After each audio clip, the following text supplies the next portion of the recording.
Sleepless in FIBdiggity. I slept for, maybe 2 hours and I woke up. So, I can't get back to sleep and it's 2:30 in the morning. So I thought, well, everybody else in the world is asleep but me.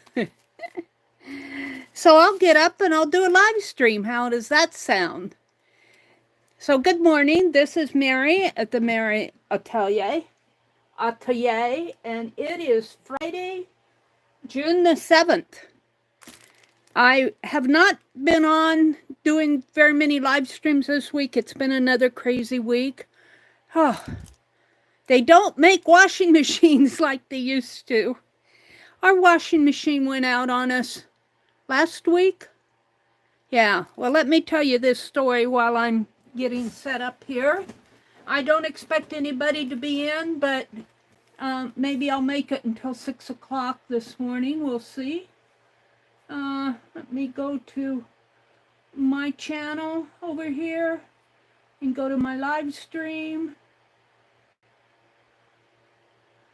And it shows one person in here, but I think that's me.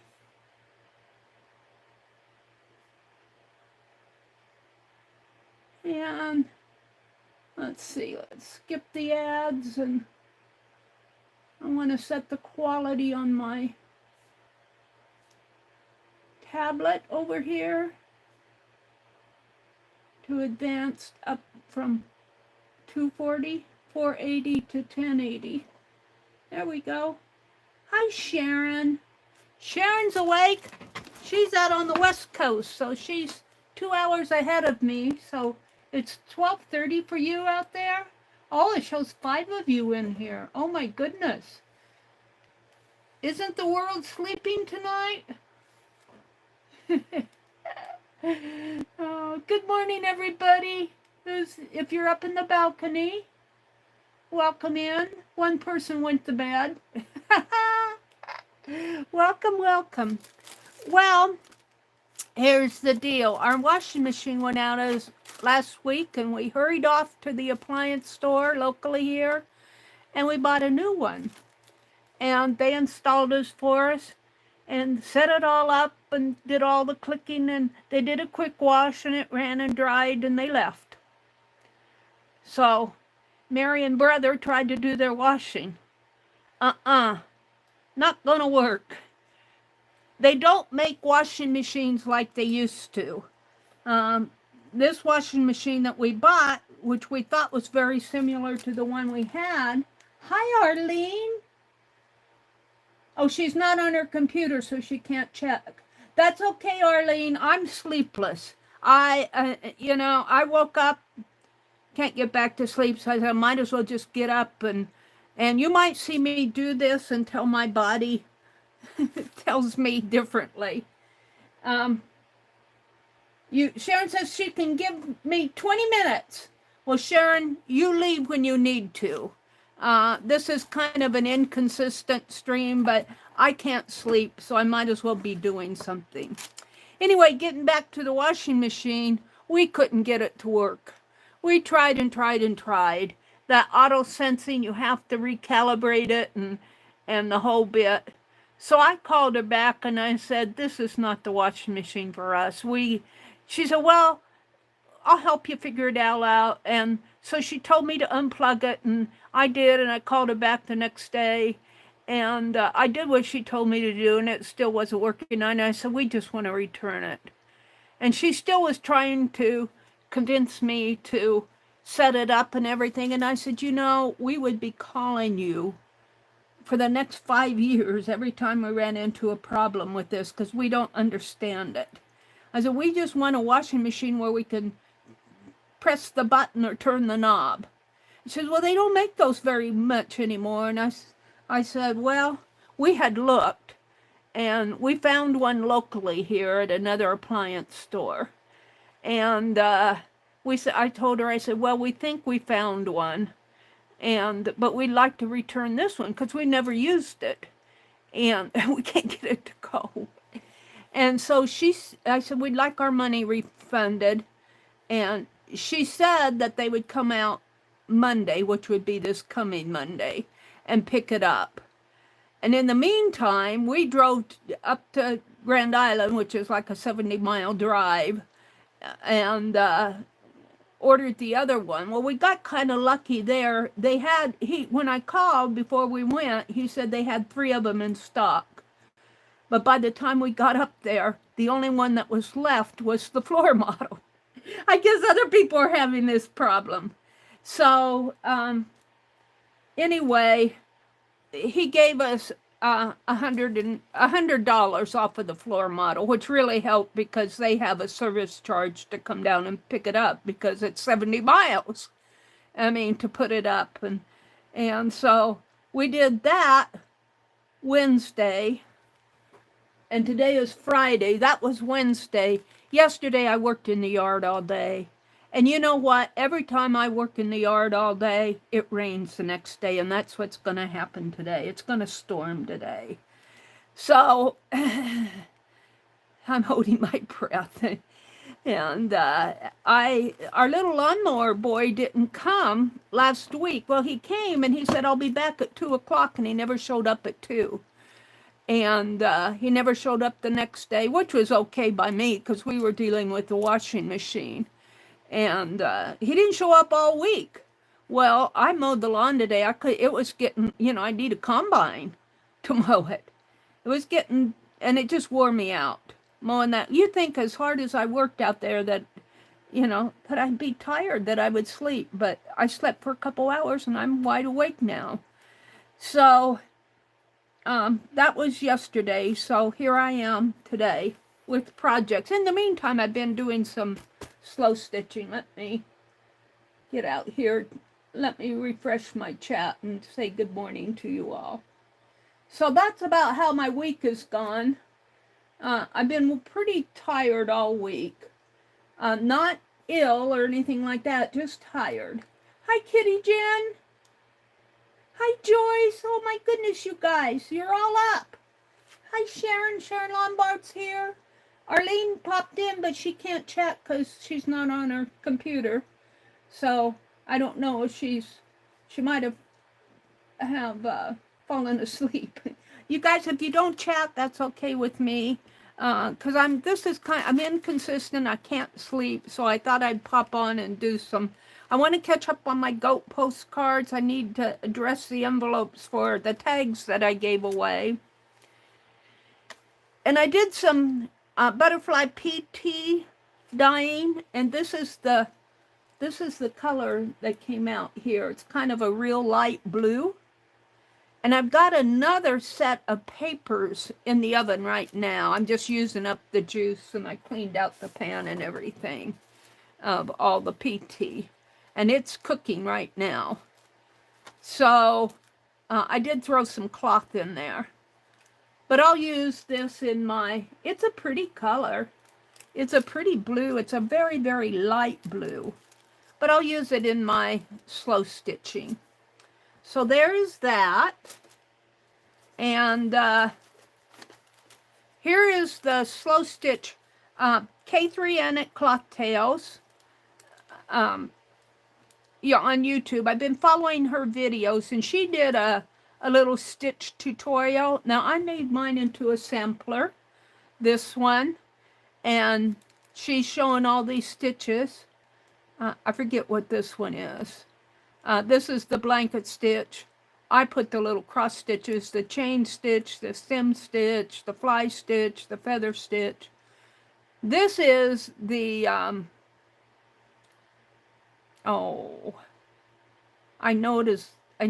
want to say Heather something or other.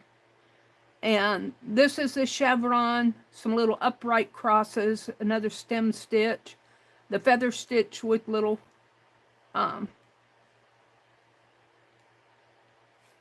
my mind. French knots. This was a spider web here. And this is a upright stitch with little crosses. And this, gosh, I wish I could remember that. Heather something. I can't remember what this stitch is. but I did it closer together down here. And then there's the daisy there. So, and I did it just on one piece of fabric, which was kind of loose and kind of hard to hold on to. But she had done hers where she put they call it wadding over on the Europe. So I had a man's tie that had the interfacing in it. I can't find my cotton batting, it's here someplace. But I used this man's tie, and then I had to piece it together here. But now what I'm doing is I'm doing the same stitches, but I'm adding embellishments to them. And I'll have 2 stitch samplers this week. And the whole reason we're doing that is this week she pieced it together, what she calls the crazy patchwork. And it's like a crazy quilt. This one will go here. So I'll have 3 pages this week. And this is she's doing this in 2 parts. She put it together, and it does have a base fabric. She put it together this week, and then next week she's going to do fancy stitching and such. And I think I did a short showing this. So I have been relaxing with stitching. That has been fun for me. And I have a circle here, it's behind me, a circle that I'm going to do kind of like a little sampler on. So there's my stitching. I bought some, we had to stop at the store when we stopped at Walmart. I picked up some of these whiteout pins. I think I'll do some fancy work, some lace work, drawing lace on black. That's why I bought that. We're going to work in this too. These are the coffee dyed pages for my log cabin quilt thing, and I'm going to start putting those in. And that brings me to the list. These are from the other night. I'll put them over here for now. Doodle cards, drawing deck doodles. And this is, oh boy, this feels grimy. Ew. I must had something on here. Let me clean this desk off. So it's good morning to everyone who's come in, who's watching in the background there. If you're up in the balcony, if you're watching the replay.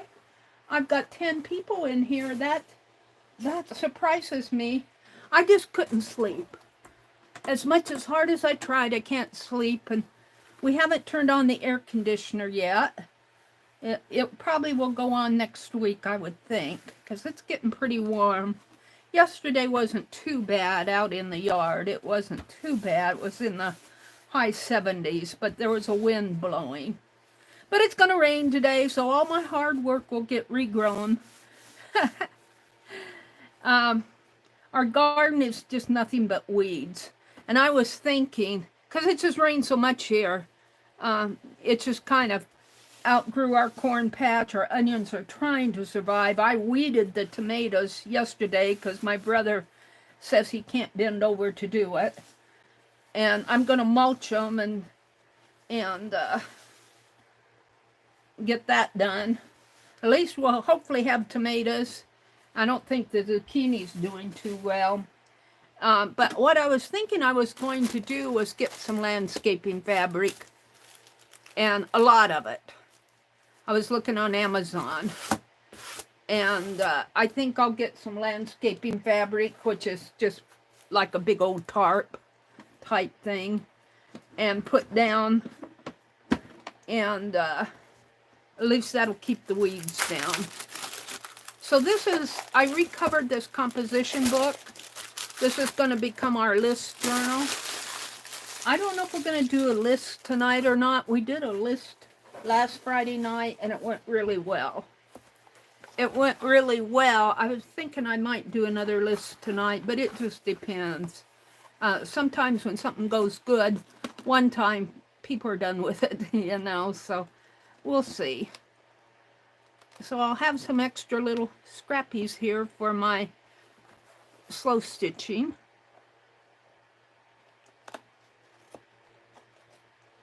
But we did the list last week on awakening the child inside of us.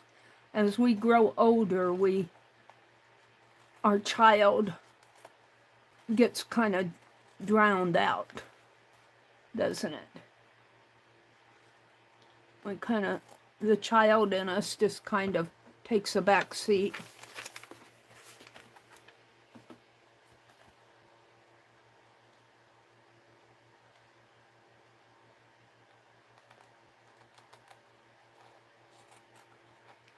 I wish I could sleep, but I'm just wide awake.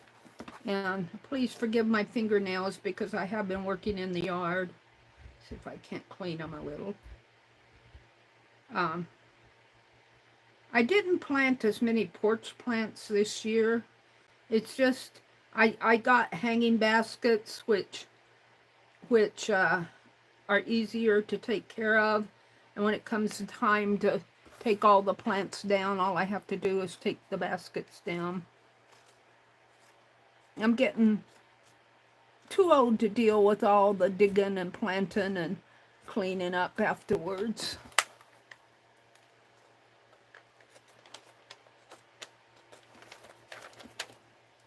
But we did 5 pages on this list. And I'm also working on the, that's Schuler's having a Twinchy swap due the 15th, so I better get myself in gear for that. What I'm doing is I'm trading with 3 people, and I'm going to do one Twinchy's.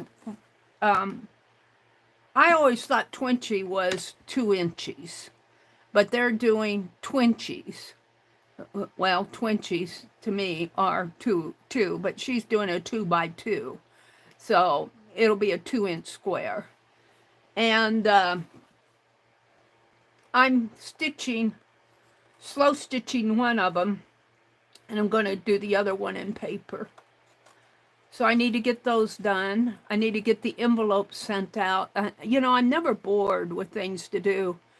And we got a pile of laundry to do. You know, it stacks up. And when I go out and work in the yard, I shower. My brother showers. I like to change the kitchen towels every day because, you know, I just like fresh, clean towels in the kitchen, hand towels. And so it stacks up on you. And then, you know, all your clothing.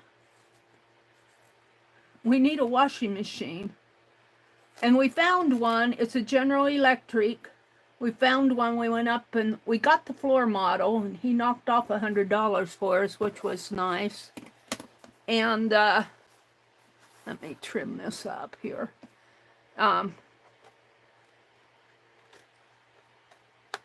It looks pretty simple to operate. There's none of this auto sensing business. I tried it. I followed all the directions. You know, and it kind of bothers me that they do that, and to recalibrate it, you have to go through all this rigmarole to recalibrate it. But there's really nothing in their documentation. Their documentation covers installing the machine and unpacking it, and you know what soaps to use, and you know what talked about the agitator, but there's nothing about if you need to reset the auto sensor, you know, and they don't even talk about the auto sensor, and that machine's not for us. Not for us. So we got some little slow stitch items here. I did find me a box to put all my bundles in, which is nice. It's that shoe box that my brother had. He got him a new pair of shoes that his feet have been hurting him, and he's going to the foot clinic, and they recommended well, they called it artificial prosthetics, but really what they did was they measured his feet for insets, and he got some new insets. And he got a new pair of shoes, and it came in a big old box, so I got the box. And a bag out of the deal. All right. I'll put that up there. So this is done. This is our list. We might do another list tonight. I'll see if I can find another good one, because we had fun doing this list.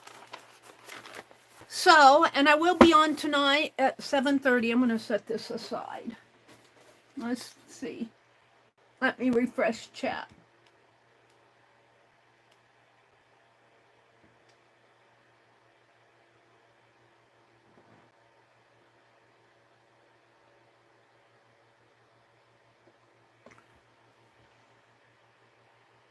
See, they're just saying hello to everybody. Kitty Jen says, I couldn't sleep either, Mary. Sounds good, Mary, Jen says. The list was fun. Yes, it was. I'm going to try to work on my goat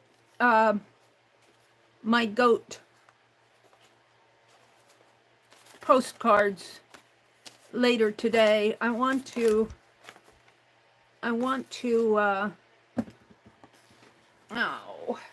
turn around here and get my slow stitch stuff out here. Let me grab this stuff. I want to start putting my log cabin quilts in. We did stop at Walmart. My brother buys Walmart oranges. I needed some lettuce and salad fixings. And I bought this fabric at Walmart. And it was on it's a fat quarter. And I cut a portion out. I'm not happy with what I have going for the backstory. It was that little lamb. And I think I'm going to stitch on this for the backstory page. I don't have that done yet. And if you've been watching Becky, she's been going to town on crochet, her crochet stitch along. I think Joyce is participating in that. I want to work on that today, get caught up on that.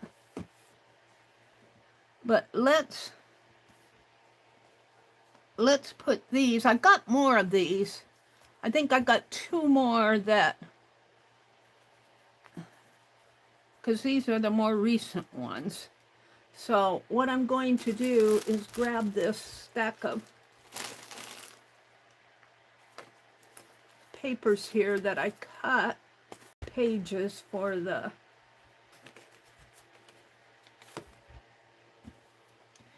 and start putting some of these in. I'm way behind on the log cabin stuff, but you know, that's okay, because for me it's just extra stitching when I can. Let's see, I think I'll start with this page. So I love how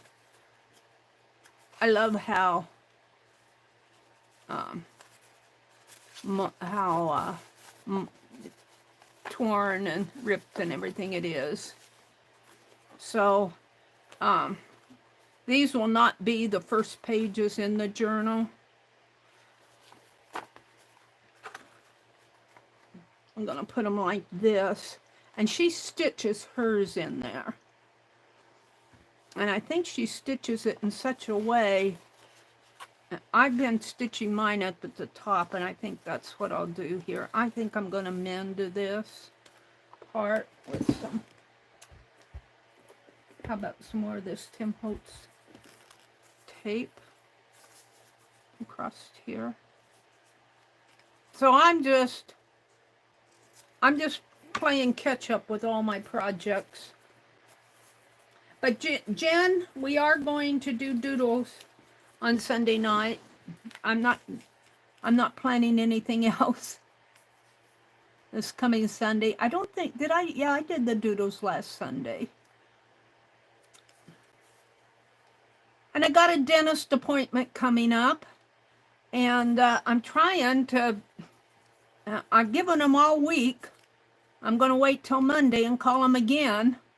I'm not going to go to that dentist appointment. I'm going to tell her that until I'm sure that they recognize my insurance. The insurance company says they're a provider with the insurance company, and the insurance company says you're covered, but they haven't figured it out yet. And I'm going to be pretty blunt. If I haven't heard anything by Monday, I'm going to tell her, I said, I'm going to cancel the appointment unless you can accept my insurance. Because my insurance, my dental insurance is like $80-some a month. And I'm not going to pay that big monthly fee and not be able to use my insurance. And I'm just going to tell her that. I say, you guys, if you want my business, you want to pull my teeth, you're going to have to accept my insurance if it legitimately says that you are a provider.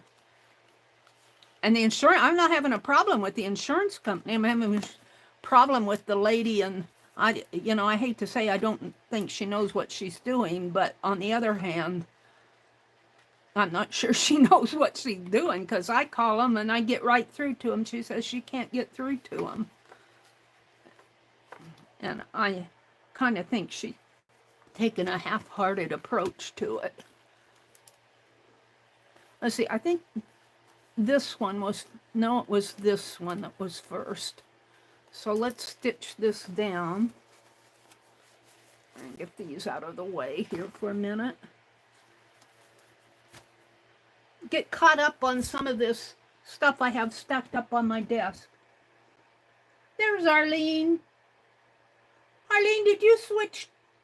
Did you get up?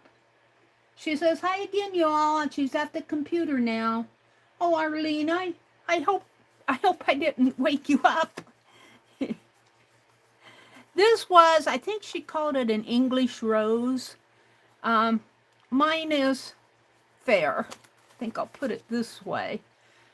She did two of these. She did one where it was nice and puffy like this, and then she did one that looked more like a log cabin quilt. But I'm going to stitch mine. Penelope's here. I think most of my needles are out in the, and I'm going to use this curved needle to stitch this on, am I? Do you have another needle, Penelope? No, she says, you take all my needles. This one will work. And Arlene dropped a link to Becky's Crochet Along. I want to work on that this weekend. Yep. Let's get some, I'm just going to use this white thread. Right now in the oven, I've got some PT, butterfly PT, PEA, TEA. Isn't that the other kind of P? I'm anxious to see how that's going to turn out because it's quite dark, but I have papers on the bottom and fabric on the top in a big aluminum broiler pan that I got at the dollar store. And that's cooking out in the other room, in the kitchen. Is that one? Yeah. Let's see, how do I want to do this? I think I'll let a piece hang here.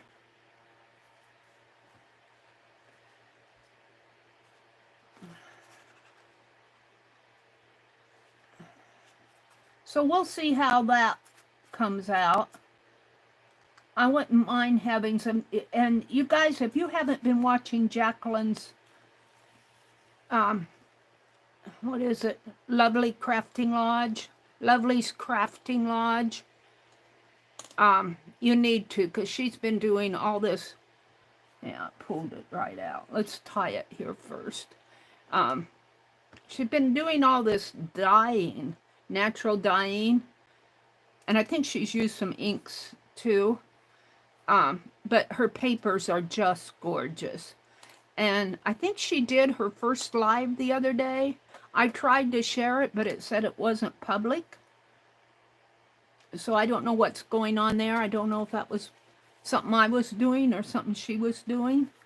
But I couldn't share it with you guys. I just happened to see it, and I'm going, oh, she's live. I'm going to pop in and say hello. And I'm glad I did. Paint Girly was there, and Darla, and a couple of others. I think she had about 10 in there. Maybe more than that. She's doing pretty good. I think she's going to make a good live streamer once she's get going. I think she's one of those natural people who can, well, she was just flipping through stuff, so maybe that was a little bit easier for her. I'm not natural person to talk and art at the same time. I don't do that too well. And I'm just putting this on. This is Hammermill bond paper. It's pretty thick paper, so it's taking this thread pretty good. It's pretty thick even after this has been in what was this? Was that onion skin?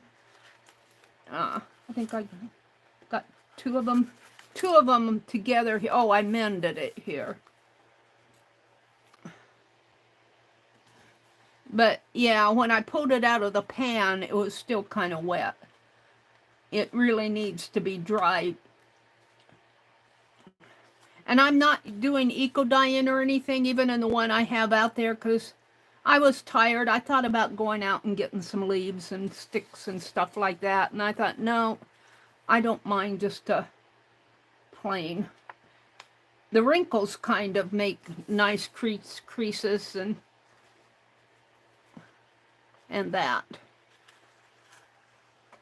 And I'm still on the Greek key. I've got a lot of these log cabin blocks to, this is K3N Wonky Wednesday. She's doing log cabin blocks right now. I don't know if she's going to continue that log cabin all the time. She'll do log cabin until she can't do log cabin anymore, until she's filled up her journal, I guess. That one went way up. That stitch is going to be crooked. That's okay. She does wonky. That's why I like her so much. She doesn't, I don't feel like I have to be perfect in my stitching on her pages. Now, I'm going to leave this thread in here.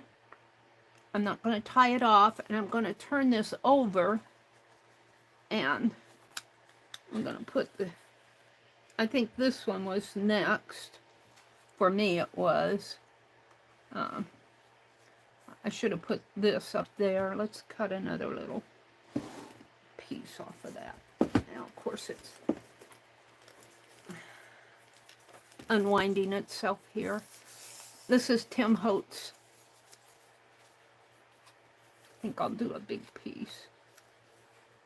Linen tape. I like Tim Holtz linen tapes, his fabric tapes. I trust them to stick. I don't trust washi tape too much, but Tim Holtz I trust. Whoever makes his, I think it's Ranger. I don't know if Ranger makes the tapes or not. Could be Ideology. I'm not sure. I took off the packaging, so I don't know. But they do a good job on their tapes. Now I put that needle here.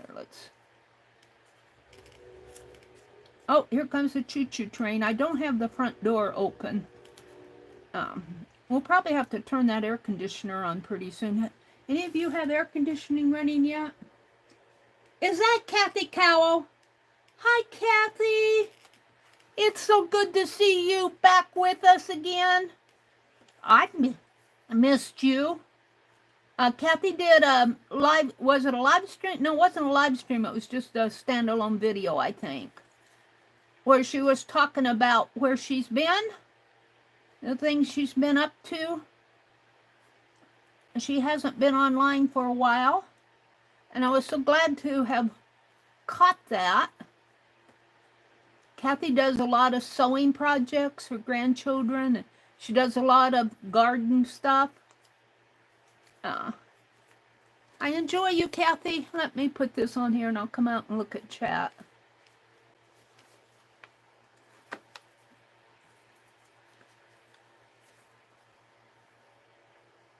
Oh.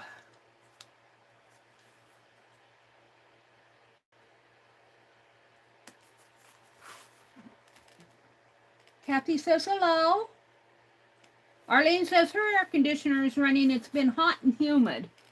It got humid here one day this week.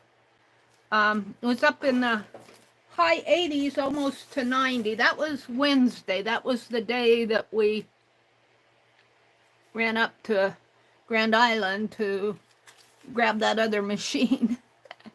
I'm glad we got it because we got the floor model. And I've been reading about those auto sensors. A lot of people have been having trouble with them. And the reason they started doing that, I understand, is because of the EPA standards. They want to make it more energy compliant. But I think that in the long run, it's more trouble for us. I see a lot of people are having trouble with it. Now I'm going to go through both of these. I just knew, and my brother did too, that I need a bobby pin. That it wasn't for us because, you know, even if we got it set and going, the next time it went out, we'd have to call them again. And we didn't want to face 5 or 10 years of having to do that. But we got lucky. I hope there's at least one manufacturer that makes the machines with the old just push the button, let us load our clothes and just turn the knob and turn it on, please. We don't need a computer to run our washing machine. I wouldn't mind it if it wasn't so hard to understand. And my brother said, well, you're the computer genius. And I'm going, well, I didn't work on washing machines.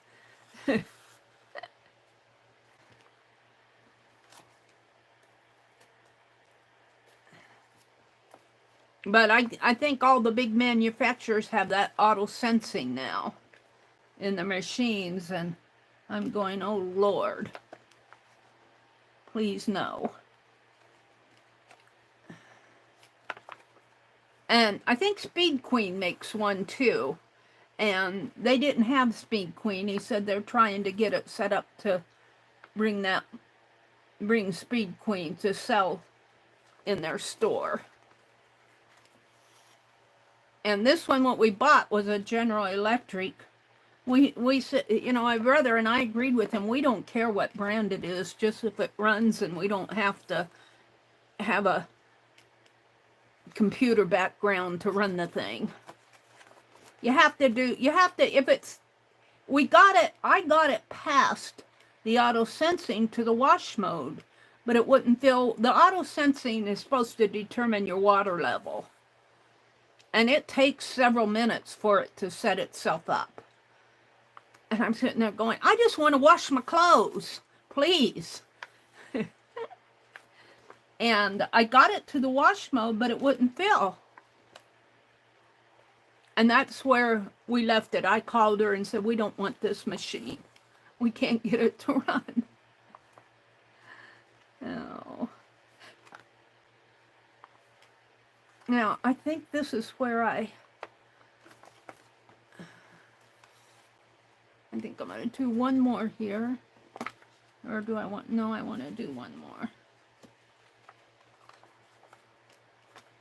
I want to go in one here.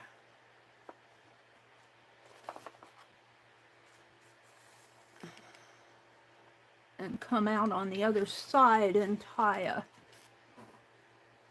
Hi, Cindy Rain Girl. Yeah, I agree. She says washers are crap now. They really are. It's really too bad. You know, it's like they're trying to force us into buying things that we really would rather not have. And, you know, I understand wanting to be environmentally conscious and all of that, but yet again, if you're going to do that, at least make something that we can use. Don't, you know, do all this crap that... And I'm hoping that this one, it has a 5-year warranty, and the appliance store said if you have any trouble, we'll come down and fix it for you and everything. And I was nice to the lady that on the other machine. I said, it's not your service. I said, it's not your service that we're unhappy with. It's the machine. I said, we just don't like the machine. I'm only going to put 3 of these in. I've got 2 more sitting around here someplace. The first one and that one needs to go. This is the woven one. I think this is the last one I did. But the first one was just a log cabin quilt, and then a log cabin block, and then she did one, I believe, that was paper and fabric. I'm going to get caught up on these too, because I would like to have a little journal.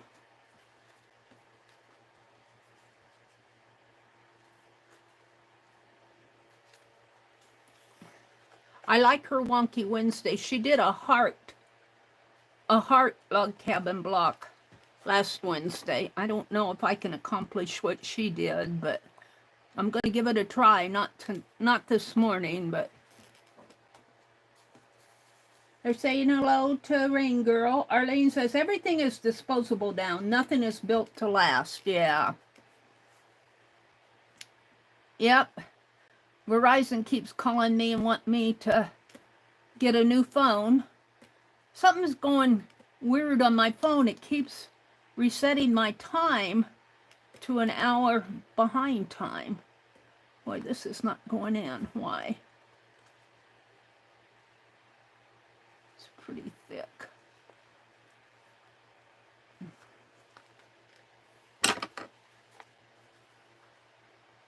Oh, I see. I have a seam there. Come on. I'm going to have to stitch it down a little. Oh, where's that bobby pin? Did I put it back?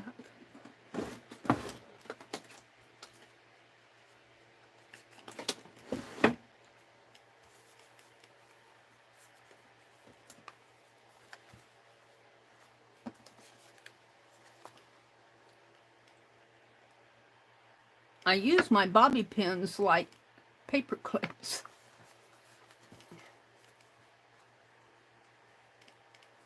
Yeah, we were very unhappy with it. And I told her, I said, it's not you guys.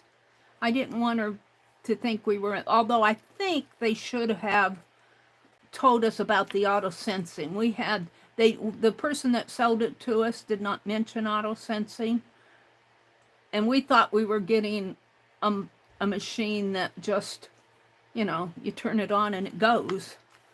And the people that set it up did not explain it to us. I guess they are assuming that it's set up and it's going to go right off the bat for you. No problem, lady. Well, we tried it and nope. And we didn't just try it once and say we don't like this. Both of us, and my brother's pretty good with mechanical stuff. He understands stuff, and he couldn't get it to go. And I called her, and she said, unplug it and plug it back in, is what she told me. And she said, if that doesn't work, we're going to have to start from the beginning. And I called her back the next day, and I said, I unplugged it, and I got it to the wash cycle, but it's not filling. And I said, we don't want it. We don't want it. It's more frustration than it's worth.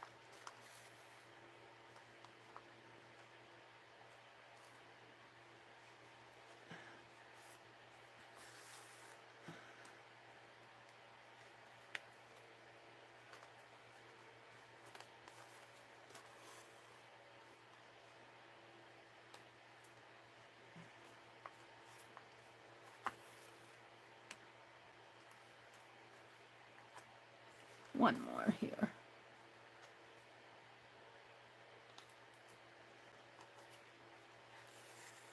And then I'm going to let this hang until my next one, which will probably be the Greek key.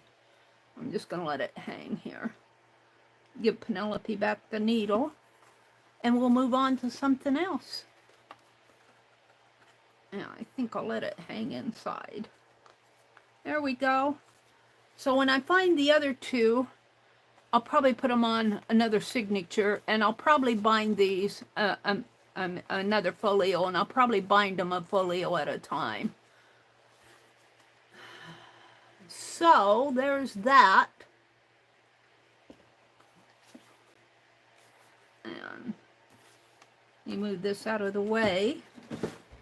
Put my bobby pin back on the cardboard in here, so I'll have it when I want it again. All right. Hi, Janet. Good morning, Janet. Nash.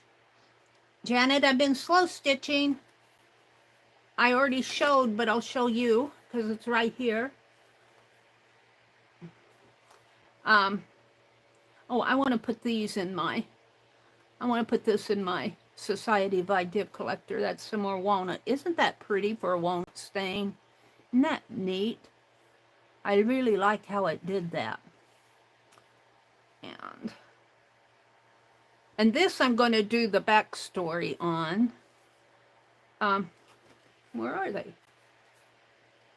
What did I do with them? Hold it. They're here. I just need to reach for them. This week, she's doing crazy quilt. She calls it crazy patching. And she put the patches all together for the first week. Let me open this up. She put the patches together for the first week. And I've done that. And then on the second week, she's going to do stitches. And she had a separate video where she was showing the different stitches. And I did a little sampler of them here. And I was explaining how I only used one layer of fabric. And it's if you don't put it in a hoop, it's not easy to do all of these. Well, it's not as easy. So I'm working on another piece where I'm using the same stitches, but I am embellishing them a little here. And this is still in progress. So this is this week's stitching. I'll have 3 pages. And then this was my butterfly PT dyeing fabric. I dyed with butterfly PT. And it washes out. I mean, it was a deep blue. It was really pretty deep blue. But, you know, you have to rinse your fabric. And when you rinse it, a lot of the dye comes out, which is okay with me. And I'll be using this in my slow stitching. And I got the remainder of the PT bath that it made. I've got, gosh, it goes a long way.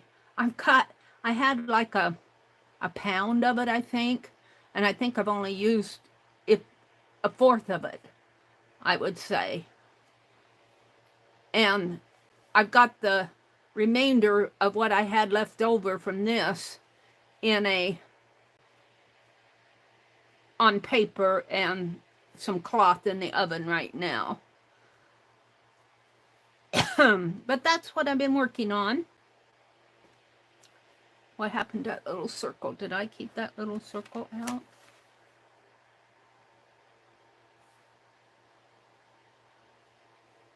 Here. I want to keep this out. I thought I would do some sampler on this, or at least stitch this down. This is a man's tie interfacing, and that's what I used on this other piece here. So you turn it over. You can see this was part of the tie and this was the thin part. And I put them together and kind of stitched them closed. And it's, in quotes, the wadding on that. And it's a lot easier to handle than if you don't have a backing to it. I want to make a couple of little rounds for my cover. That's what that is all about. And I want to put this in my Society by Dig collector. This goes back here, here, and here. And then we did the log cabin quilt thing here. So there's that. Just kind of put this back up. I didn't think many of you would be in here today. On that crazy quilt, you know, you do ribbons and buttons and fancy stitches. I thought I would put some tatting. And our last online class, we're taking a break right now because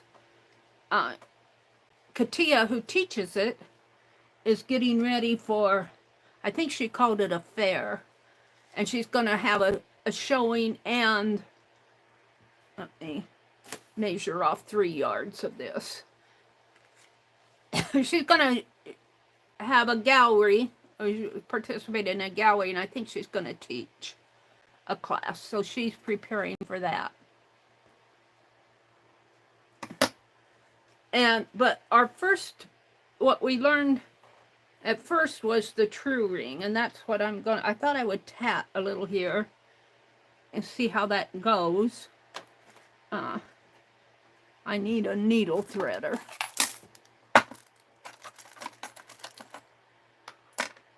Not going to bother with trying to thread this needle online without using the needle threader.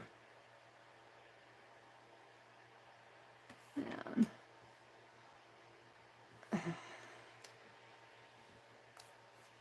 so I hope this doesn't bore the bejeebies. I didn't think there would be many people in here this morning. I can't sleep. Thank you, Janet. It's getting full. The 16th, I think, of June is the summer solstice. And that's when we can go out, and our fabric that we hid, I buried mine under a tree. My brother got curious. He said, "What are you burying out there?" Maybe he thought I found a dead bird or something. I don't know. And we can go dig it up. We buried it on the, I'm going to have to do this over on the white part. We buried it on the spring solstice, and we're supposed to dig it up on the summer solstice. And it's just an experiment to let the natural elements age the fabric or do what it needs to do, wants to do. Joyce is in our tatting class, and so is, I think, Leah and Derby pop in. All right, now I when I make my butterflies, I leave a pretty long tail, but I'm just going to do a string of rings. So I don't need a very long tail. It's probably about, well, probably longer than it should be. It's probably about 5 inches. But when you do a true ring, you don't work right off your needle here. You have a big old loop. That's what I'm getting at here. Big old loop. And it takes about 3 yards to be a, well, maybe not quite that, about 6 feet, 2 yards to do a butterfly. Maybe 5 feet, 6 feet, 7 feet, up around in there.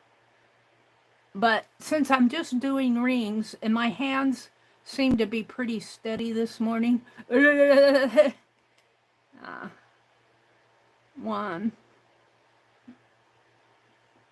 2,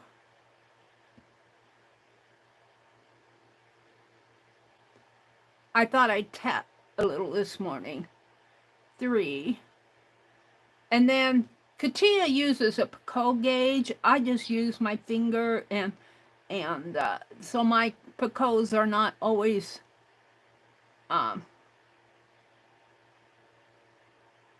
even, but I'm happy with them.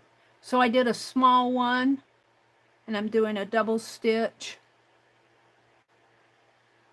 and I'm going to do a medium one,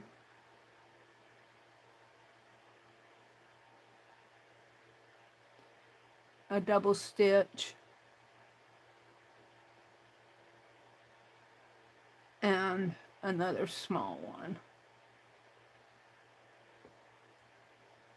Now, some people are really good that they can chat while they're doing this. But if you could see this, it has a small Picasso, a medium Picasso, and another small one. Then I'm going to do 3 more double stitches. 1, 2. Well, actually, that's 3 because you count the double stitch of the last Picasso as the first stitch. So 1, 2, 3. Then you close this ring. And let me get, so you, no, I need to do another Picasso. I'm sorry. Oh, you know what? I did that wrong. Let me pull this out because I did it wrong. I haven't done this for a while. I've been dying. All right. We need to take this one out too. And no, we want this one in. I'm sorry. This is how I tat. Oh, I needed to do this. Let's pull it out. So I got a small, a medium,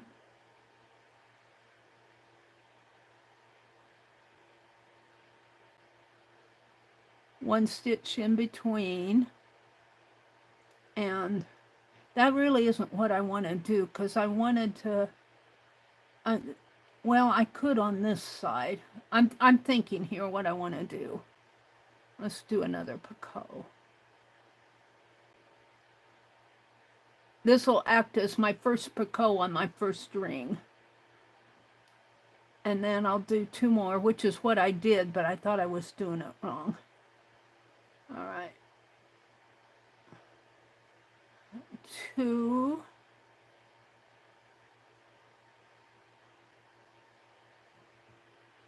And then we do this same sequence again, small, medium, small.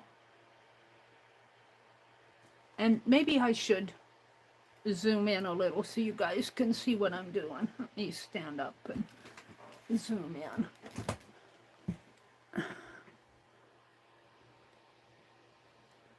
That might be too much. It's come out just a little.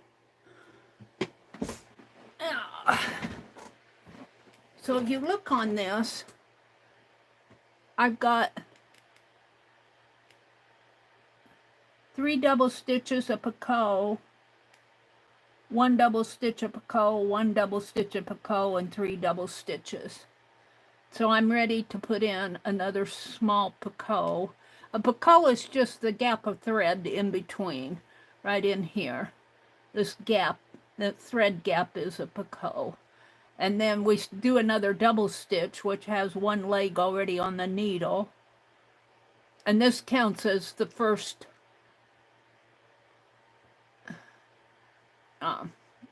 we do a double stitch in between, like that, and then a medium. And that's really a big medium. It's not going to be perfect, but it's just going in my journal. I'm surprised that my hands are cooperating with me tonight, this morning. Because usually they're pretty shaky. I don't tat online much because my left hand shakes a lot. But it seems to be pretty cooperative with me. All right. Oh, I need to take off this one. I'm not concentrating on what I'm doing here. I need to do another small in there. And I'm slow. I'm not a fast tatter. All right, now I need to do the ending picot, which is going to be our join on the next ring.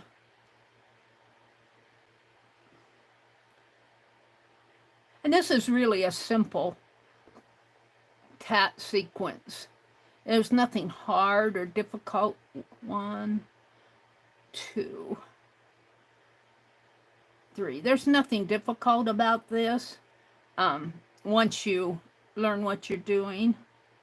All right, we're just going to do 1 picot there. And then we're going to end off with 3 double stitches. There, now I'm ready to pull my ring. And so I've got a sequence of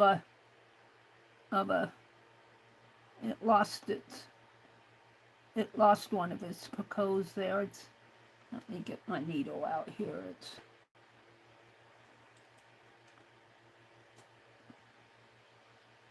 right there. It's just tiny. My next sequence I made larger. This is really what I want. So to pull it, you get your tail out of the way and move it down your needle, and I'll be pulling a lot of thread through here, and I generally just set my needle down and pull. And you got to be careful that you don't tangle your thread while you're pulling. And it wants to tangle.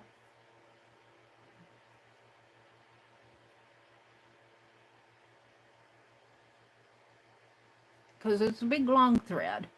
And I did that because I'm going to do a long series of rings here as trim on my Tracy quilt page. You see it's starting to form a ring here.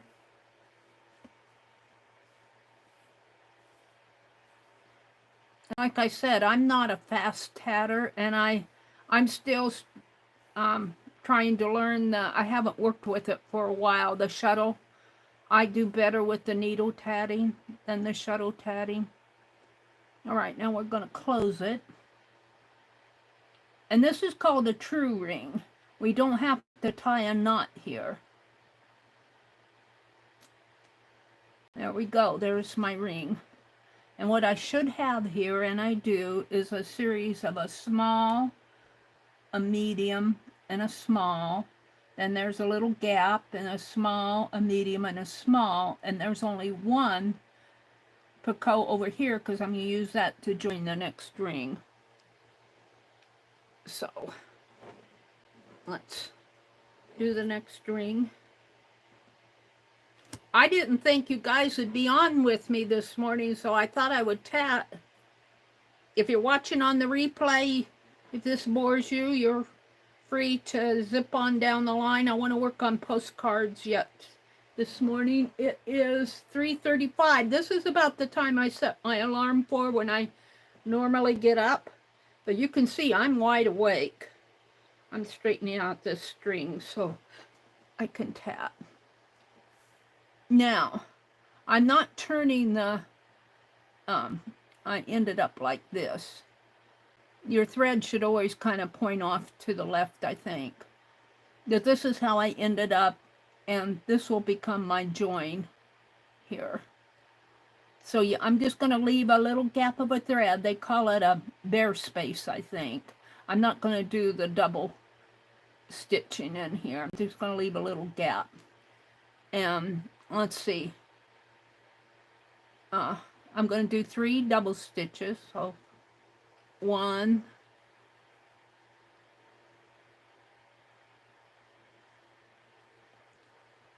2,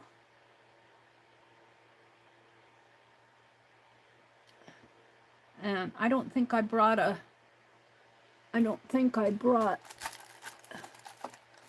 crochet. Let me set this down. I might have one behind me. Wait, here's one. You want, I sometimes use my needle, but I'm going to use the crochet hook for now to pull this Picasso, the thread through the Picasso. And I'm just doing what they call a up join, where you just reach in, you grab your thread, and sometimes I just grab it with my needle, but I'll tell you, I have as much trouble with the crochet hook as I do because I'm not a pro at this. I'm still very much a beginner. That you grab your thread and pull it through the loop. Come on, come through. Come on, don't be stubborn. Now I need to do it this way.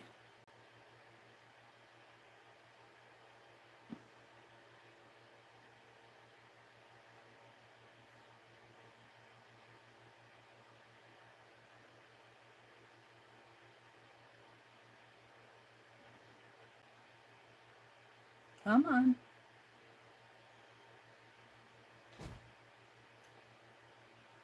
Did I have it? No. It's hard to do this online because I have to get my nose up to it.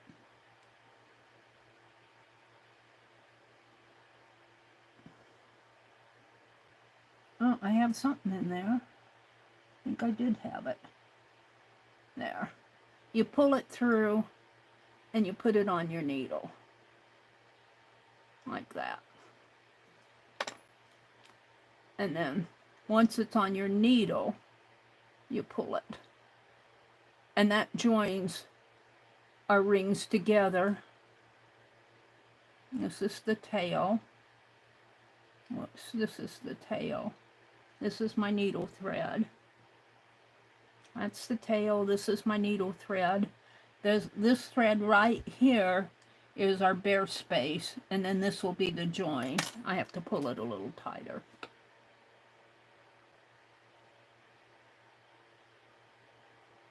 And we don't do that 3 sequence that I did over here. I just did that because it was the first string.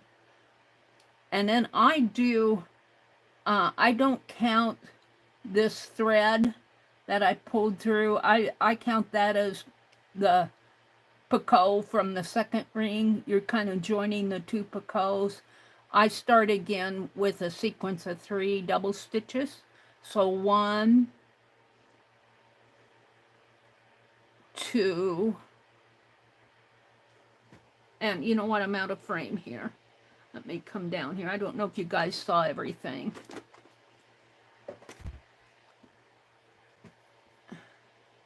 Three. I'm sorry I get out of frame when I zoom in, but all right, now I'm ready to do this top. This is the top or bottom of my ring, and I want to do this sequence here of small, large, small. So we're going to start out with a small Picasso.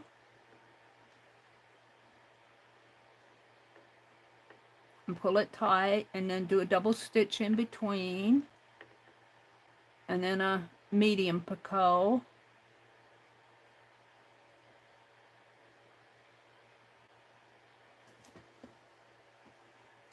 and a double stitch in between, and another small one.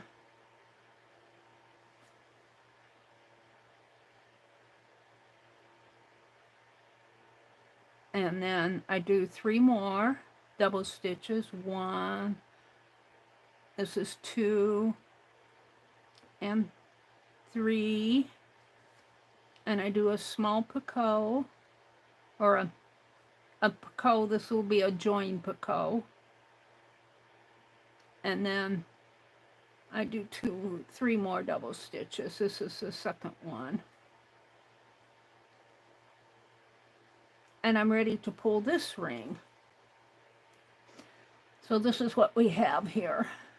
We have a ring, and then it's joined onto this one as this is the last picot of this first ring, and I joined it to the first one here.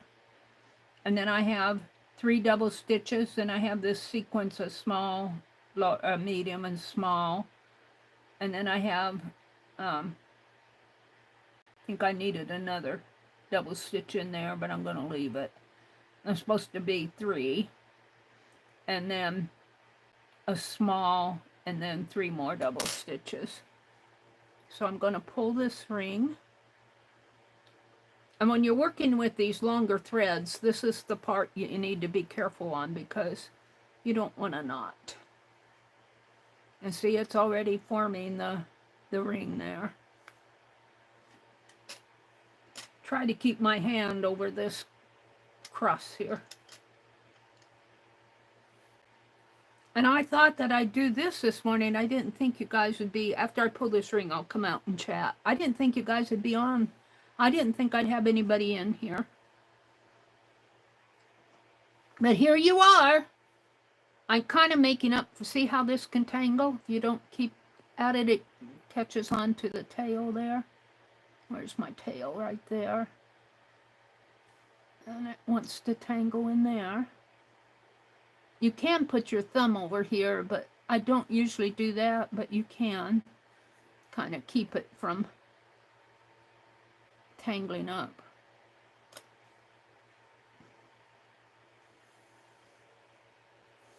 This, when you work off the ball, I'm not working off of the ball now. I'm doing a true ring. When you do the true rings, you cut your thread off the ball, and you work on the opposite end of your needle. And it's a little bit more difficult, but the rings are tighter and prettier. Nicer. Katia likes the true rings. That's all she taught us. The first session was true rings. There's another ring sequence. It's called the self-closing mock ring, where you work it off of the ball, and then you have to tie a knot. We don't see this closes nice and tight. Now the other thing is, if you want your rings the same size, and see how much larger this ring is than this one, I pulled this one pretty tight.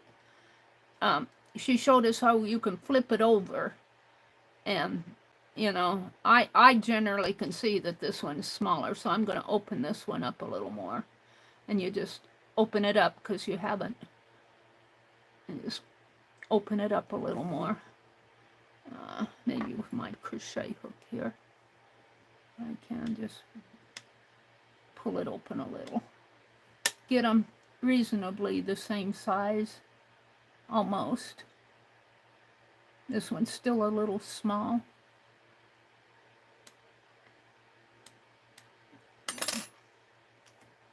I'm not going to worry too much about it because it's just going in my journal. But it never hurts to practice it. All right, we're ready to do another ring. And see all this thread here? It needs to come over this way.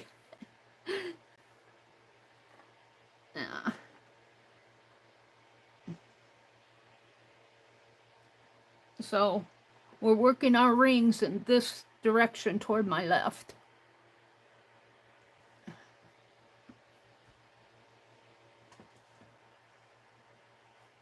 All right. I'm going to do another one.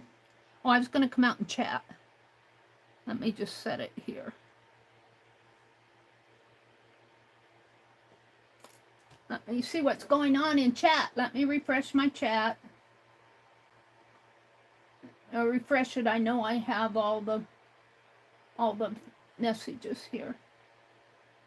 Do not, Arlene says.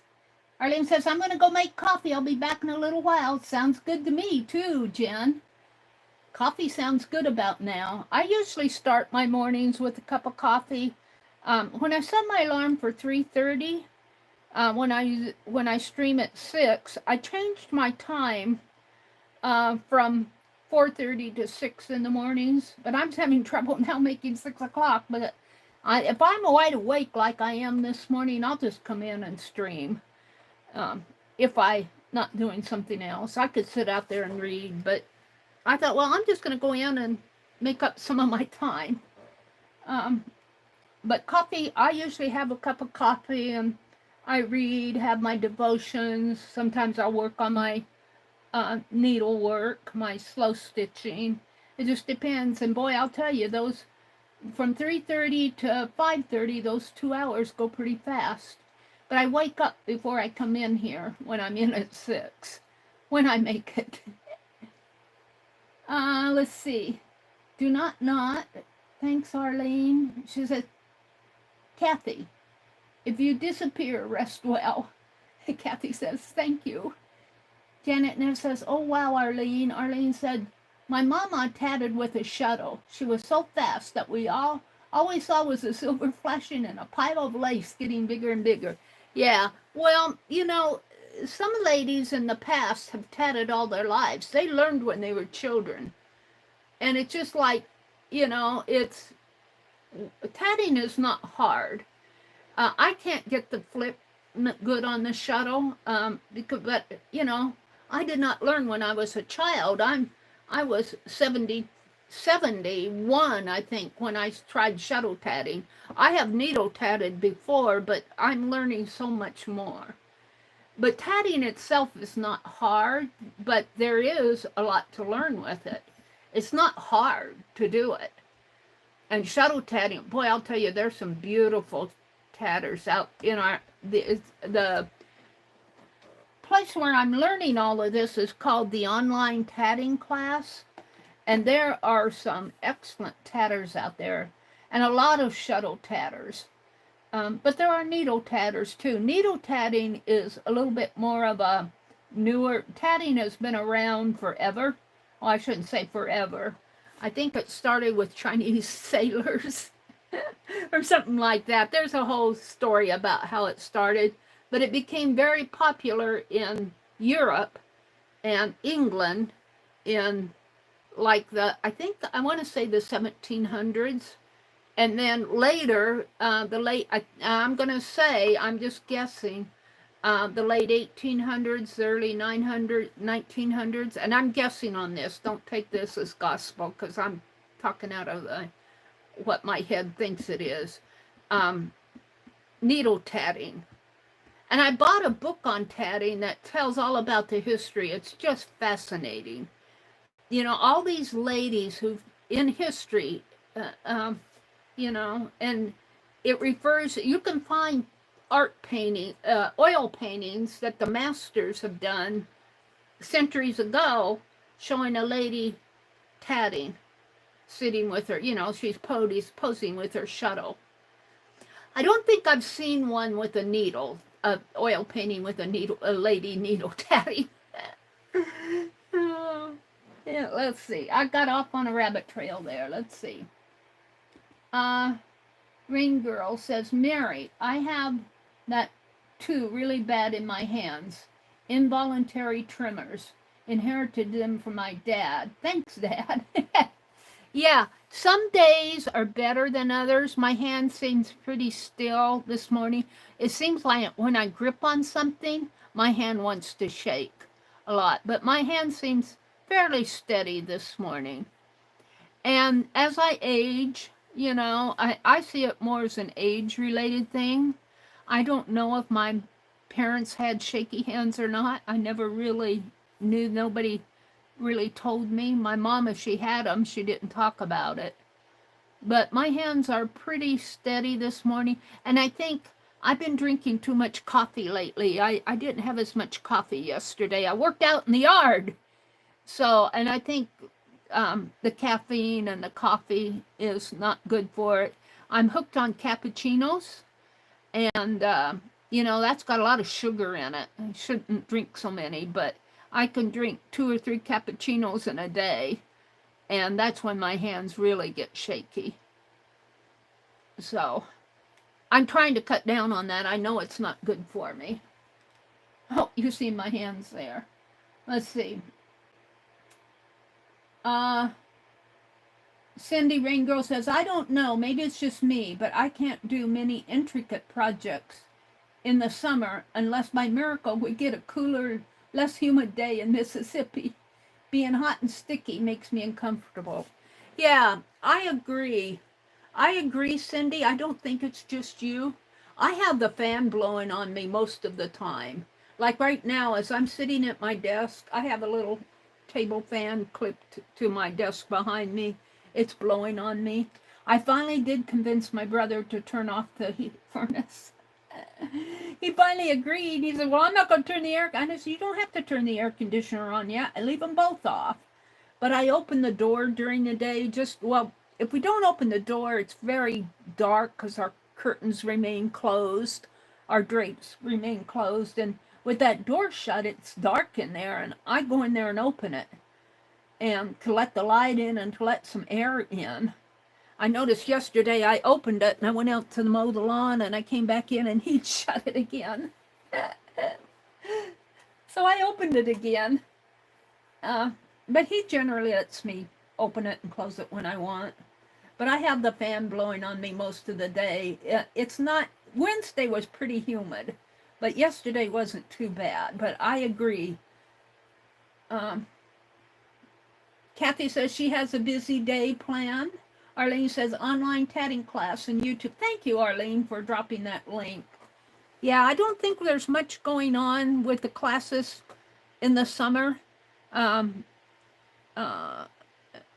Katia's busy with her fair preparation work. Katia is an excellent teacher. Tammy is too. Tammy set aside teaching for a little. Oops, I think I'm losing juice here. But she may come back. I don't know. Tammy is more of a shuttle tatter than a needle tatter. She knows how to needle tat. But Katia is an excellent needle tatter, and she amazes me because not only does she needle tat, she shuttle tats. And not only does she shuttle tat right-handed, she can shuttle tat left-handed. And she speaks both French and English. My brain doesn't, that overworks my head. Let's see. This is where Janet came in. Kathy Cowell says, if my arm and hand can sleep, why can't I? I don't know, Kathy. I'm wide awake. I woke up about a little after 2 and took care of some personal needs. And then I said, I can't get back to sleep. I'm going to come in, and I'm not sure. I think I signed on between 2 and 3 this morning, and I'm still wide awake. We'll see how late I go. This is Friday morning. I don't know if Becky's going to open her. She might come in later this morning. Becky and Ann Lar both do crafting chats, where you can sign up on Facebook and with them, and they have they use Messenger. And I saw Ann's was live yesterday, but I had to get that lawn mowed. I was going to have a combine if I didn't get it mowed, and so I had to work out in the yard yesterday. But I don't know if Becky's going to have her. Becky kind of does it on an as-needed basis whenever she wants. So, but if she has craft and chat, I'll probably sign off at 9. I might go until 10 if I'm awake. I don't know. Maybe I'll get myself tired. It's almost 4 o'clock now. If I go until 10, that would be almost an 8-hour day, I think.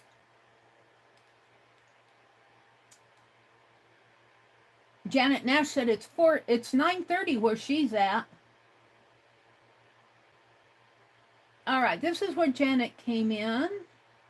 Arlene says, I only do laundry for myself, so I would be fine with going back to non-electric old-fashioned wash tubs with the wringer.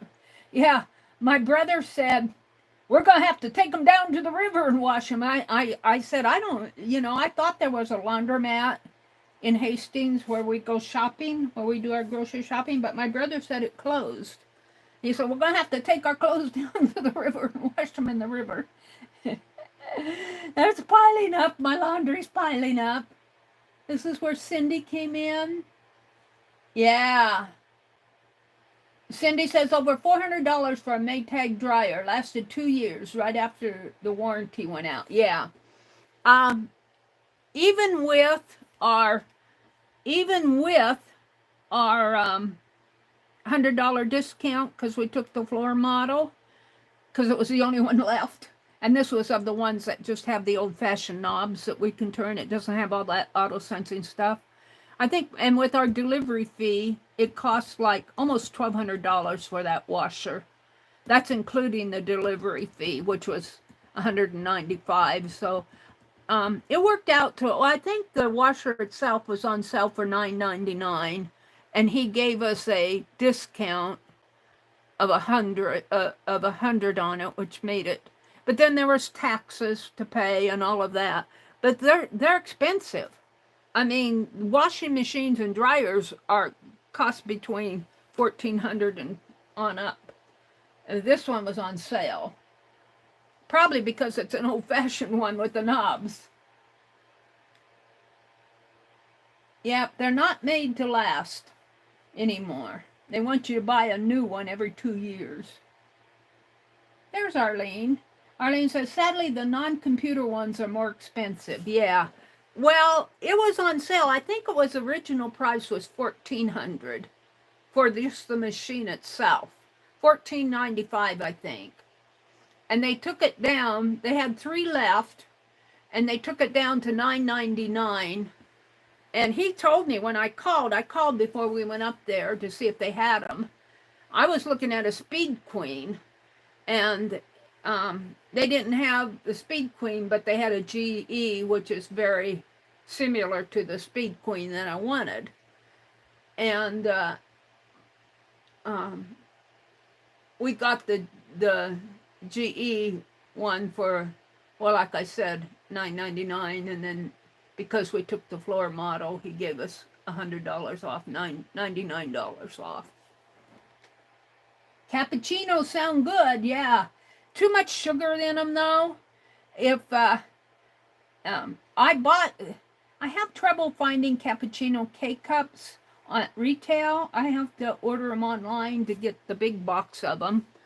And that's $18 for the larger box, and you pay about, if you don't get the Javalia brand and all the, the well-known brands, I usually get the Keurig brand. But they go pretty fast.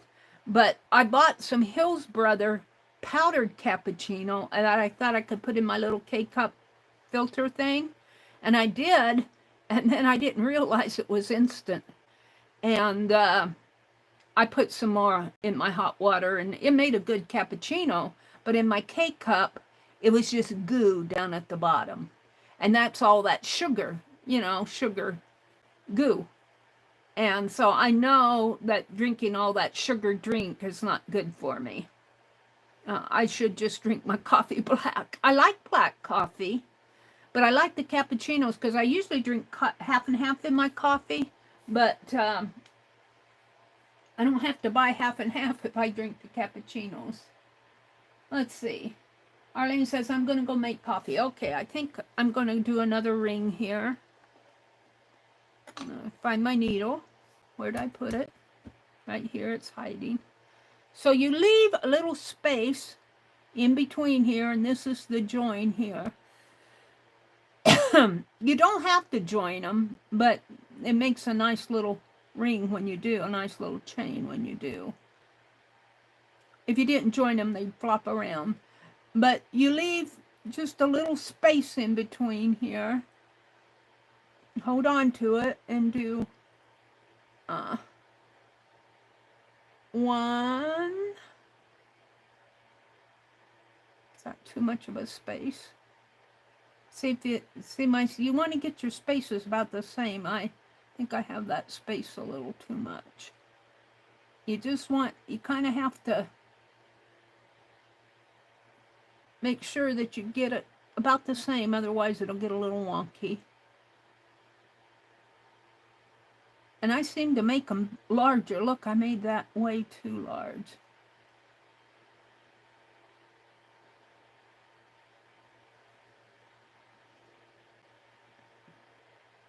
All right. right, I think I got it. One.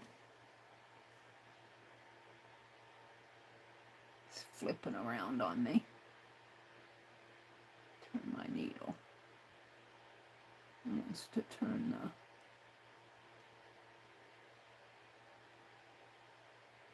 Come on. Where's my thread? My tail's getting in the way. That tail out of the way.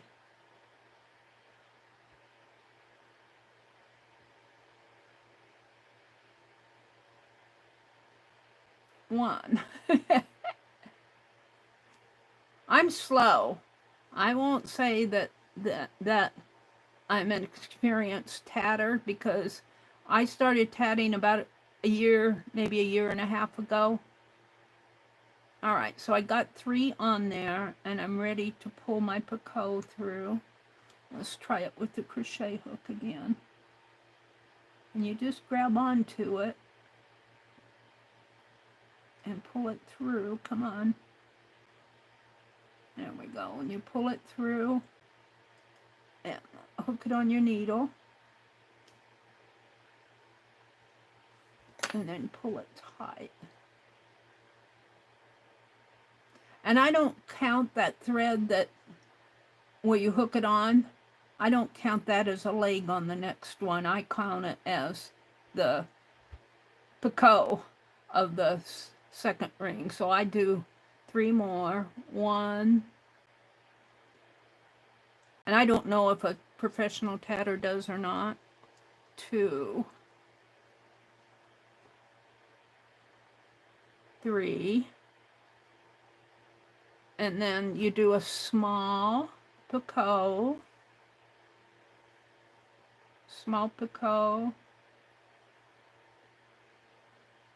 And a double, I do a double stitch in between. And a medium. And I kind of guess at the length. And a double stitch in between. And another small.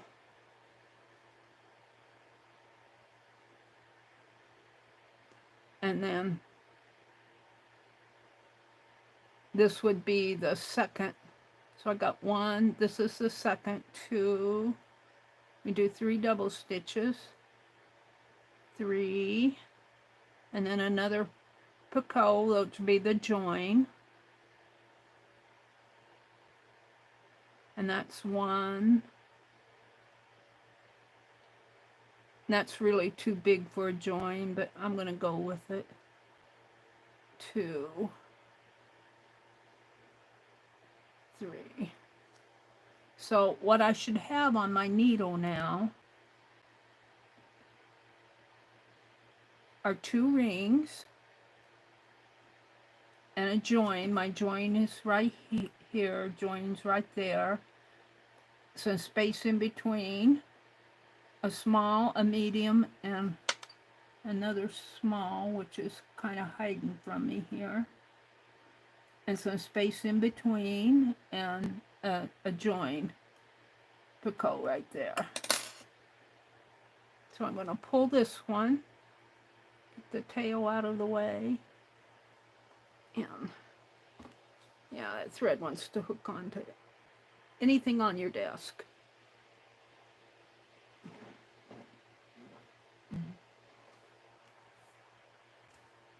All right, I'm going to pull this ring.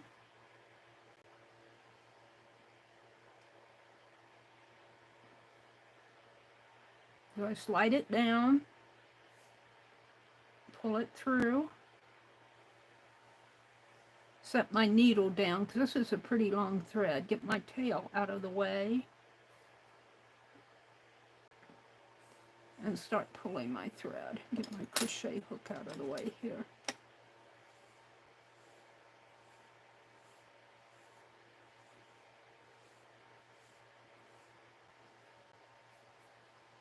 And this is a pretty long length of thread. This is 3 yards, which is 9 feet.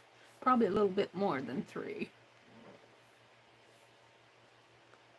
But working with the long threads, I think I've worked with like 12 feet, which is 4 yards, I think.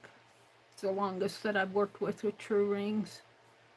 I don't like working with it so large, but you want the true ring, you do.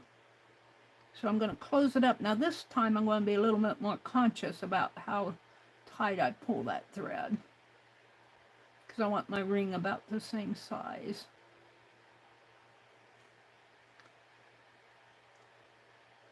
And see, if you don't get your connector threads there, these little blank bare spaces, it can start curving. So I'm kind of working on that. But if you stitch it down, which I'm going to, you can kind of compensate and stitch this. Say this is my fabric. Whoops. And grab a piece of fabric here. This is my butterfly. See, you could compensate by taking a stitch in the center there to the edge of the fabric, and it would still look nice.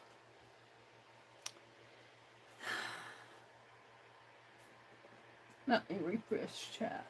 Let's see, Angie. Hi, Angie. Welcome in. Meri, I have an update on my aunt. Oh, an update on your aunt who has cancer. When she got cancer, her cancer numbers was up in the 1,000. One has come down to 100, and the other one has come down to 600. Oh, wow, that's good. I don't know what the numbers mean, but it sounds like that's a good thing, from 1,000 to 100 and 1,000 to 600. So we'll keep praying for her, Angie.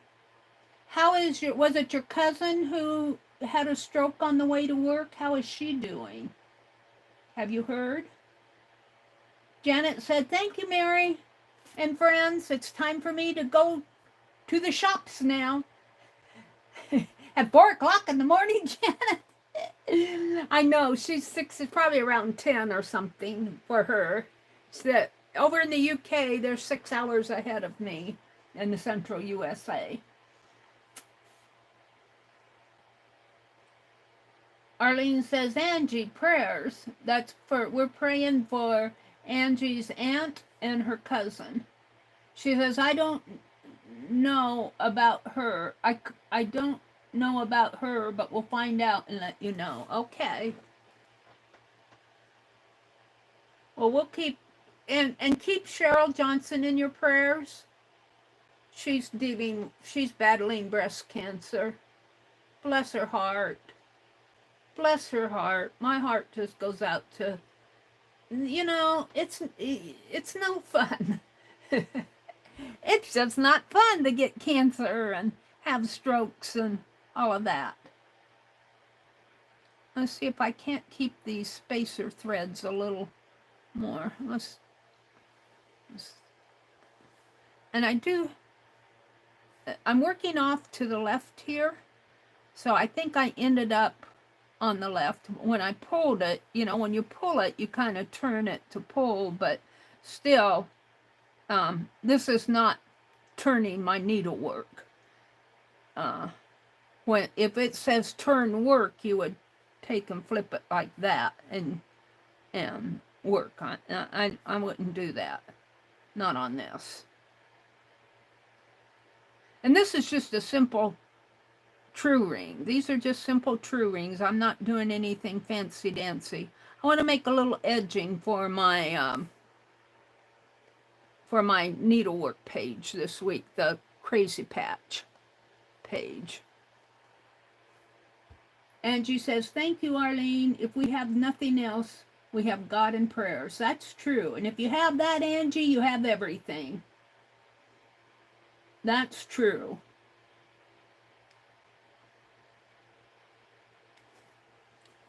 Janet's going shopping.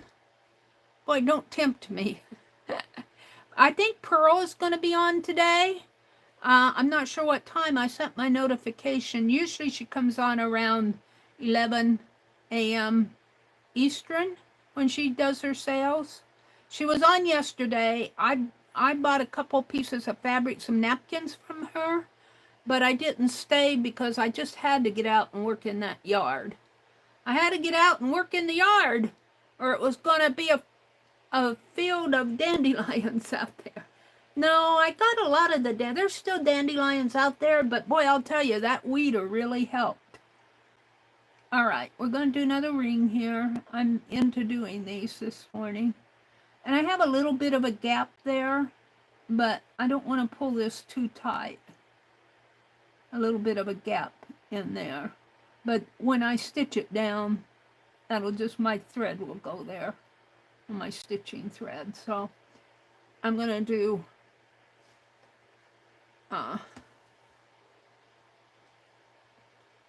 one. Oh, I don't want it pulled clear tight. Sorry about that. I think I'm going to have to pull this just a little bit tighter.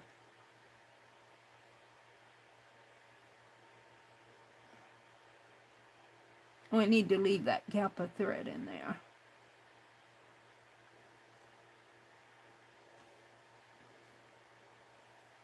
See how much I left. 1, 2, and 3. And now I'm going to pull the Picasso. I'm going to set it down.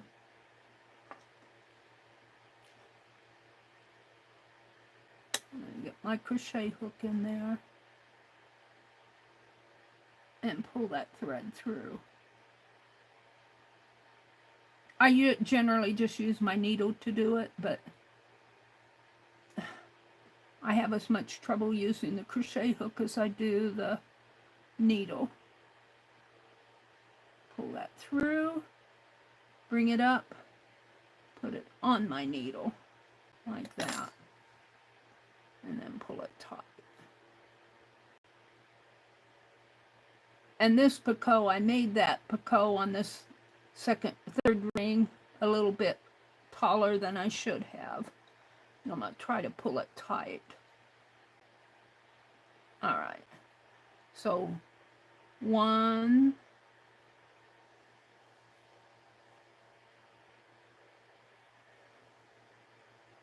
2. And what you do when you make a double stitch is you wrap it around your index finger like that. You go under this thread, put it on the needle, and that's the first leg of your double stitch. Wrap it around your finger, and then I come around, clear around to the back. I was watching Katia, and I don't think she comes clear around. She catches it right in here. I like to come around, and I know I have it. Whoops. What did I do here? There we go, 3. So now we want to do our small, medium, small. So I just have a little bit of space where I'm putting the end of my finger there. That'll be my small, so, and then I catch it there, I don't go, and then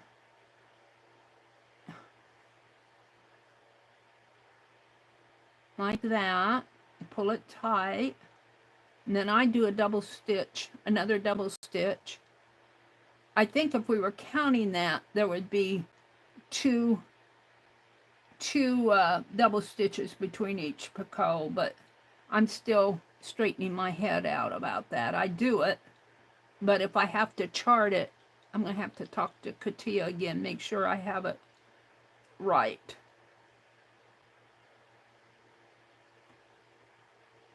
Like so. And another small Picasso, small one there. My thread gets twisted here. And now we're doing 3 in, so there's 1. This is 2. 3. And I'm ready to do my last Picasso, which is a join Picasso, and I want to make it smaller. I tend to make them too large. So a smaller join. And then 1, 2, 3, and then I'm going to close it. I think I'll do 5 rings and quit on this. All right, we're going to pull our ring. What we have here, let me put it this way, get my tail out of the way. What we have here are 3 rings. 1, 2, 3. We've got 3 picots, a join, 3 picots, our small, medium, my medium, and they're about the same size. This medium should be a little taller. So we have that sequence, 3 picots, my join picot, and 3 ending picot, 3 ending double stitches. So I'm going to pull this. That join is not pretty. I'm going to pull it, and see, I got just a teeny bit of thread, a bare space. Look at how small I made that bare space compared to these 2. That'll make it curve. I almost want to pull this out. I think I will. And I think I'll stop because I'm getting tired of doing this.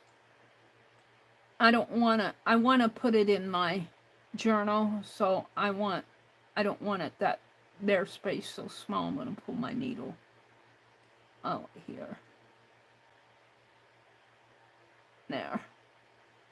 And I'll start again when I'm working on it. And let's see, let's put it on here.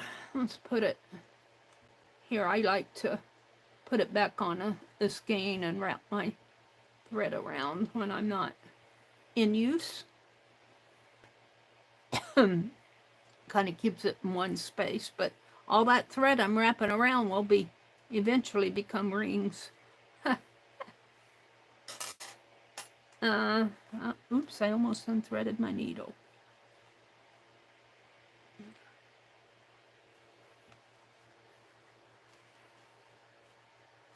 Shall we work on the goats?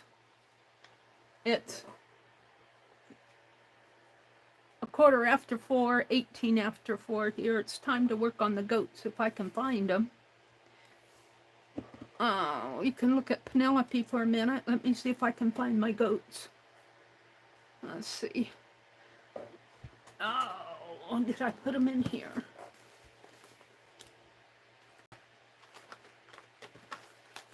No, I don't see them there. I'm going to have to find my goats. I might have put them behind me.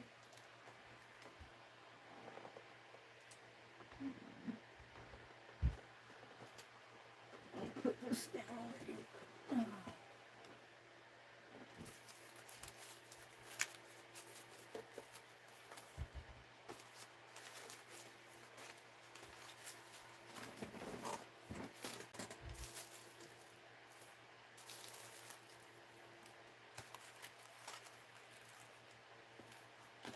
I'm looking for them. I bought some small paint brushes. Let me get this thread and the tatting stuff off. I'll take that back out. I don't know if I can sit on the front porch today or not because I think we're expecting some storms, so I don't know when they're going to start. Naturally, I mowed the lawn, so it's going to storm. That's how it happens. Let's see. These are postcards, but they're in progress. This is one that I did the stitching on. Let me just kind of work around here. Let's open this up. Put these paint brushes in the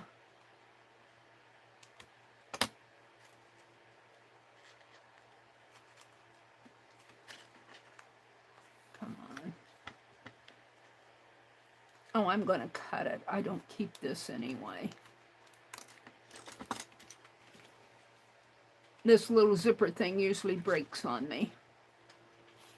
Pull blow this out.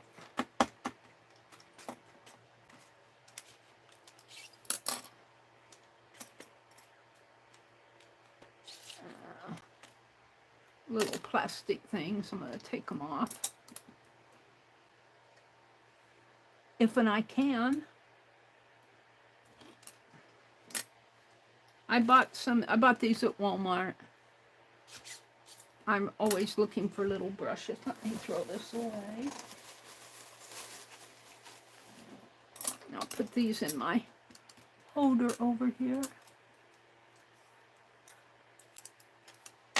Some little paint brushes.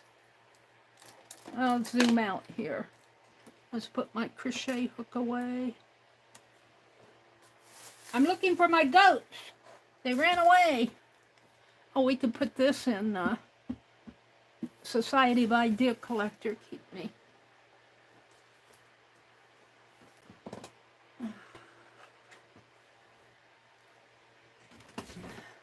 Let me zoom out. Zoop.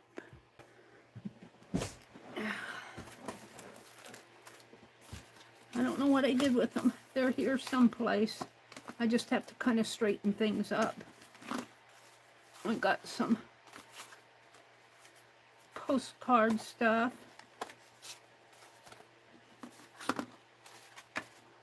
Here's some blank ones.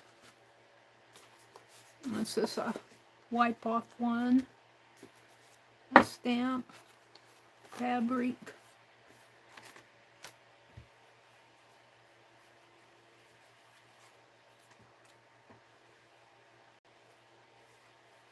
A towel.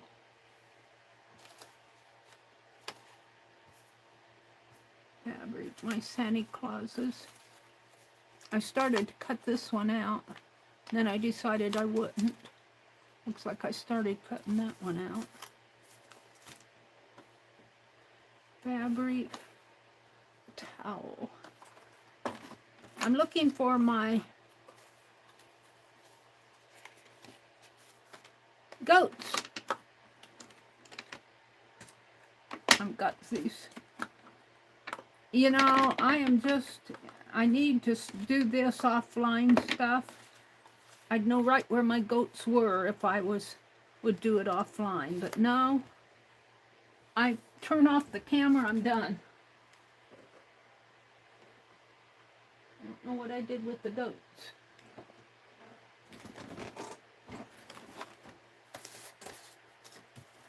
Pencils, rulers, papers.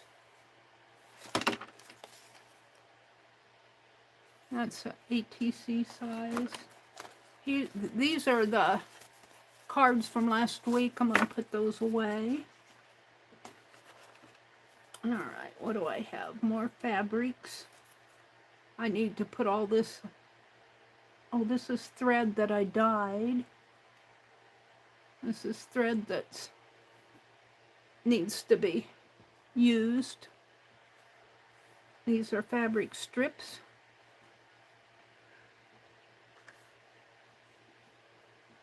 They should go in fabric strips. I need to get it out. That's just an embellishment. What else do I have up here? My Santa Clauses. Let me put this with my stitching.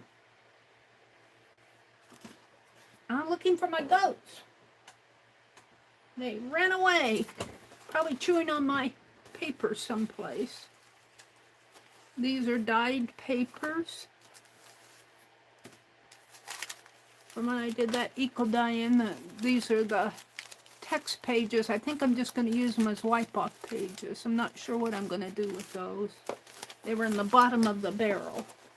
The goats have to be around here someplace. I probably covered them up. I'm looking for them. Boy, I have a lot of this. I should just make me a junk journal.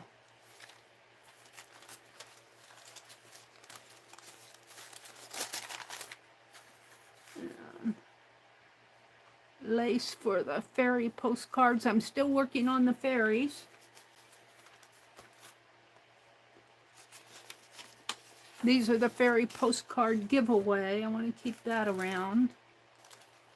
The bag, paper, papers. I don't know what I did with those goats. I guess I'm not going to work on them until I find them.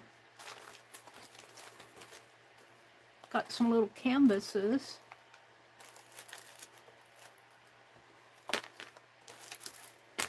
Where are my goats? I have a tray here that I'm going through. I don't think I put them in here.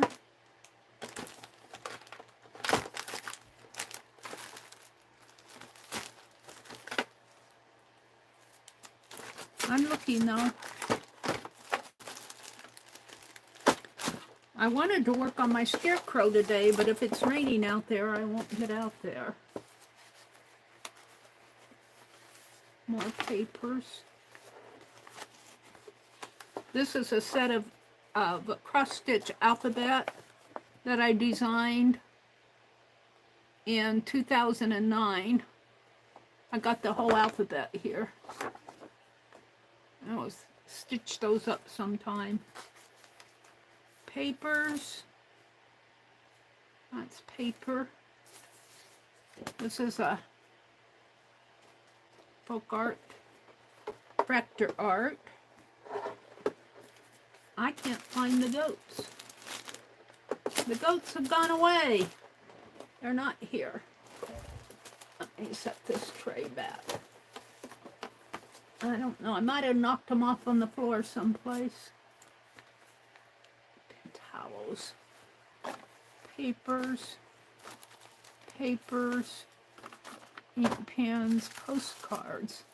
Well, until I find the goats, did I put them in here? We need to put these others away. These are the ones that I did. These are week 17. Let's see if I put my goats in here.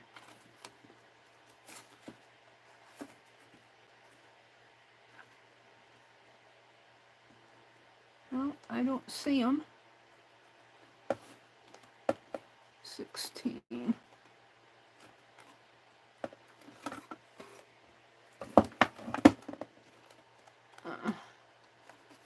Let me grab 17 here.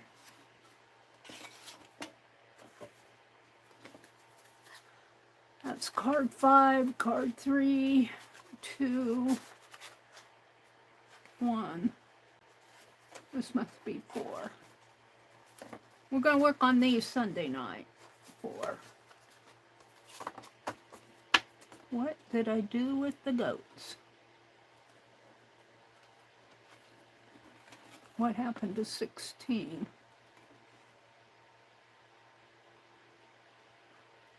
One. Wherever 16 is, I have 16 is missing in here. These are blanks. Well, I got plenty to work on. I could do some 20s. I might do them on canvas. I'm looking for the goats. I don't see them here. I don't know what happened to them. I'm looking. I don't see them.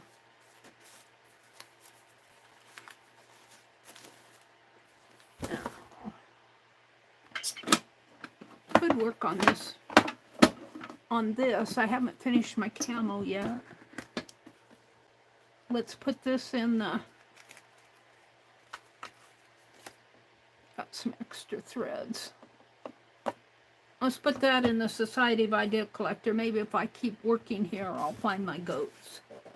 Let's see. I'm going to put a snippet of this thread in my Society of Idea Collector, along with the dyed. What did I do with the goats? I have postcards.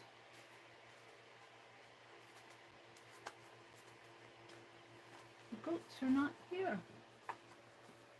But what did I do with the goats? I don't know. I had quite a few of them. I don't know what I did with them. Did I put them underneath the...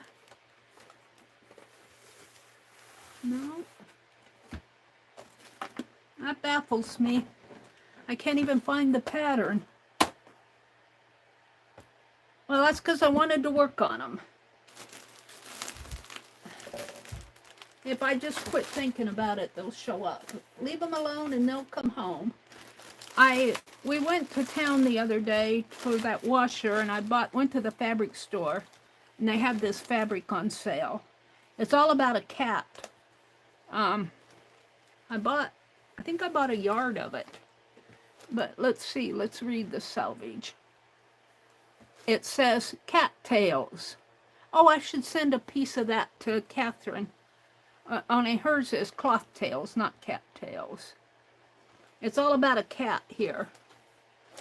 The sea broke in a long line of rain and slipped down the beach to come up and break again. In a long time in the rain, the motors were something. You don't really read it, but it's all about a cattail. Well, because I just came in about once or twice a week with the old man from Mason's, and he was always at the Cafe de something on the upper side with the rest of the gang. I guess that, and then it's cut off. But this will be fun to play with. I like text fabric, so I bought a yard of it. Shouldn't have, but I did. For my slow stitching, of course. And then this I got at Walmart. White and black thread. And my card was up. If you buy at this little quilt store, they punch a card. I got $10 off, so I bought some threads here. Tatting threads. So I'm going to put all of this in my in-out basket. I'll keep the sack out. I don't know what I did with the goats. Where are the goats? I'm looking for them.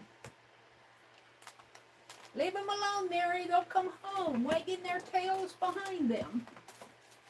I guess that's what we're going to have to do, because I'm sure not putting my hands on them. I don't know what happened to the goats. I don't see them. I'm looking, oh. Oh, dear me. Where are the goats? They ran away. I'm looking to see if I dropped them on the floor, but I don't see them down there.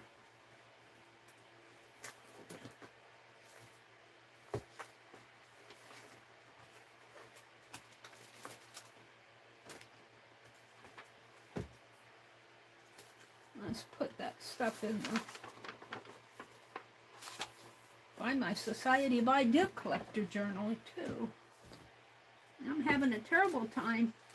That's what happens when you don't get organized. Where's my Society of Idea Collector journal?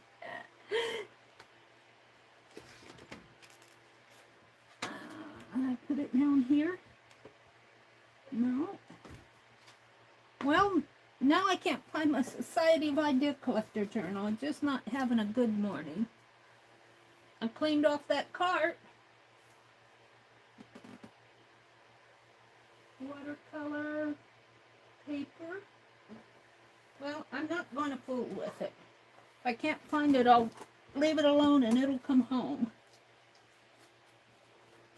Sometimes I have to do that. I get frustrated trying to find things.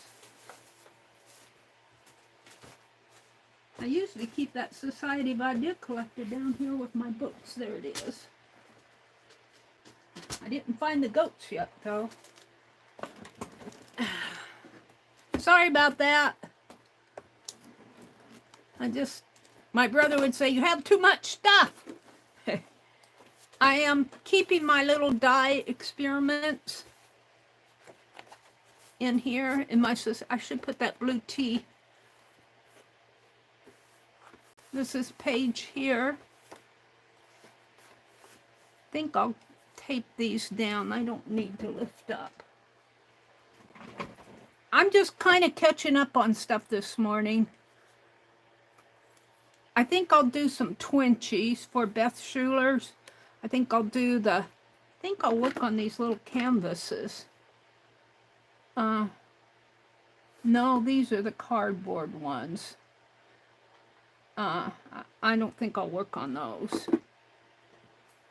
I was thinking I could cut little canvases. Probably do them on paper. And Penelope, I need a pen. We're going to work on the twinchies next. I don't know what I did with the goats. They'll show up. I'll get them done when I get them done. That's just going to have to what it's going to be like. When I get them done, Linda Renz sent me a postcard, so I want to do another goat for a postcard for her. Teresa gets one. Raul and Katia, I think, and somebody else. I think I'm up to like 9 goats, 9 or 10 goat postcards, and about that many same fairy ones. And I'm not sending out any more postcards. I'm sending out those tags, 4th of July tags, but I'm not sending, because those are already made from 2019. But that came right off. Probably because I didn't have that paper. Didn't have it off of the 2019. I made some 4th of July tags, and I'm gonna give them away. They've just been sitting around here. I need to do envelopes for them, get them sent out.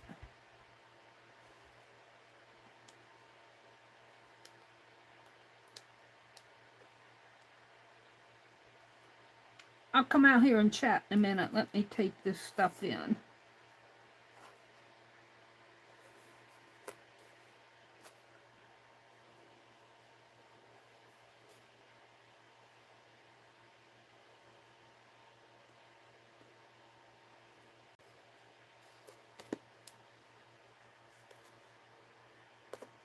Thank Laura Vasquez for the double-sided tape. Bless her heart. Thank you, Laura. Every time I use it, I think of Laura. She's so generous. I don't need any for a while, though, Laura. Don't send me in any just right offhand. I'm good for now. I used to be able to get this retail. They tell me to go to the website and order it. I don't like their website. I don't like their app. Let's put it that way. Their mobile app. All right, one more. Here, I'm just taping this stuff in. These are my dye experiments. This is onion. This is purple iris. It turned out kind of a very, very light green, almost a tan color. I wasn't happy with that. Walnut dye. Walnut dye. I'm going to put another walnut dye in because it's so pretty. And this is rust. And I did some rusting with, and I can't find that caboodle. Maybe I didn't do a caboodle. And even in my own search, I couldn't find where I did my rusting projects. I know I did them. And I know I put them online a couple years ago.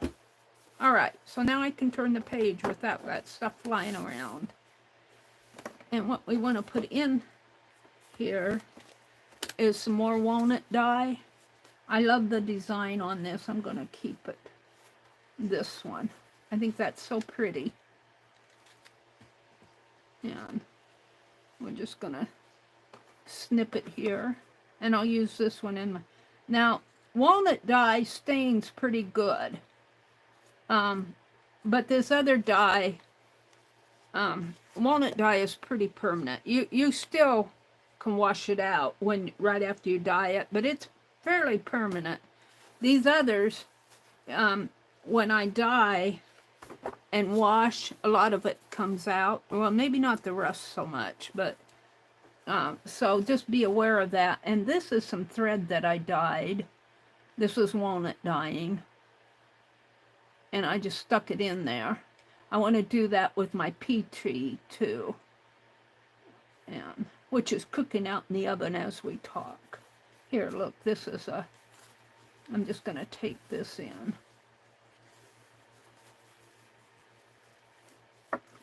And I just think that's such a pretty, I like how it dyed. It almost marbled it. And we're going to do a longer piece here. Like so. Put it up there.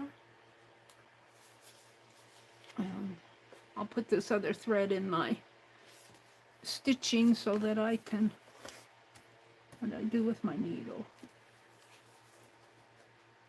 Yeah, I think I'll work on Beth Schuler's Twinchy project. I think I'm going to do some rabbits that I have in the doodle. I'll bring it out and show it to you.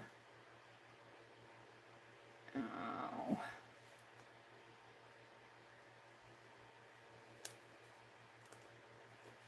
Well,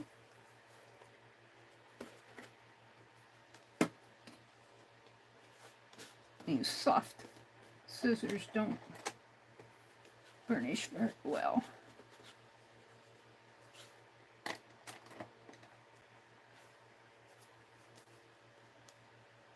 So I want to work on Becky's crochet along this morning. I want to do some more stitching. I want to do this and I want to do that. All right. And this I'm just going to tape in with not removing the, I'm just going to tape it right and hope that it sticks. And maybe I'll pull it on the other end, pull it like this, tape this side down. Thank you, Laura, for the double-sided tape. Bless her heart. And let's document this. Let me get these scraps out of the way. If I don't document it while I'm doing it, I forget.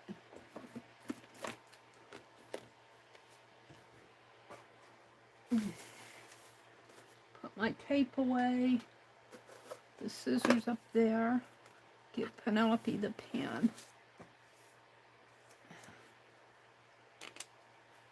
And so this is walnut dye. And I think I probably did this. Let's see, this is June. I probably did it in April. It was either March or April. March/April. I can't remember. I did it. It's one of my first ones I did. I'll call it March, April 2024. And this is walnut dyed thread.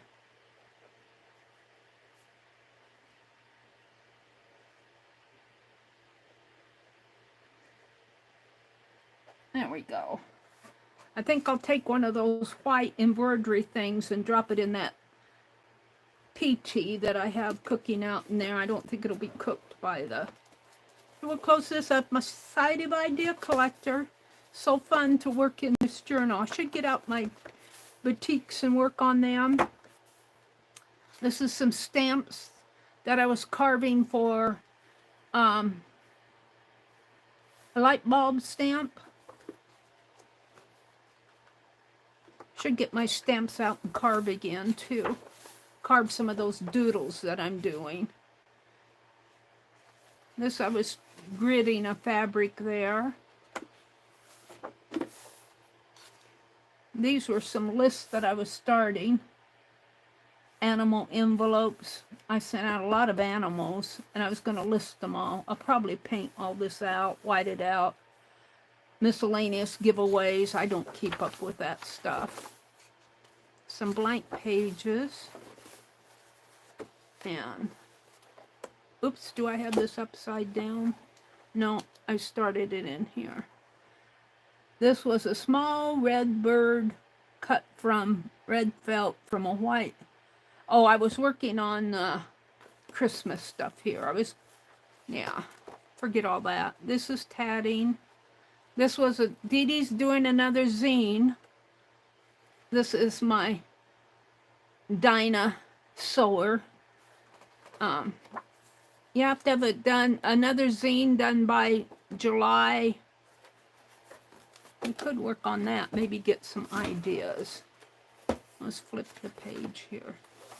Oh, where did Dinah go? Dinah was in here.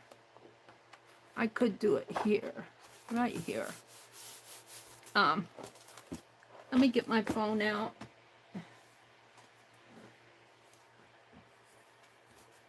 And let's go to Dee Dee's community tab. Let's see. Let's go to YouTube. And subscriptions.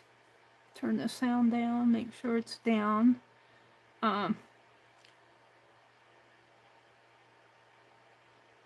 Search for Dee Dee. She has a new video up from, was it yesterday? Dee Dee. But I'm not going to watch that. I want to go to her community tab. 3 days ago, zine swap due July 15th. 15 prompts to choose from. Choose at least 3. So what I'm going to do right now, I'm going to write zine swap Dee Dee. And Dee Dee and Janet Young work together on this. I think you send out 6 of them. I'll read the rules here.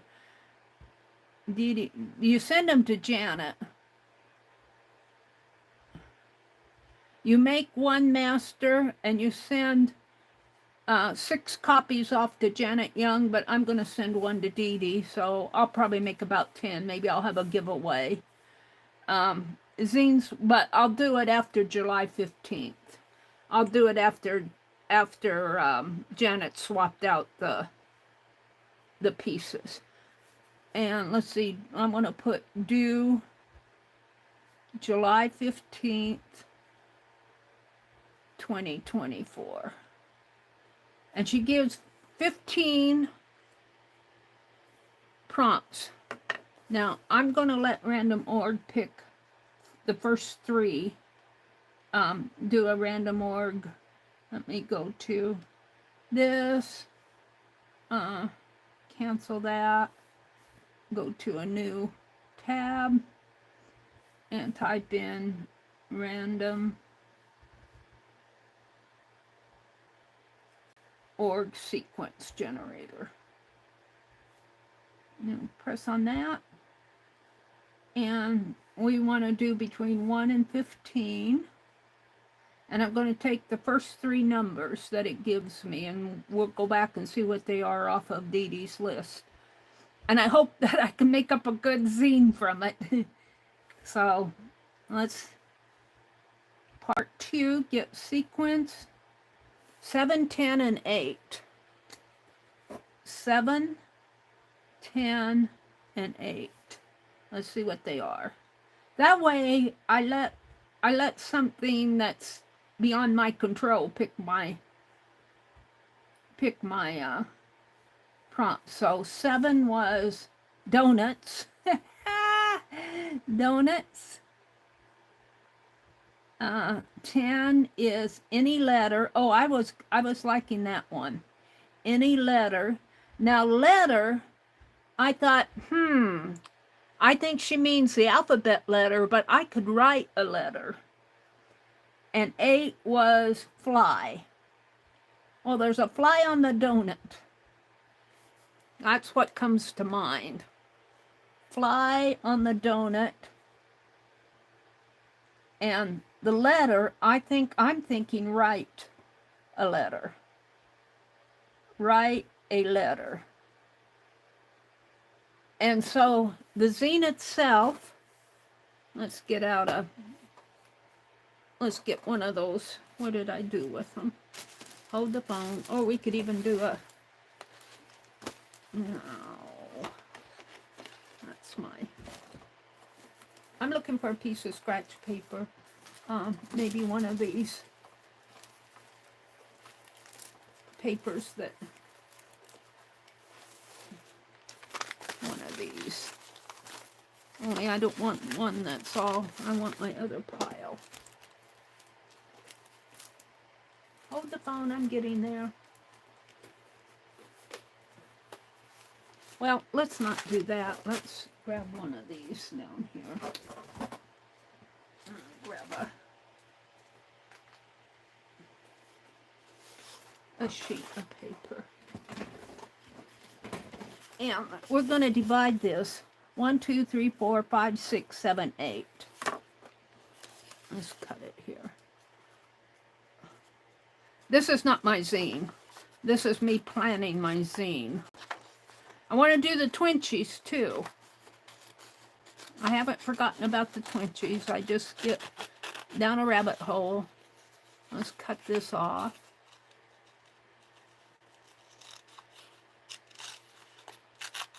Doesn't have to be perfect. It's not. So 1, 2, 3, 4, 5, 6, 7, 8. 1, 2, 3, 4. So what I'm thinking that there's gonna be somebody writing a letter about a fly on a donut.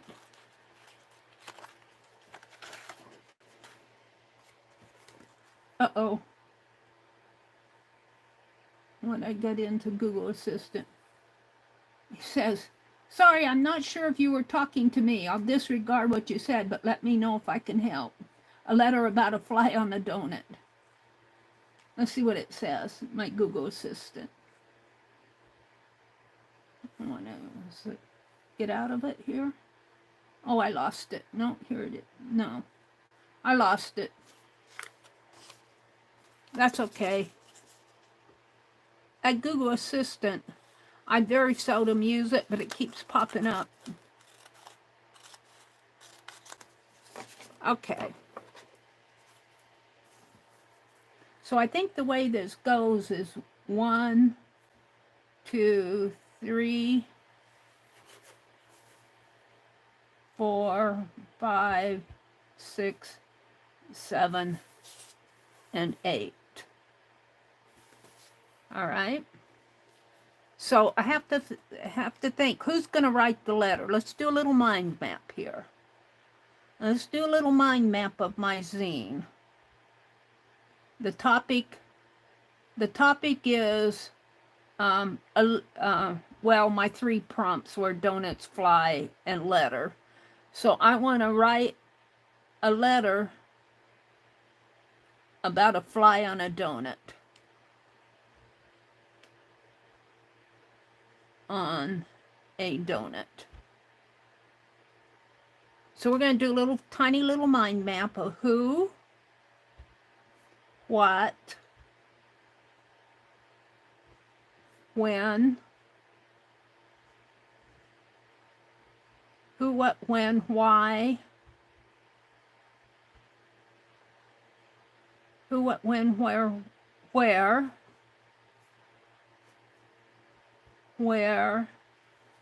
and how. Is that the one? Who, what, when, where, why, how. And I added my W, I put as wonder, and that includes the why not, what if, all of that. Why not, what if. I had a little list, stories. That all falls under wonder. So who? So the question is who is the letter to?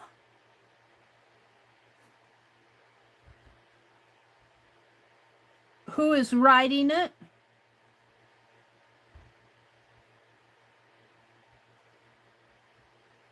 Who is reading it? Who could be the other who's? Who, what, when, who did the donut, who made the donut? Who made the donut? Where did that come from? That would be a where, but who made the donut? Or who baked it? Who made it? Let's see, who? Who? I guess that's enough who's. What? What is this all about? What, I might have to come back to what. When did, I would put who here. Who's eating the donut? Who is eating the donut? Could be the fly, but it could be a person. When did the fly get on the donut? That's good enough for me. On the donut. When? That's when. When did the fly get on the donut? When did the person eating it see the fly eating the donut? See the fly. What did he do? What did? Well, here too, who is eating the donut? We need to determine a who there. When did the who, when did the person notice the fly?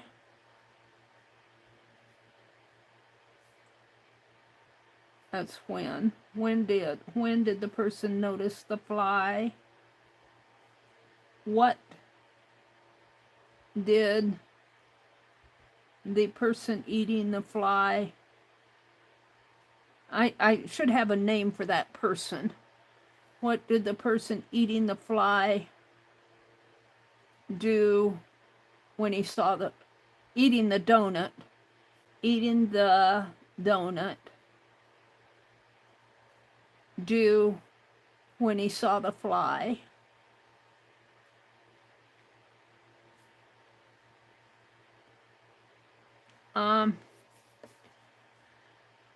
When, what, who, what, when.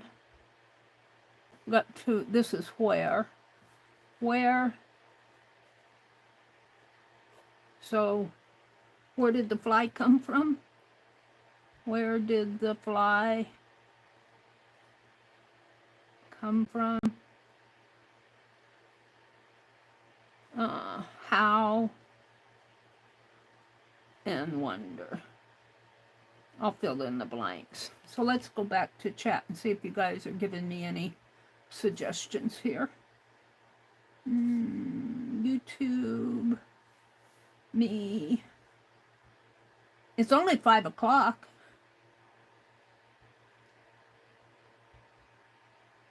Dee Dee's Community tab. Thank you, Arlene. Meri wasn't eating the donut while writing a letter until a fly got on her donut. Okay, so we're going to say it's Meri. So who is eating it is Meri. And we answered that. So what did the person eating the donut? So what did Meri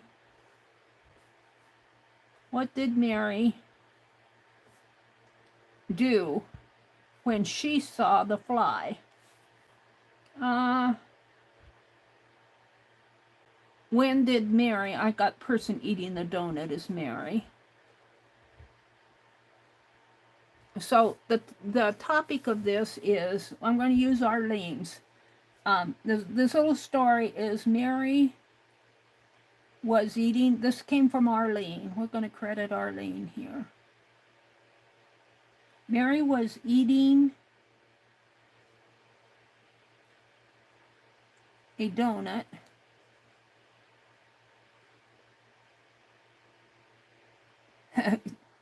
Rain Girl says that would sure ruin a donut. Eating a donut while writing a letter. Who was I writing a letter to? While writing a letter to Dee Dee? We're going to write my letter to Dee Dee. Who is the letter to? The letter's going to be to Dee Dee. And maybe we'll put a carbon copy to Janet M. While Meri was writing a letter, until a fly got on her donut. That's what this whole story is about. Should we call the fly a pet fly? Does somebody own a pet fly? Who owns a pet fly? We're going to make it a pet fly. We're going to put it as a pet. Somebody's pet. Who owns that pet? Until a fly got on her donut.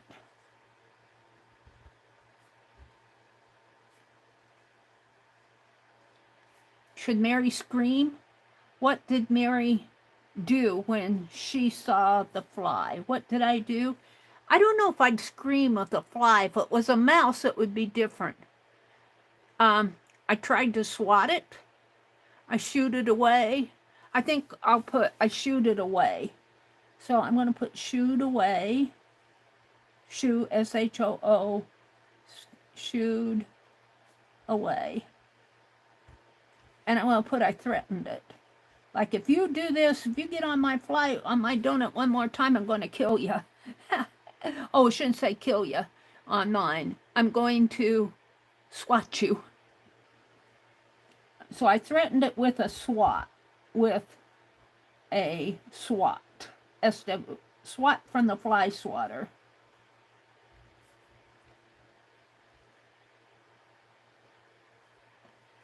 Let's see. Arlene says she's going to wash painting stencils and brushes. Hi, Becky. Good morning. Becky, I couldn't sleep, so I just got up. Probably started streaming around 3 o'clock this morning. I just couldn't sleep. I'm still wide awake, and it's 5:03. Becky, I want to know, are you going to do a craft and chat this morning? It will depend on how long I stay on. Up to you. Flies are very rude. Okay, we're going to call it a rude pet fly. A rude pet fly, Cindy says. So who owns the fly? Whose pet? Who? This is a who.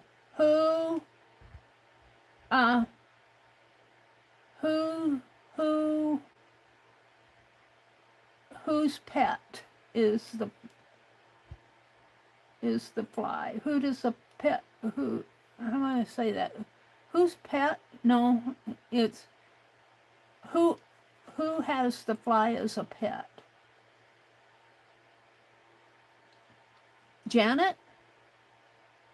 It's going to be Janet's pet fly as a pet. And we're going to call it Janet's pet, Janet. So the letter is going to be, all right, who made the donut? Who made the donut? All right, we determined that I'm writing to Dee Dee. I'm writing a letter to Dee Dee.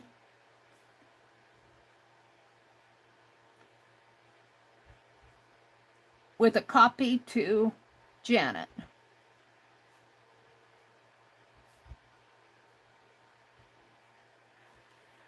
Let's see, the what. The what is the letter about? What is the letter about? What would I write to Dee Dee about? Swaps? Let's see. Flies are very rude. Arlene says Meri's brother is... Oh, you said it was my brother's pet fly? Okay, we'll change that.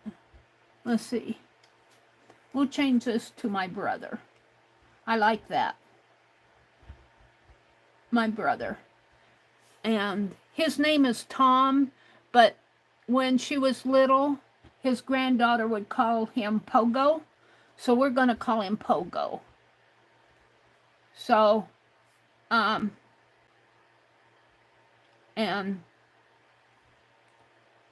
that's whose pet the fly, who owns the pet fly. is Pogo's pet fly. Pogo's pet fly. Oh, this is kind of funny because in the fall, when it starts to get chilly, we get a lot of flies on our west window. And we're always swatting them. And my brother, I love him. I love him. I think well of him. I'm thankful for him.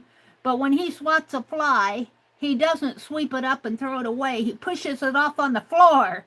And I get so mad at him when he does that. I said, you know, he swats it and it falls on the windowsill and then he just brushes it off on the floor.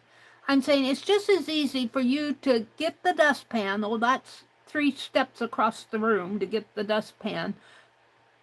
Swash it into the dustpan and throw it in the trash. No, he swats it off throws it on the floor, and I go out in the kitchen and I find 5 dead flies on the floor. I have to sweep them up and throw them in the trash. That's a little sidebar. But he didn't swat his pet fly. I'm going to have to tell him we're writing a story about his pet fly. What is the name? Oh, that's when. What is the name of the pet fly? What did Pogo name his? What is the name? We're going to have to name the pet fly. Pet fly belongs to Pogo, which is my brother's name from my grandniece when she was really young. She couldn't say grandpa. She said Pogo. Pet fly belongs to Pogo, and I need a name. Name of the fly is. I need a name of the fly. Flies often bring their unwanted friends and relatives. That's true. I agree with brother. Got to sweep the floor anyway, so I knock the flies on the floor. Yeah, but he doesn't sweep it. He leaves it for me to sweep up, you know. And he doesn't sweep it where he sits. He sweeps it on the floor where I sit. So I have a major complaint there. All right, we need to name the pet fly. What is the pet fly's name?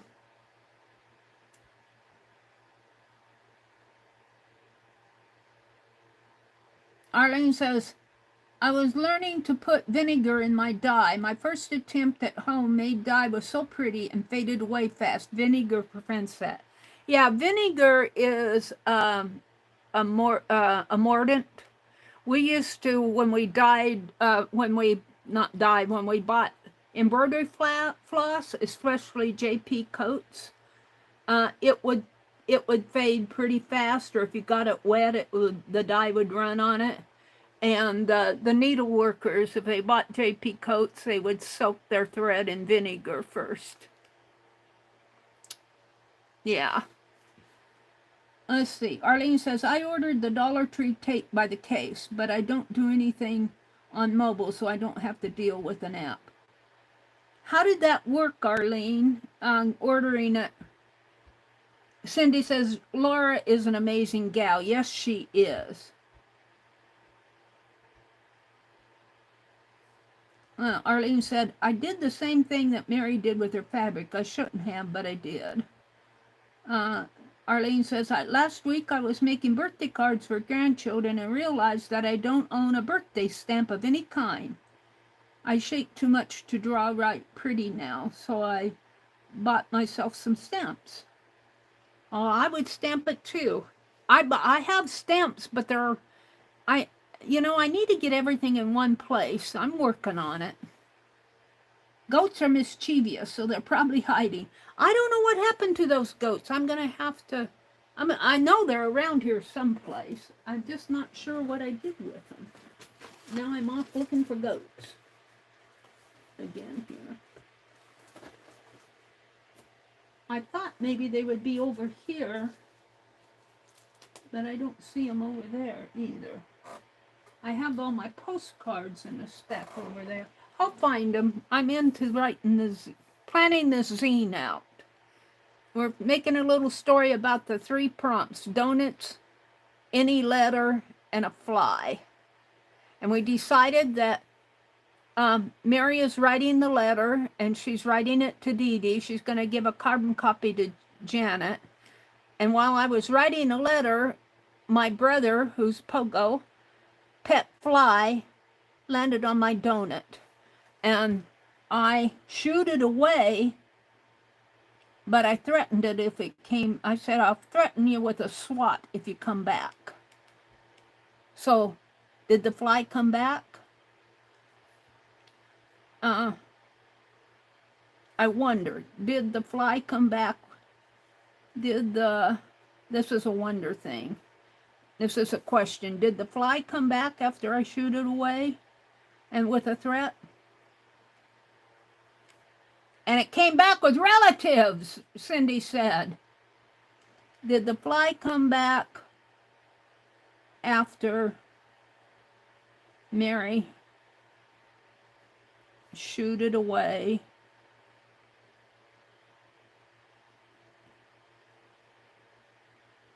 with a threat? This is all going to be a zine, so I'm just kind of planning out my little story here. With a threat. And that's a question. And we already know the answer. Cindy gave us the answer. Yes, it did. It came back with, what did you say, friends and relatives, Cindy? What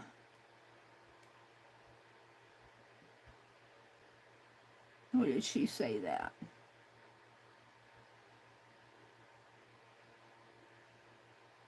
Yeah, here. Flies often bring their unwanted friends and relatives.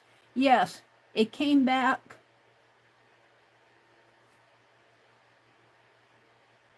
with friends and relatives.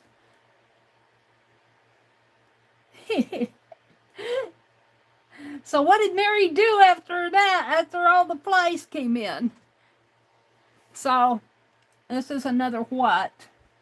I'm going to have to put it over here. What did Meri do when the fly came back? We didn't have a name for the fly yet. Did we get a name for the fly?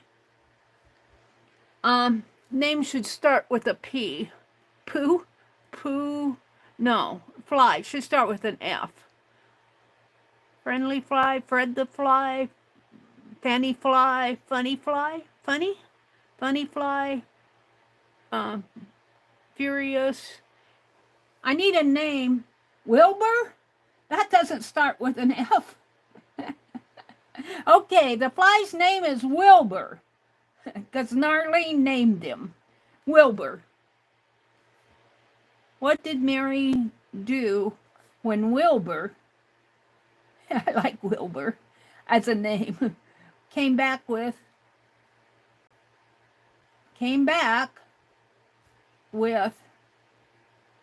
friends and relatives? What did she do? By the way, I'm still writing my letter. Did she complain to... Oh, Fred. I've already named him Wilbur. I like Wilbur, Arlene. Being a kind person, Meri warned Wilbur and his friends, one more time and I will roll up my magazine and swat you if you don't leave my donut. I like that. Although I don't know how kind I am, but the answer to that is I threatened them again.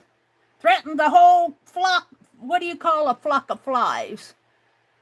A swarm? Threatened the swarm of flies. This is Cindy. Cindy says, Meri threatened them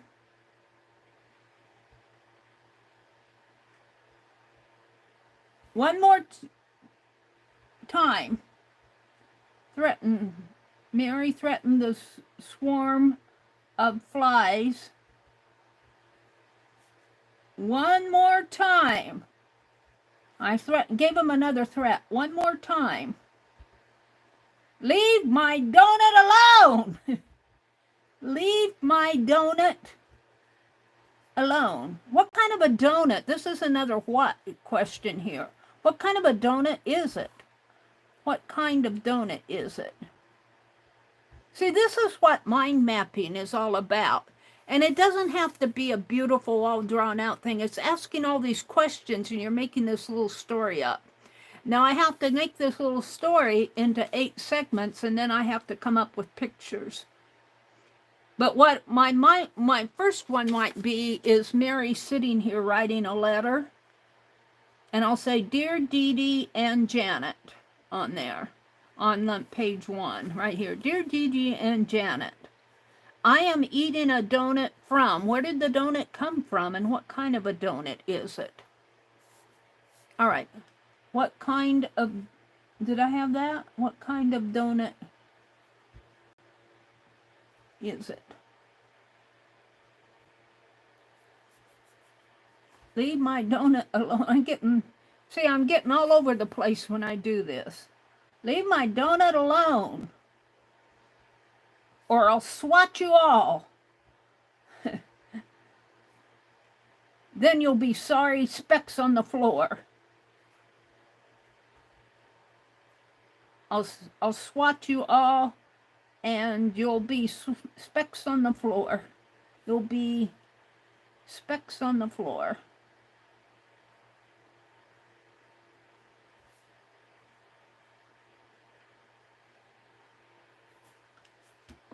What kind of donut? I don't really like donuts. Don't tell the flies. I don't eat many donuts, but I agree, glazed donuts, Jen. So it's a glazed donut. That would attract the flies. Jen says it's a glazed donut. We can glaze it on the zine. Oh, Arlene said it's a raspberry jelly donut. It's a glazed raspberry jelly donut. It's a glazed raspberry jelly donut. I don't know if there is such a thing, but there is in this story. A glazed raspberry jelly donut. And it came from the, that would be the where. It came from the donut factory. So it came from the donut factory.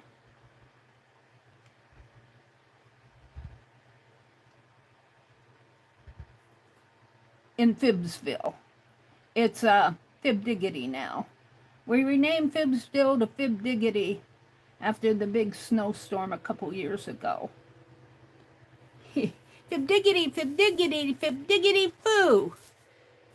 FIBdiggity, FIBdiggity, we welcome you. That's our little chant. All right.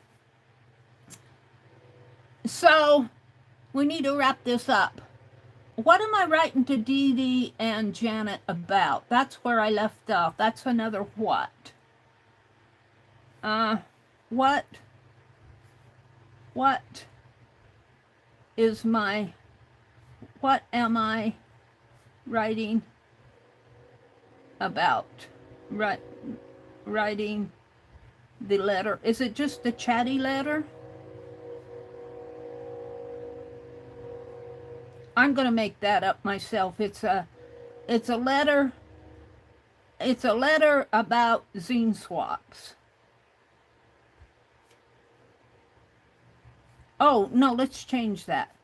It's a letter about getting ideas. Like the Society of Idea Collectors. So that's what I'm writing to Dee Dee about, is getting ideas. Cute chant, Meri. Yeah. FIBdiggity, FIBdiggity, FIBdiggity foo. FIBdiggity, FIBdiggity, we welcome you. Oh, I already said I was writing about ideas. Ideas about starting a donut factory, an awesome donut factory. We're getting ideas about, no, let's not start it. About starting a donut factory. What's starting? What do you, when you get a new business, what is that called? inviting a business to your town. About oh, what is the word for that? When you entice a business to your town. I want to say starting a donut factory in FIBdiggity. Because that glazed raspberry donut that I'm eating is so delicious. A factory in FIBdiggity. That's what the letter is about. We want to get ideas about how to about attracting the donut factory to come to FIBdiggity. Of course, this is all scribbles. Arlene says she loves the Society of Idea Collectors. I need to start a new binder. Mine is full and the stuff is falling out of it. I think I'm on my third one, and it's probably about half full, maybe not quite. I think my last page is 82, 80, 81, and there are, oh yeah, I'm about half in. I start my index at 157. Let's see, this is on page 69, and I'm going to have to put a page here or skip a page because I got stuff here. I went back to, I think I'll put another paper in here. So 68 and 69 is, let's fill that out right now. 68 and 69. Right here. This will be DD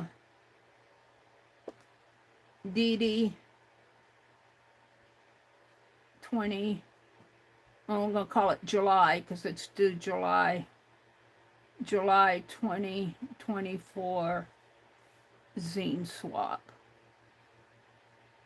planning.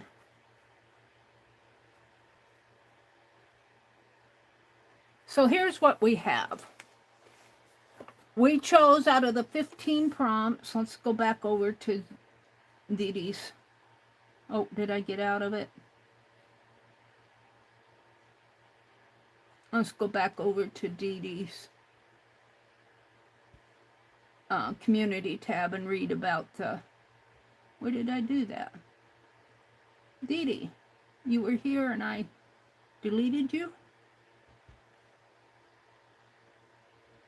Oh, what did it do here? There she is. Let's go back over to her community tab and read about she put the rules on her community tab. Let's read them. 3 days ago, so she started this on Monday. Oh, read more. So she gave us, the swap is due July 15th, 15 prompts to choose from, and we let Random.org choose mine. I'm glad it chose letter because I was attracted to that one. The rules. 1 set of 6 per person. 6 copies of your original. You get to keep the original, but I'm going to make 7 because I'm going to send Dee Dee one. You need to fold and cut all 6 copies. And when I do this, I've learned on my copier, I'm not going, because I can't get borderless copying to work on my printer. So when I do my zines, I'm going to do it in such a way that there'll be white space around all the borders in here. So I'm going to leave a little border. I'm going to make this a note. Note. Leave white space borders on all my art. So I'm not going to color my art clear out to the edge because the printer leaves that white space, and it'll look nicer if it'll just be maybe a, just a little story written there. And I think I'll write this in letter form, like say, well, we'll have to figure that one out. I'll have to think about this a little bit more. But anyway, you do 6 per person. and you keep the original. You need to fold and cut all the copies and send in 6. You get 5 back. Janet keeps one for all her work. Well, Dee Dee has work too, but I'm going to send one to Dee Dee. You will contact Janet for her address, Instagram or email. She streams on Mondays, I think at 2 Eastern or 1 Eastern, up in there. You'll see her between 1 and 2 up in there, 1:30 and 2:30.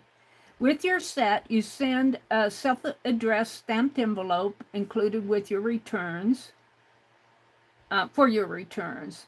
International return postage will be paid by Janet. You might add a couple dollars in there for any international to gift Janet. That's just what I'm going to do. You don't have to. Make sure you sign your zine. The screen name is fine, so you could sign it. I'll sign mine with my name because everybody knows me. But you could sign it like the Meri Atelier or whatever your screen name is. On the back page, and include the prompts you use. So we know page 8, which is over here, will be the documentation page. Document as your sign your zine, so sign it, signature, and the prompts that you used. Check my stream from today, June 3rd, Dee Dee stream, starting about 18 minutes in to see how to fold and cut a basic zine. Have fun. So those are the rules.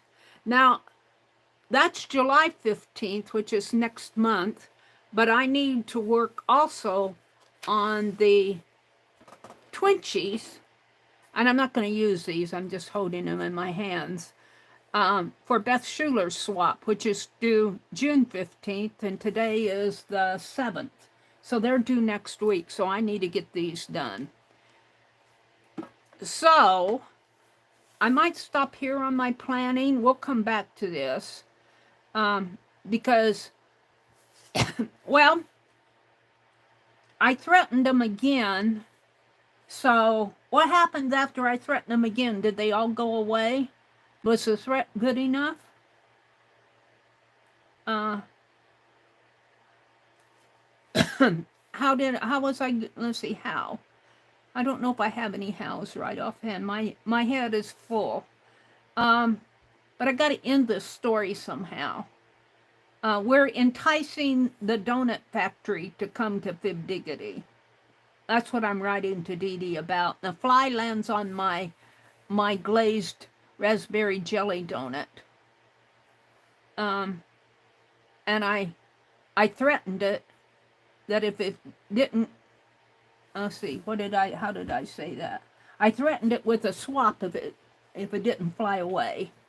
And so it flew away, and then it came back with unwanted friends and relatives.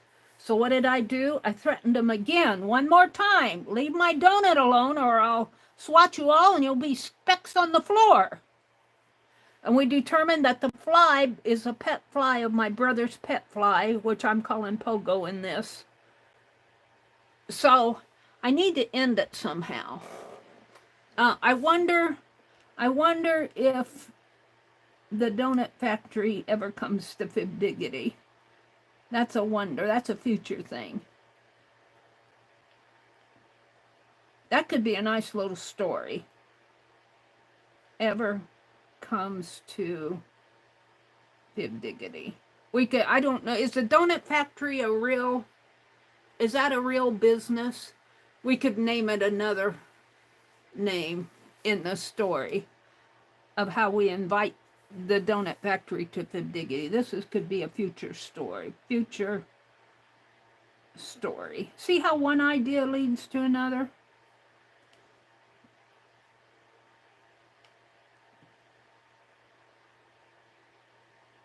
How?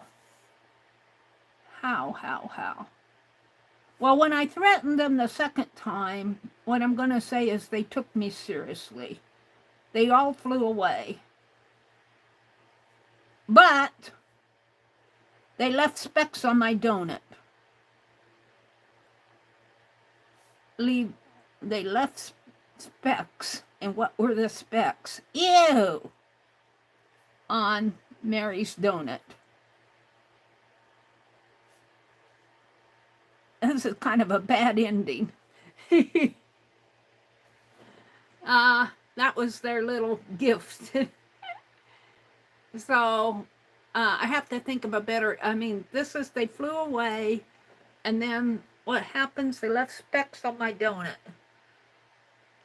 I couldn't eat it. Yuck. Yuck. That's how I'm going to end it. Yuck. That's the ending. To quote Shannon, the end. The seventh page is going to have yuck on it. Maybe I can plan this out. So I need page 1, 2, 3, 4, 5, 6, 7. I need to take this story, and the seventh page is going to be yuck. That's the end. Yuck, the end. The sixth page will be where they leave. Well, I'm going to have to plan this out. Hold on. I guess I'm going to finish my planning here, because I want to split this story into 8 segments. Let's do it over here, like this. I think I can glue, well, I can glue it right here. Let's put this in my society. Let's see, I'm going to have to tear it. We'll get it planned out, and then I'll have to do the artwork, but I need to work on the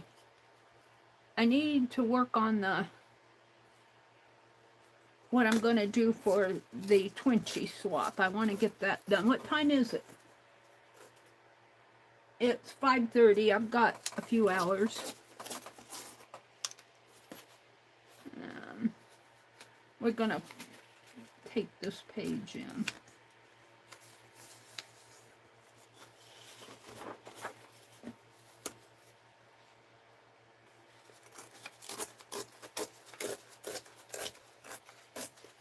Let's get rid of the stuff here. Get some of this fantastic double-sided tape from Laura. And, oops, excuse me for tossing that ruler around. Let's put this page down in here. And I don't need a whole lot of tape. I'm not going to put tape all over it. This is more planning. This is page 2. What I'm going to do is divide this story into 8 segments. The last segment is going to be documentation. The 7th one is the ending, which says yuck. I think, let's put some tape on the corners here.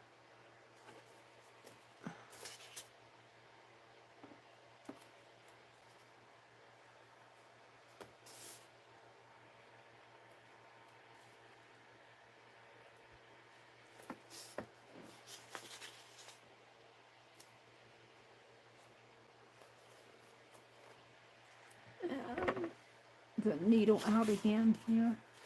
Let's see.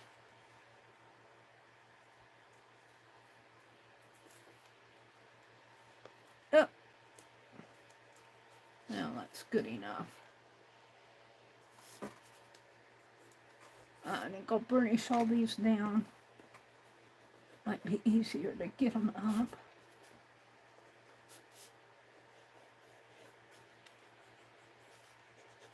So if I plan out the story, then it's just, and what goes on each page, then it's a lot easier to do the artwork rather than trying to, I mean, it just depends on how you like to work. I don't always work like this. Sometimes my things just kind of come more spontaneously. I don't really plan.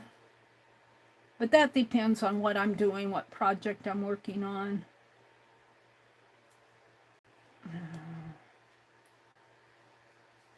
This one isn't coming off as nice.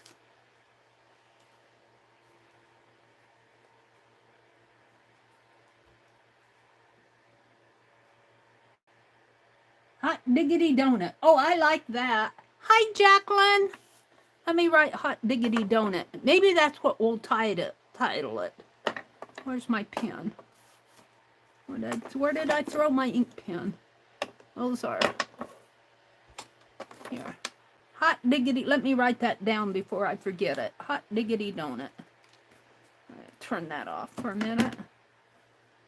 Hot Diggity Donut. That sounds like a good title.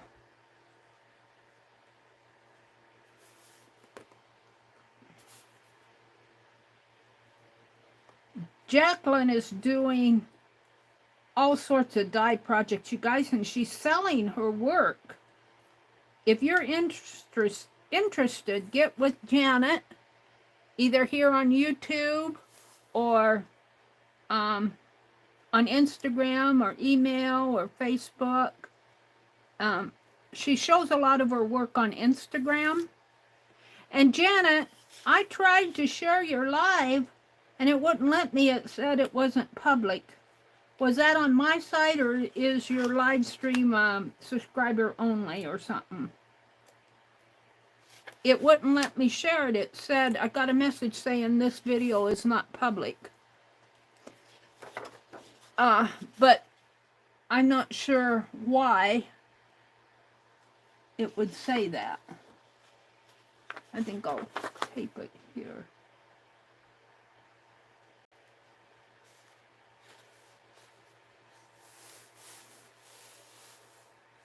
Says, I'm sure I'm still learning the ropes. I don't do Facebook. Oh, she's not on Facebook. Okay. So if you're interested, send her an email. Do you want to put in your email address? Can you do that here? I think she has a link tree on Instagram where you can get all of her contact information. But go look at her pictures on Instagram. She is doing wonderful, wonderful dye projects. And some others. You're doing a journal too, aren't you? You can do, I think she takes custom work because she was showing where, I think her journal is test strips of her dye projects, if I understood your stream right. Email is good. Do you want to put in your email address? Or is your email address on Linktree? Do you have an Etsy shop? I think you have an Etsy shop, don't you? Oh, you know what though? You did a great job of streaming the other morning. You answered all the questions and you followed the people who were coming in. I often get sidetracked and don't get everything answered. Let's see. We're in the process of dividing this into 8 segments, and I'm going to put and I might have to do that in pencil because what did I do with the tape? Because I'll probably be erasing as I'm figuring out. Let's tape this this is a little zine plan thing here. Divided. This is just a piece of gridded paper that I cut out. It has 8 squares on it. So we kind of got our story. That's good enough for a zine.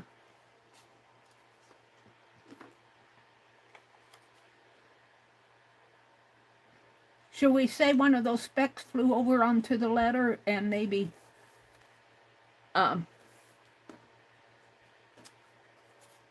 no, my head's not working. Splatter. The zine was splatter paint. It was fly specks. Okay. So we're going to divide this into 1, 2, 3, 4, 5, 6, 7, and 8. And I'm going to do this in pencil because I have a feeling that I'll be erasing a lot. Let me find my pencil. It's fairly sharp. So 1, we know it's Hot Diggity Donuts, the title. Hot Diggity Donut. I could write that in ink. That's, who suggested that? What, a rude fly, oh, What a rude fly he was. I need to put these crayons away. Where's my... So this is going to be the title page. The first one, which is right here. Title page. And the title is Hot Diggity Donut.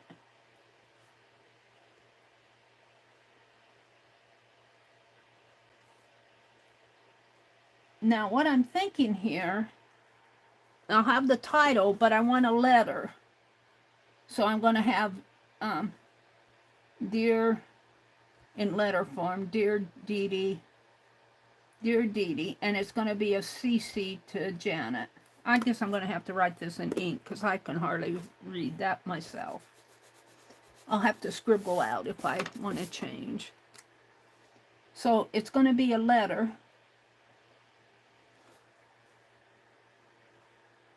So let me get another sheet out because I want to kind of get this down while I'm thinking of it. So page 1 of my zine, page 1, will have the title, but I'm thinking like it'll have a letter. Dear Dee Dee. And I think I'm going to put Ann Janet on here. Now I'm going to have to write it kind of small. Let's take another page here and kind of plan this out. Just one sheet, or do I have two here. We're going to fold the zine so I can scribble on it. I'll probably be doing this an awful lot. So let's go ahead and do this. I've got plenty of time. It's only 6:15. I usually just go on at 6. So I'm folding it horizontal first. Now this may not be how Dee Dee showed you, but I'm just doing a prototype here. I'm not trying to be perfect with it. And fold it this way. Oh, yeah, we'll fold it this way. So you do a horizontal fold and a vertical fold. A hot dog and a hamburger fold, as Tanya would say. Tanya made a lot of zines. I made a lot of zines with Tanya and Lisa. Tanya makes a lot of zines. Alright, then you fold in. And sometimes it helps to fold like this. Fold it in half and fold back. You can see where you're going.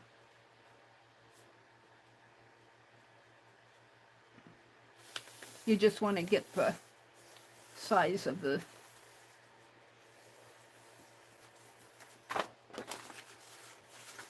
and then fold this one back. And like I said, this probably will not be a perfect zine because I just want a prototype while it's a planner, prototype planner here.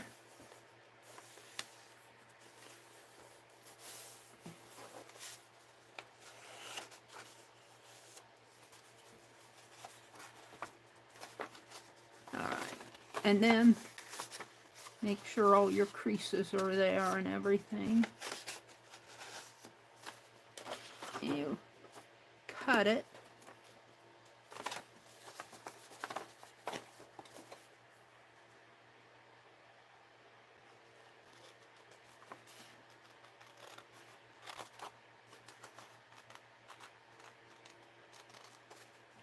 And then you fold it. And of course my corners don't all match, but that's okay. This is just a planner. Alright, so this is page 1. Page 2, 3, 4, 5, 6, 7, and 8. And this could be folded better. And what Tanya does, after she makes her copies and everything, and I'm going to do it to this one because I'm not going to make copies. Let's get this folded right. 8. What she does is she'll glue these corners together on the loose edges, and that helps keep them in shape, and it helps your folds better. So she'll I think she puts a little bit of glue. I'm going to use a little double-sided tape. I learned this from Tanya. After your zines are all copied, you don't want to do it until after you've made copies. You could do it to the copies too, if you're not that good at folding, and I'm not. So just right in here on the loose edge. I think she glues hers. I'm going to put a little bit of, if I can get it off my fingers, a little bit of tape.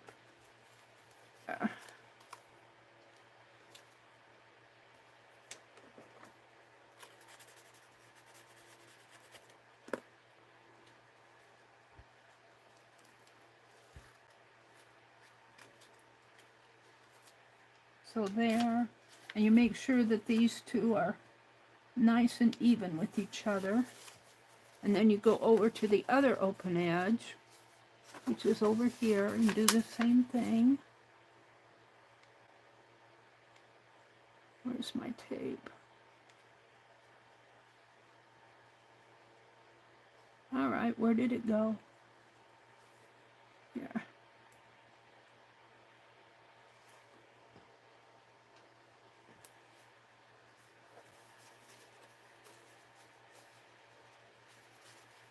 I'm just doing this to keep it halfway organized for me, so I don't have a lot of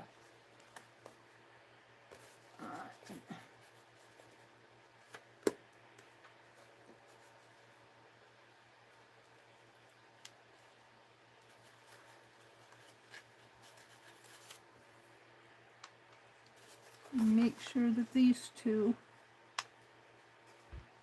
are even. If you get those two open edges down, and then you can kind of go in and flatten everything out. Let's see. 1, 2, 3. And it just makes it a lot neater. But you don't want to do that until all of your artwork is done and copied and everything. So it makes it a lot nicer on the folds. I learned that from Tanya. But this is page 8, and this is the documentation page. So documentation. You want to sign it, signature, and prompts used.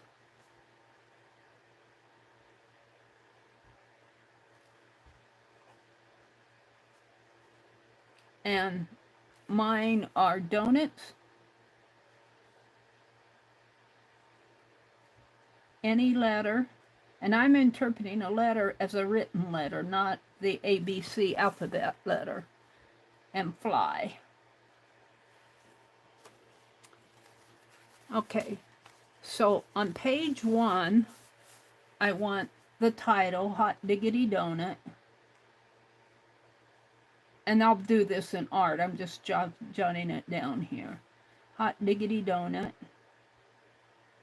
And then I want something about a letter. So the letter would say, Dear Dee Dee. Could just say Dee Dee, but Dear Dee Dee. And then I'm going to put Ann Janet here. And I'm going to date it July 15th. 2024. And I'm going to kind of start a letter, a written letter. I might put some lines in here. I might make a little stationery page here. And I'm going to start writing, we need to come up with ideas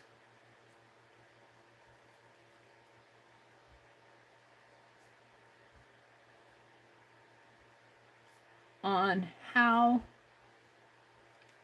to entice. Now, I need to know, where's my phone?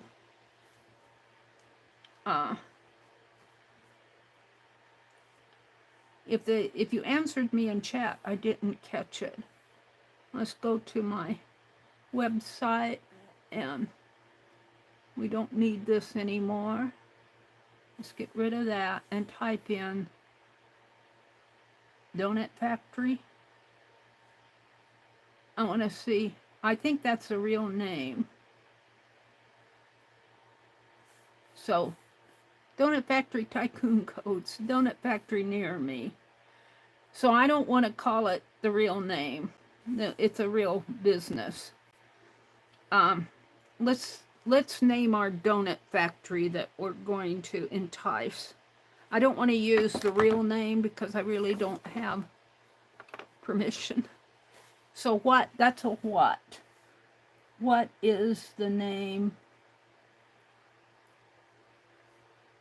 of the donut factory we're trying to entice?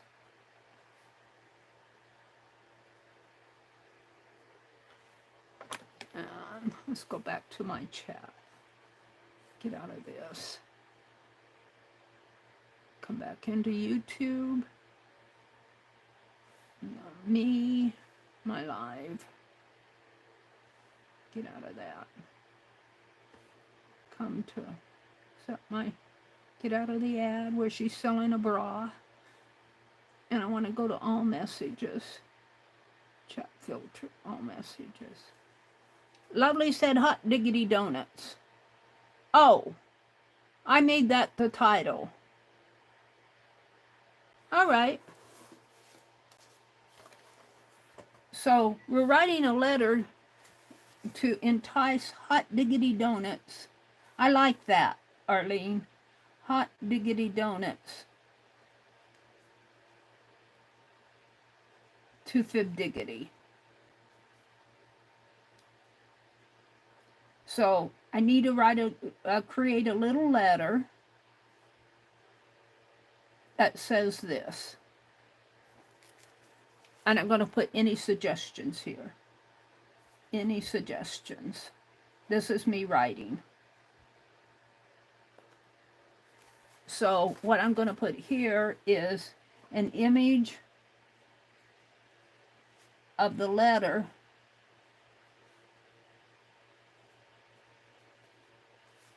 with text, with my handwriting. And I'll have to write pretty small, but we'll do that later with text. And I'll put C prototype. Now, on here also, I want a donut, a glazed raspberry donut.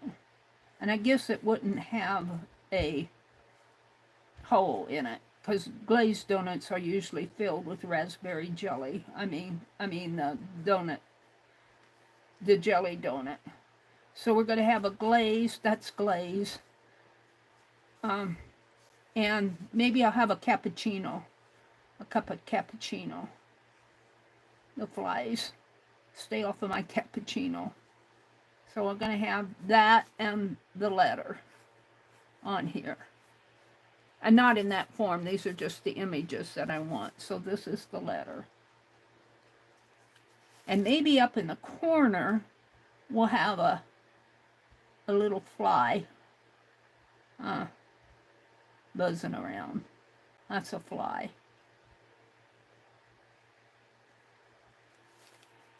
I guess they kind of have wings like that, legs like that, and their wings come out. So a fly up in corner, he's eyeing the donuts. So on here I want images of letter. Well, I got that, of letter.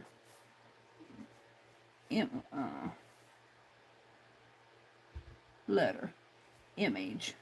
Images of 1, the letter, 2, the donut, 3, cappuccino. Cappuccino, how do you spell cappuccino? Let me go look it up. How do you spell cappuccino? New tab, we'll do a new tab. C-A-P-P-I-C-H-I-N-O.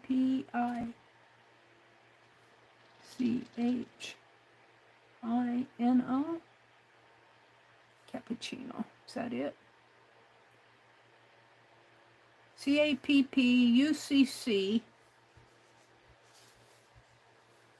C-A-P-P-U. I just drink it. I don't write it, don't spell it. I-N-O. And then the fly up in the corner. Fly, eyeing my donut. I don't know if I spelled eyeing right. All right, so that's going to be page 1. And so he's going to buzz around, and we're going to make him flying on the donut, getting on the donut. See, this is where I need to divide this into 7 segments. We know this is documentation. This is the ending. The ending will say yuck. So between 2, 3, 4, 5, and 6, that's 5 pages, we're going to tell our little story. So if we have the fly, this is where I think I need to write in pencil because I might change it. We'll have the donut and the fly landing on it. And Meri screaming in yuck. Meri going open mouth, Meri. I want to draw. So let me erase this. The fly landing on donut. And Meri opened mouth, Meri. Surprised Meri. Scream Meri. Meri, I don't scream. What do? I just go, ew. There's a fly on my donut. I'm going to say, ew. Meri says, ew. And maybe with an open mouth. Open mouth. So, over here, on page 2, well, let's finish the other pages because that might change. So, I give it its orders. I say, what did Meri do? I threatened it.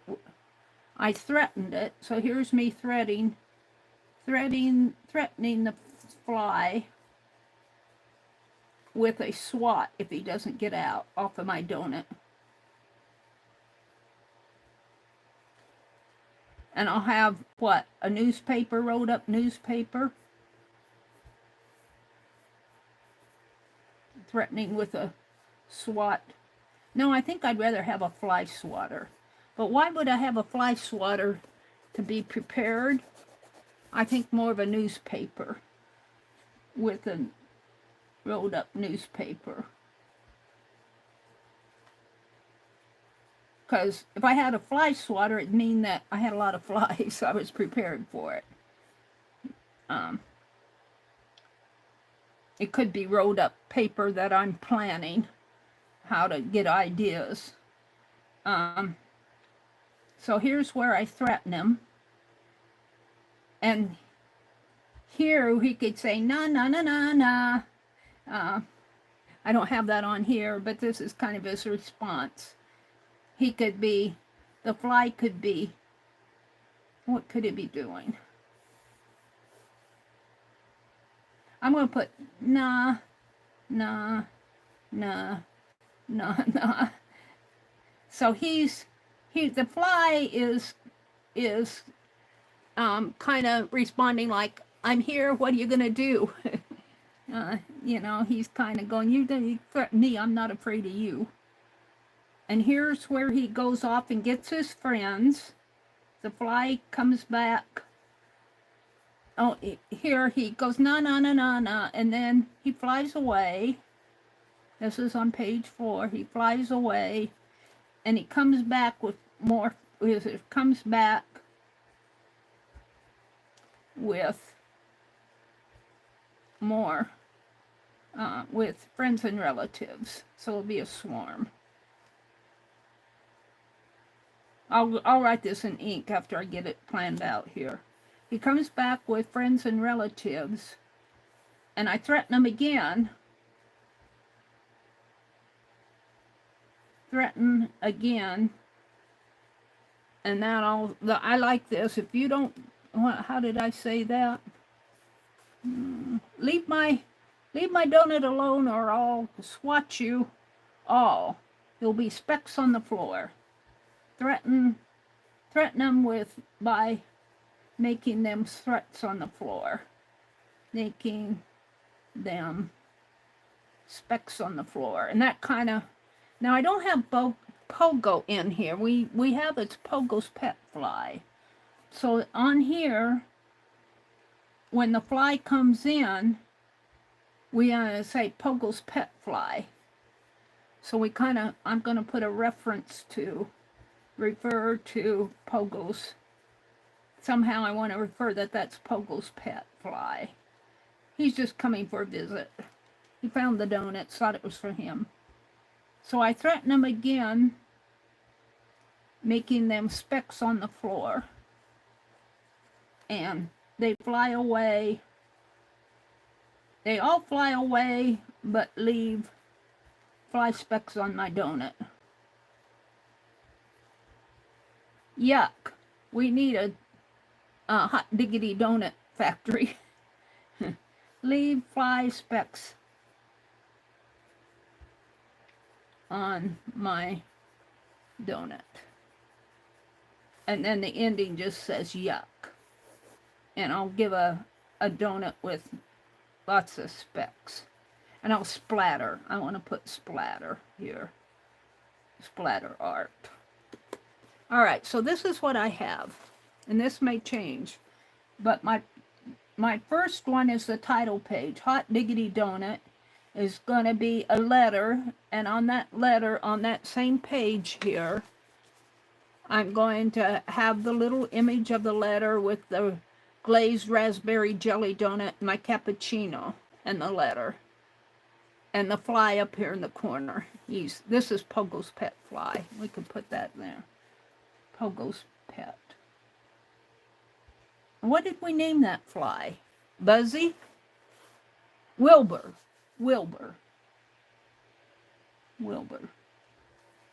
So he's kind of up in the corner and he sees that donut. That's going to happen on page 1. And I'll do that more. It's just a black speck there. So page 2 is the fly landing on the donut and Meri kind of taking back in surprise. So I'm going to refer to Pogo's pet donut. Let's write that better. Wilbur. So the fly, which is Pogo's pet fly, Wilbur. We'll name him on page 2. He lands on the donut.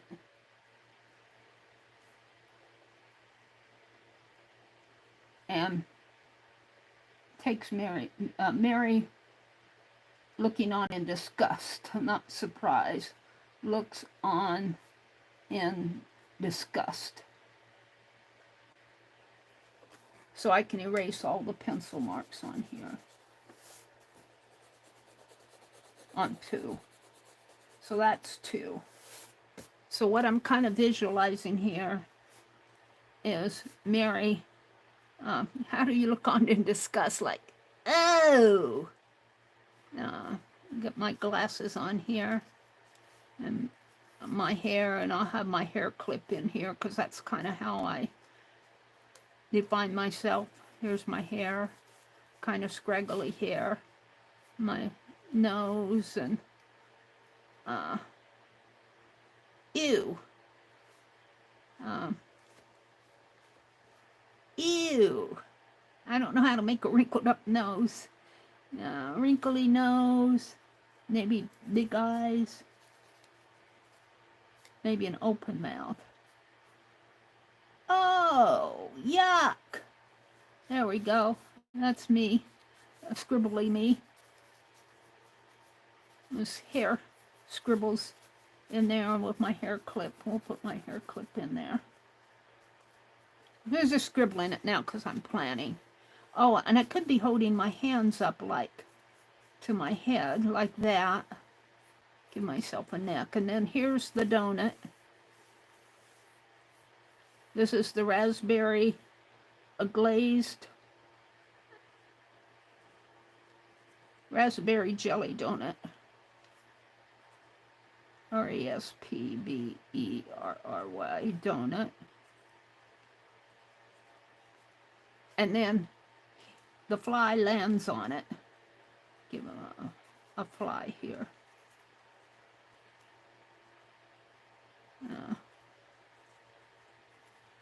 I'll have to do a better fly. He's scribbling. There's my fly. So he's on there. Come for a visit. Pogo's pet fly. And Meri's figure out how to put my hands there.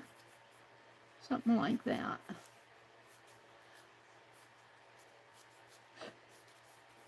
Scribble. All right, that's good enough. So that's page 2. So now I'm going to threaten the fly with a rolled up newspaper. I'll put my cappuccino in here. Actually, my cup is a different shape. My cup that I drink from kind of looks like this. It's longer, taller. But we'll make a coffee cup just because. All right. So what can we have on the back? Some wording saying Pogo's Wilbur. Wilbur takes a bite of the donut. Some kind of text in here. We'll just put text. I'll have to figure out what, because this has text. So we know to put some text. So I'm going to put text. And then I'm going to put, that's determine. Because that's an unanswered question, what I'm going to put in there. So the third one is Meri threatening the fly with a rolled up newspaper. So the text on here would be, I'm shooing it away with a threat from a SWAT. If you don't get off my donut, you're going to get swatted. Get off my donut or get swatted. So that's my threat. Get off my donut or get swatted. I don't know if I would eat it after it landed on it the first time. So that's my threat. So I'm going to have me in here again. I'm trying to, let's see, I'm going to hold a newspaper. So here I am holding a rolled up newspaper. My hand. And we'll do just my head here. My ear, put my hair clip in there. I'm just kind of planning this out. What will my other hand do? It's not on there. This is my ear, that's my hair. Put my glasses on me. Get off my donut or get swatted. And then the fly, somehow I'll have that newspaper a different way. The fly, you know, I'd like to get his expression. I need to get an image of a fly. Let's look at an image of a belligerent fly. Let's see what I can find. Let's go back one. Image of a belligerent. Let's see what it gives me. Fly. Go. Ew, look at that. That's a pretty fly, I have to say. Let's go to images. Oh, there's a bird. I'm not a bird. I want to fly. What do I have? Image of a belligerent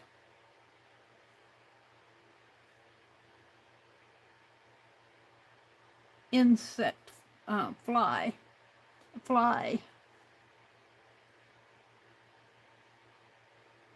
insect. See if that gives me glue, GLU. Come on.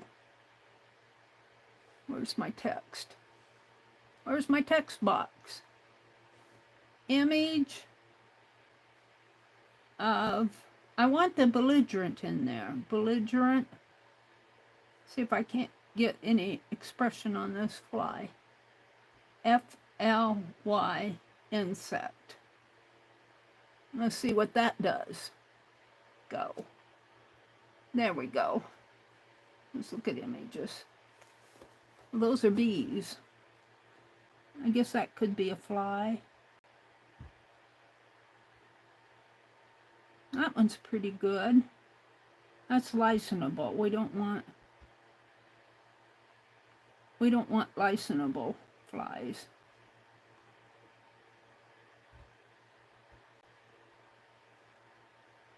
Ha! Look at that one. The Belligerent King of the Insects by Master Psychonide. Belligerent King of Insects. Fireflies, black fly and insect, I should say public domain. Public.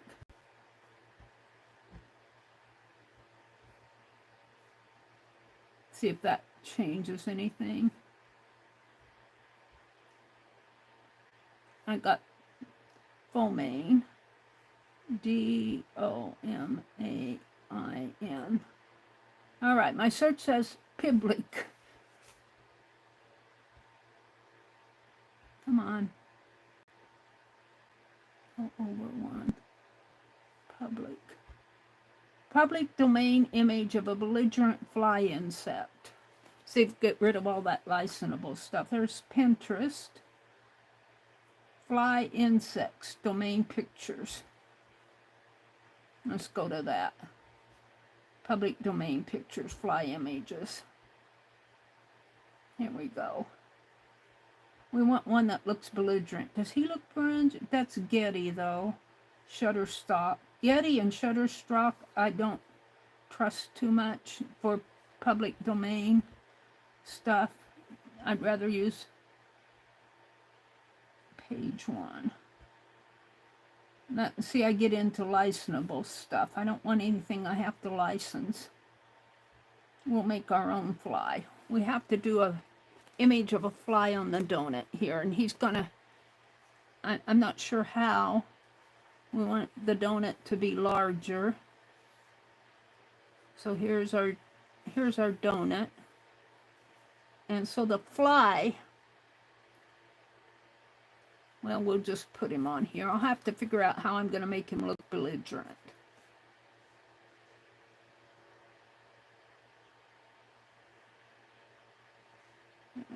He looks something like this. He's got a body in there. And then he's got his feet sticking out. He's got 6 feet.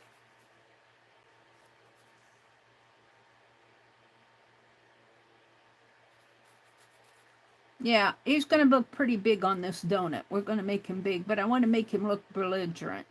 I'd like to give him an expression on his face. Let's type in fly face and see. Fly face. Whoops. Fly face. I like to see a fly's face. Images. Ooh, look at that. Ooh. Look at their faces. They look belligerent. Ew. That one says licensable. Well, I like this one. In your fly face. Oh, I don't know. We could give him big eyes. Like that. His nose comes around his head. Like that. He's got bulging eyes and a... I guess that's kind of where I'm going with it. This may be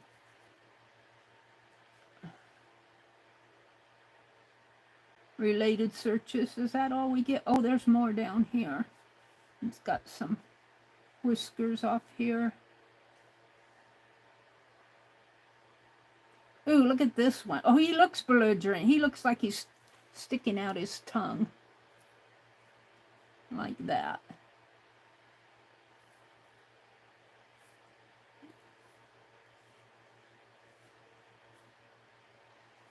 All right, so we're going to have a belligerent fly here. Belligerent Wilbur. Wilbur the fly. All right, so that's page 3. So I threaten the... Meri threatens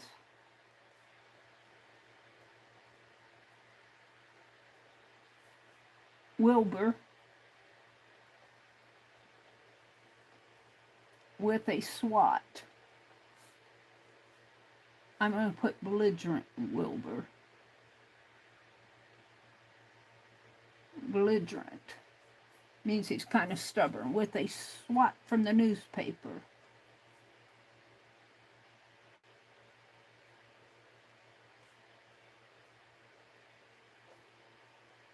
And the newspaper's name is the Daily Fibber. So what is the, let's see, Meri's, the newspaper is the Daily Fibber. So we're going to put, this is the Daily Fibber. I need to check chat. The Daily Fibber is FIBdiggity's newspaper. It was named by Lucia McGill, the Daily Fibber. Newspaper is the Daily Fibber. So I was sitting there. We need to put the Daily Fibber newspaper on here too. Daily, image of the Daily Fibber newspaper. It's all at my table. I might get at the table. The Daily Fibber is the newspaper. 5. The Daily Fibber. And I might come back and even revise all this. All right, so in 4,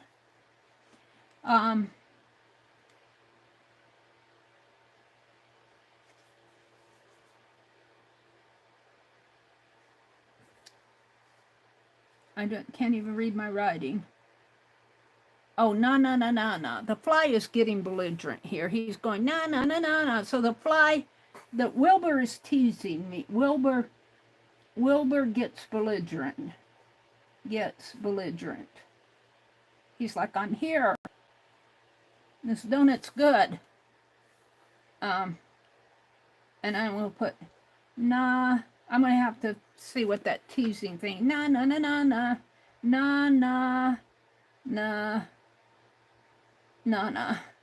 Something like that. So we're going to do a belligerent fly. And here's where I could, what more could I do there? But he flies away, He's flying away. And here is where he comes back with this form of friends. Wilbur comes back with friends and family swarm.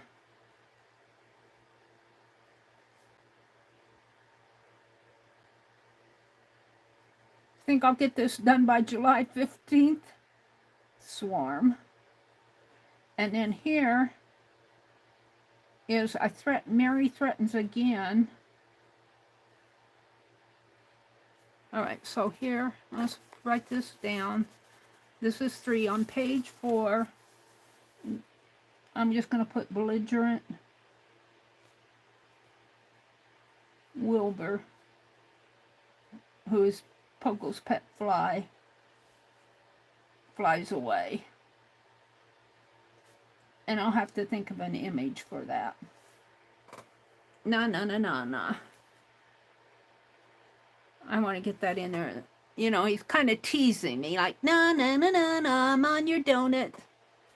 But I'll go away, but I got a plan. And on page 5 is where Wilbur comes back with a swarm. Comes back with friends and family. So I have to think of images here. And Meri threatens him again. Meri threatens to make specks out of all of them. Specks on the floor. To make them all specks on the floor. Fly specks on the floor. If they don't fly away.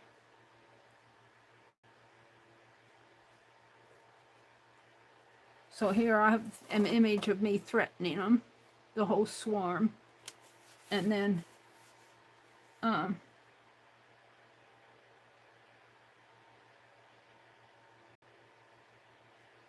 the ending is where they fly away. This is 7 though. This has to be yuck. So my text is yuck. So the flies flying away, leaving specks, and we'll do the donut. So we'll have the flies up in here leaving specks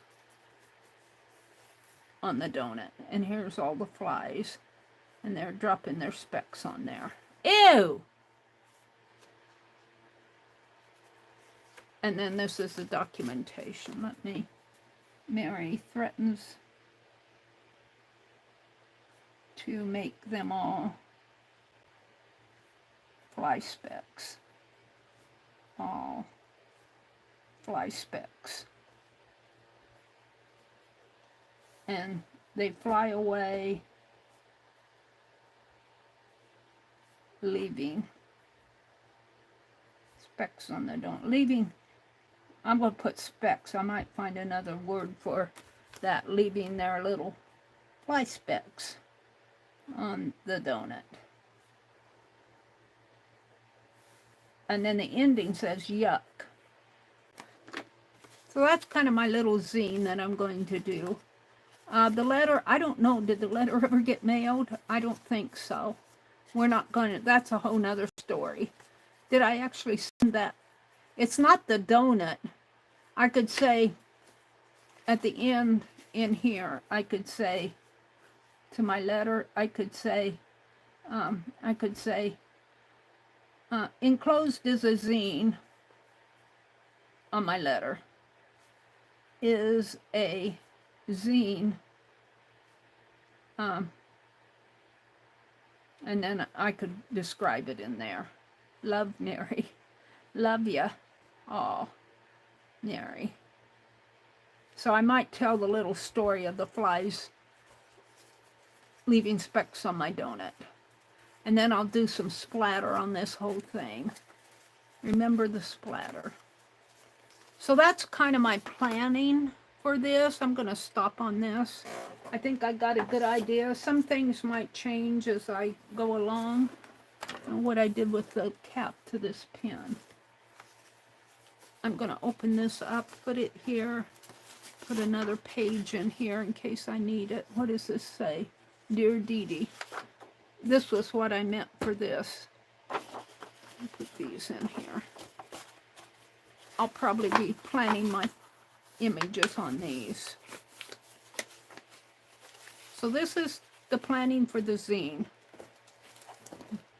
We'll come back to that in another stream. I want to find the cap to this pen. There it is. Let me come out and look at chat, because I got into doing that. And when I get into that, you know how that goes. I'll probably get some good ideas from you guys who are just reading this. I don't want community moderation. I want live chat. All messages. All right, I'm going down to the bottom. Roy! Good morning, Roy! He says, just hope it's not a train light heading right for me. Roy said, thanks, RG. Let's see. Thank God it's Friday. Thank God it's Friday, Mary. Stopping in for a quick hello. This is Roy. And I'm still alive. Group hug. And hello to all you wonderful atelierettes. I'm off in just a bit to an orthopedic appointment. Oh, Roy, I hope that goes well for you. Cindy said hello to Roy. Roy said, thanks. Oh, RG is Rain Girl. Seems this old carcass is needing a bunch of repairs and tune-ups. So that happens when we get older, isn't it? I know I've been stiff from just mowing the lawn yesterday. I'm really feeling it. But if I mow the lawn and then don't mow it for a couple weeks, because I had the lawn boy, but he didn't come last week. He knocked at my door after I got it all done and said, I need to apologize. And I said, no apologize needed. I thought you went on vacation. I told him he could mow it the next time. They've mowed it twice now for me, which makes it really nice. But he's playing baseball. You know, you got to give kids time to have their summer too. And he said he'd be back last week. He said he'd be back at 2 o'clock and he never showed up. And I think he probably went to baseball practice. And then it rained. So I let it grow as long as I could, but I just had to mow it yesterday. It was getting way too long. And so I mowed it, and he came and knocked at my door, said he apologized. He said he had baseball practice, and it rained. And I told him, well, I thought you guys went on vacation. I said I couldn't wait any longer. But between the time that he mowed it and I mowed it yesterday, man, I'll tell you, my muscles are complaining.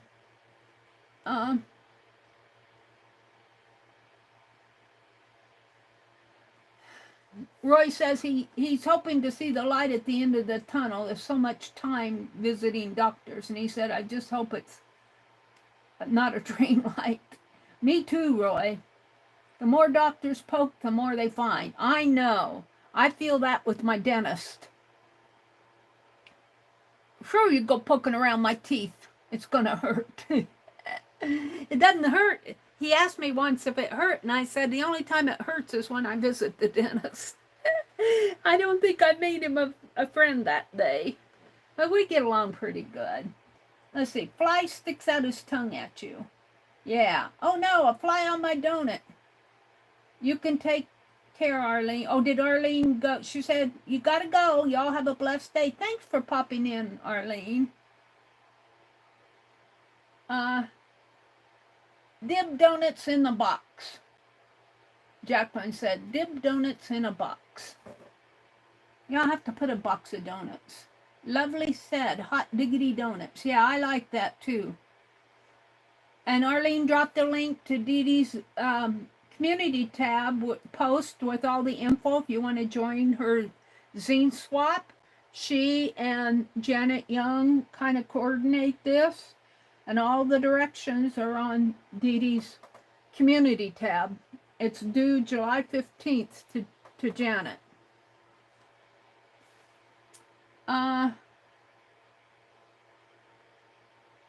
Yeah, you send your zines to Janet, Jacqueline.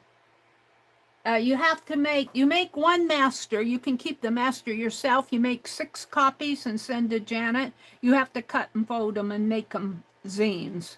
You send them to Janet with a self-addressed stamped envelope for return postage. Any international swaps, Janet said she would pay the postage. I might include a couple dollars just to help her with postage. Jacqueline says she does not have an Etsy. She's launching her own website in July. Jacqueline. Jacqueline is Lovely's Crafting Lodge, and she is a pro at dyeing fabulous, wonderful dyed papers. And have you done any fabrics? I saw a doily, so I imagine you have done some fabrics. I just haven't seen them all. And she does custom dye orders, so if you're interested, go visit her Instagram page. Just on Instagram, search for Lovely's Crafting Lodge. You'll find her. But she's not on Facebook. All right, so I think I've taken care of the chat. We've only got 15 people in here. I think what I want to do next is I think I want to work on some twinchies for Beth Schuler's. And I have a rabbit in here. Am I going to find it? What was that on 4 or 5? I have to turn it this way. I have a rabbit that I did. And of course, is it in this? I don't know if it's in this one. That's the knight. The bird, no, it must be in 5 or 6. And we're going to make him into twinchies. And he's, well, when I find it, I'll show you. Let's get out 5. Here, I'll find my rabbit. You'll get a look at all my doodles here. I don't think it's in this group. No. I think, I can't remember if the rabbit came off of the Tree of Life. It's here someplace. Here's the deer. There's the squirrel. The unicorn. The camel.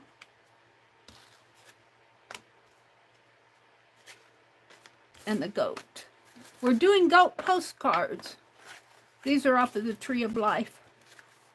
But I can't find my postcards. I wanted to work on them this morning, but I'm not going to take time to get out and these were dresses.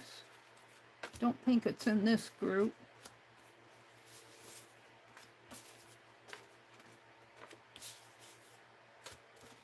Got the satyr. Now, I'll find it. It's here someplace, the rabbit. I want to do twinchies of that rabbit. I don't think it's in this group. These are all doodles. I got placemats here. I'm missing some.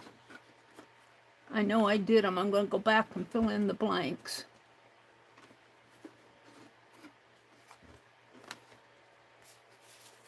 March.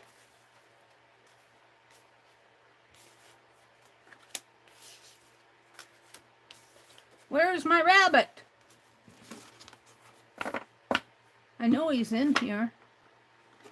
I only started on week 4. He could have been in week 3. Here's a rabbit, but that isn't the one I'm thinking of.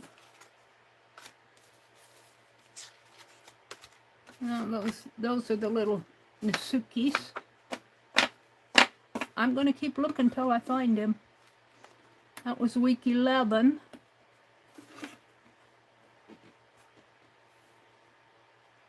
Was that what I was thinking? I think that was the one I was thinking of, though. That's a rabbit. Are those the ones I was thinking of? I did a bigger one, though.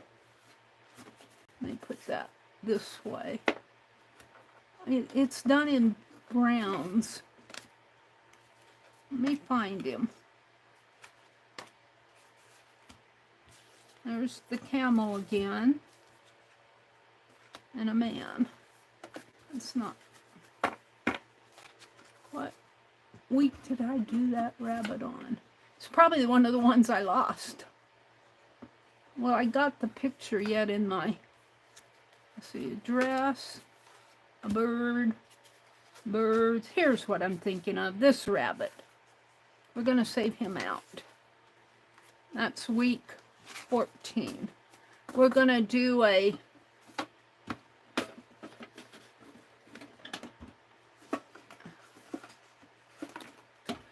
twinchies. We're going to do some twinchies. So, and I'm going to swap with 3 people, but I'm going to send, I want one for myself, and I want to send one to Beth. So I'm going to cut, I'm doing, on the twinchies, you send 2 2-inch squares to each person. So I'm going to do 5 sets. Four sets. One for Beth, one for me. Oh, and I asked for, so it is 5. I asked for 3 people. So I need 5 rabbits, 2-inch squares. And this will almost fit on a square, like this, but it'll be much smaller. So, I think I'll use watercolor paper. And I'm going to cut it in 2 inches, a sheet.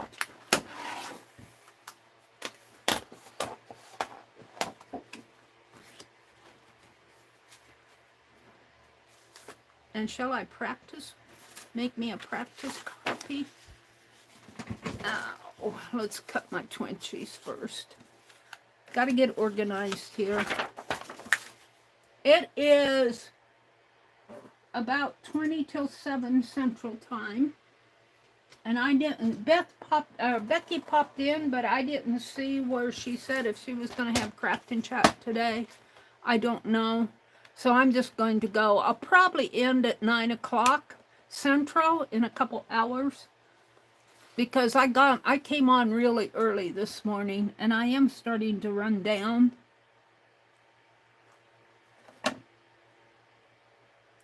And by 9 o'clock, I'll be tired. But this is what happens when I can't sleep. All right, that's 2 inches. That's 2 inches. And I think I'll probably get about 1, 2, 3, 4. I get 5 out of this? Yeah, because that's 5. I'll get 5 out of this. So I think I'll hold off on cutting. And I only need 5. I should do one for giveaway, though. We'll see how this goes. We'll see how fast it goes. 1.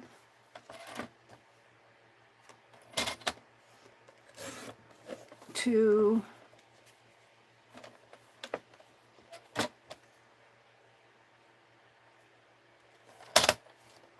3.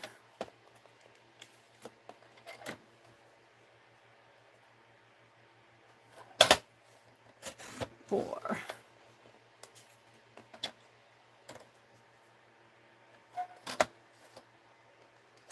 Oh, this is 9 by 12 paper, so I'll get 6 out of these. So I'll do one giveaway one. How does that sound? because I'll get 6 squares. Now let's take this paper and let's cut a couple trials.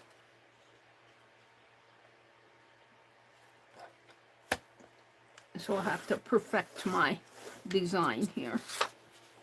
Seems to work for me. I wish I knew what I did with my goats. I'm going to have to hunt them up. Tonight I'm going to stream at 7:30.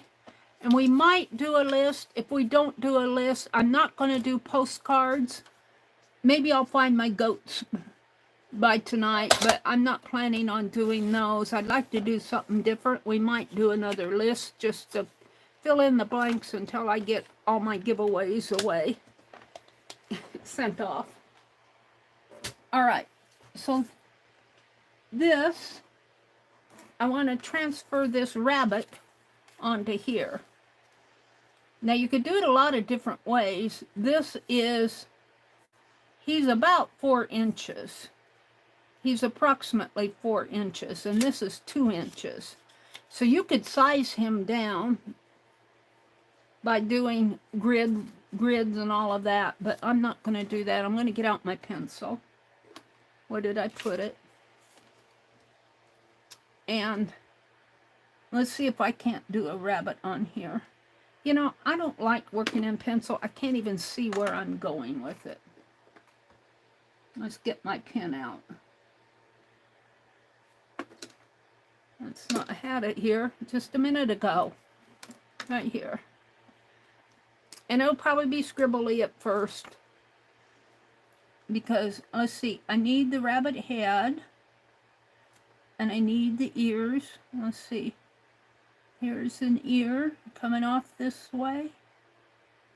And another ear coming off. Just kind of dotting him in there. Here's his head. He's kind of got his head looking up.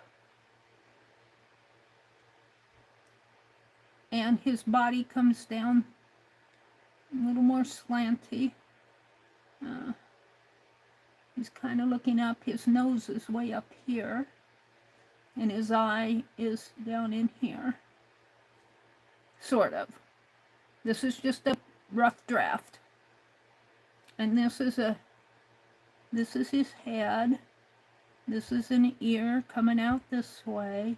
His ear almost comes even with his tail. This is another ear.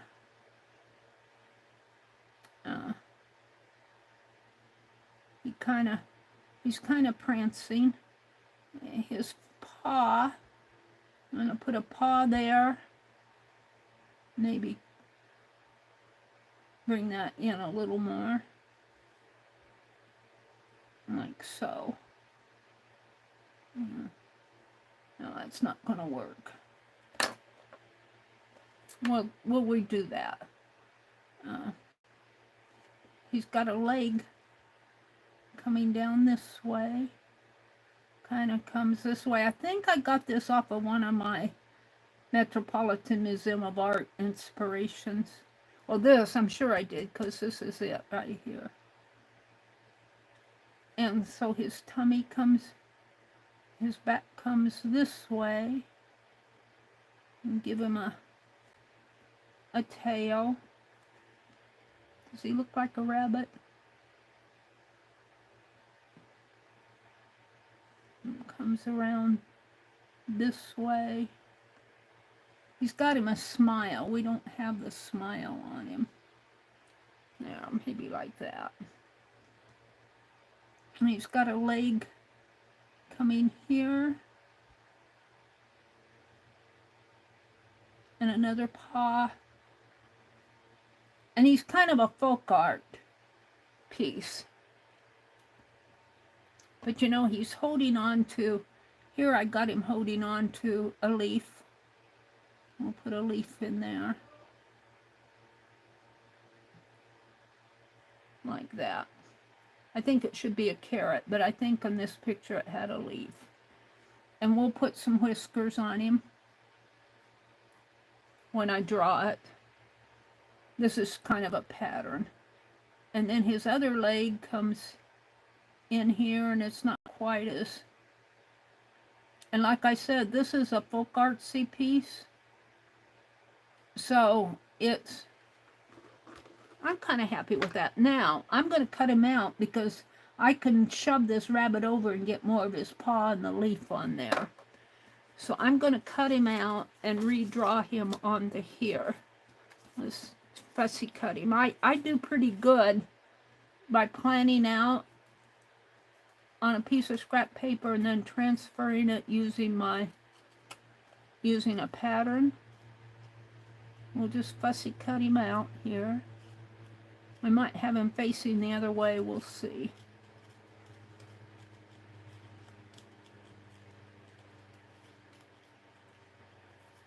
So we're going to have one extra one, so we'll have a drawing before I leave. See how far I get here with these rabbits. And somebody will get a 20 from me in this swap.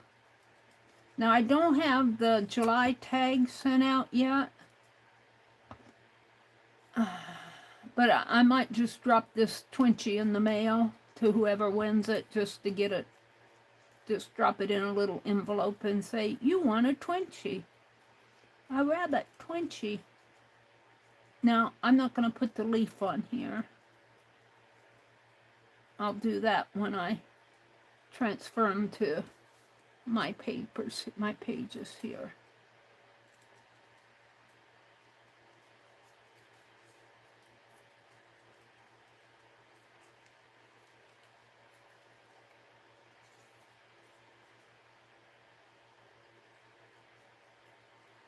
I'll come back to that. Let's do this.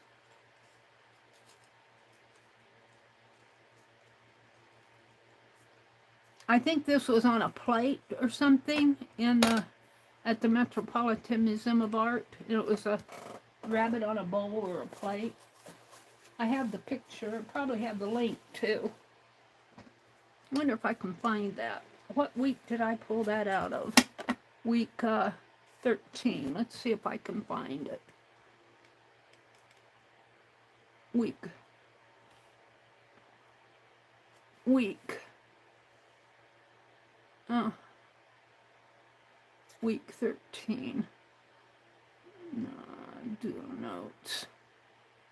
Folders. Doodles. Week 13. Let's see if the rabbit's in here. Parrot, apron, jar, bowl, fragment, running hair. That's what it is, I think. Whoops. I forgot I have to do this. Running hair.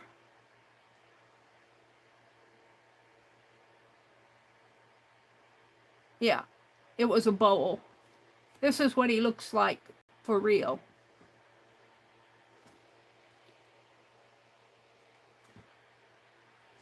And I translated him like that. So you can see it's very folk artsy in here, and he is holding a leaf.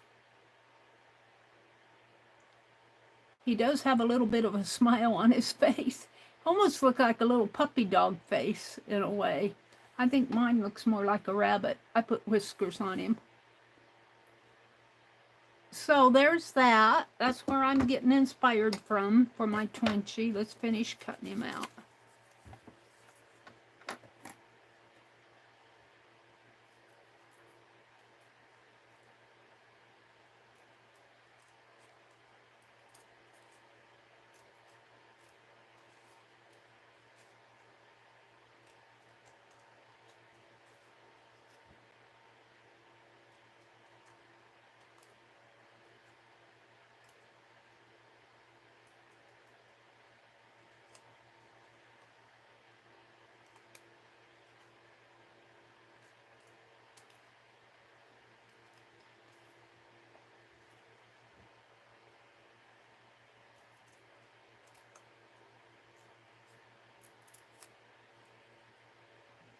Now we won't be cutting him out on the 20s. This is just a pattern that I can duplicate across all of the 20s. Across all the 20s.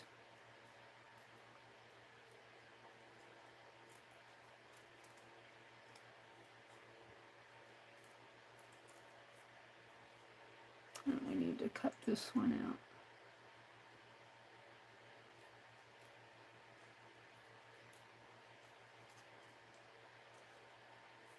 And then on the other, we send two 2-inch squares, twinchies, and on the other set, on the other twinchie that I'm sending, it will be a fabric slow stitched piece. And I'm working on one now. I'm just about finished with it. But I have to do 3 more. 4 more. Wait a minute. Yeah, 3 to, and then really 5 more because I want one for myself.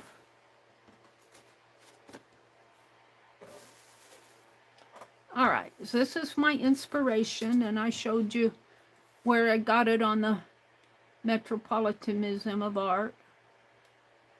Here, the bowl, the rabbit on the bowl. We're also going to do this rabbit on this side. I'm not going to do it this morning, but we're going to put him here. So this is good practice. So what I want to do here is take this rabbit, and I should probably at this point zoom in just a little. And I need my pencil again. And I'm going to just kind of outline him here. Kind of center him on there. Maybe bring him down a little. Let me zoom in just a little so you can see it a little better. We're going to do that 5 times. Oh man, I need to stand up. Let me zoom in. How is that? Better? I need to sharpen my pencils. We're just going to kind of trace the outline here. And I'll go over it with ink. And we'll color him in.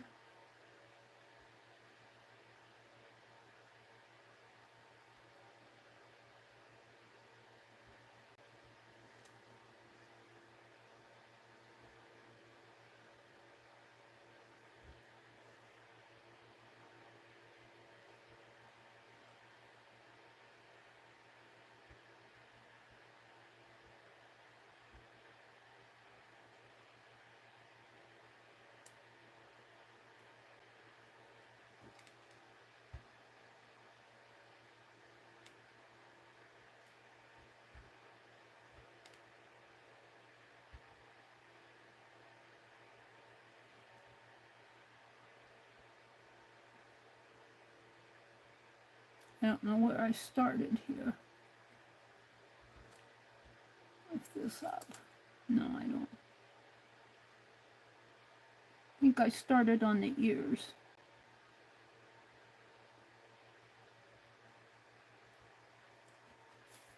All right. So let me do this in ink.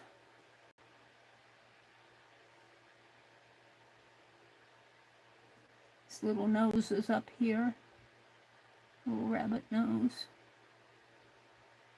And he's got an ear coming out this way.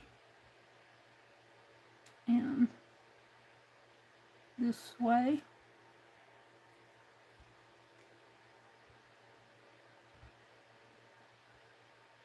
Got a paw in here. And another one coming down.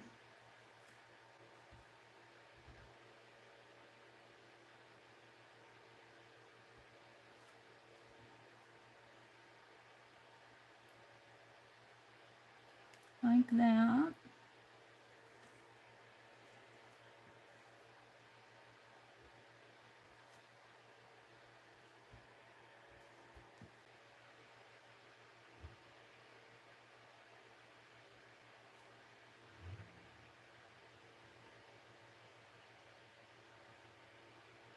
See, once you do and get you a pattern that you can kind of work off of,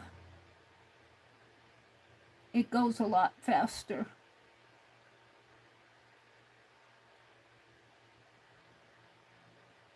And then he's got a tail up in there. Got a little rabbit eye in here. And he is holding a leaf. It's got sort of a smile on here. You know, part of his nose. I'm going to give him some whiskers.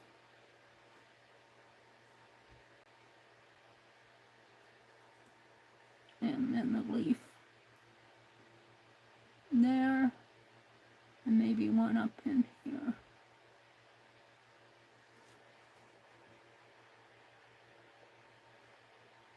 Okay, that's good for now. I could put in these lines like this. You see, these are these lines in here, so it kind of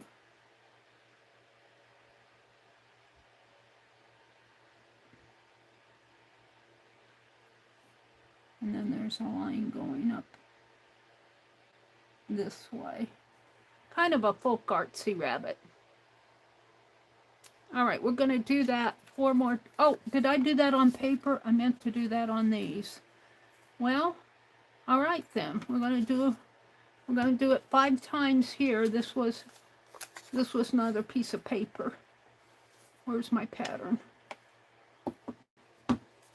And they, even though I'm using the same pattern, they all end up having their own personality. Like this one I could have him slanty more, but I think I'll make them all just like this. And I don't have my painter's tape out. I don't want to use double-sided tape. I'm going to do it 5 times here. I hope I don't bore you guys, but here we go.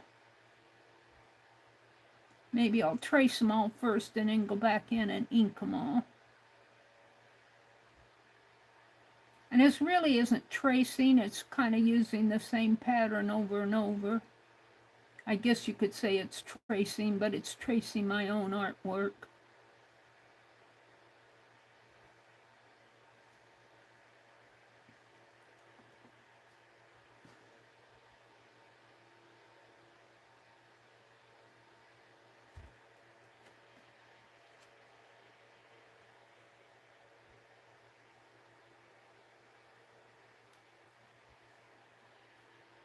And I'll go in and erase all the pencil lines. They get painted over anyway. I think I will paint. I'm not sure what I used there. That's not a paint pen, I don't think. I think I used acrylic paint to do that. King's Gold. Alrighty. Yeah, he's good enough. So there's one.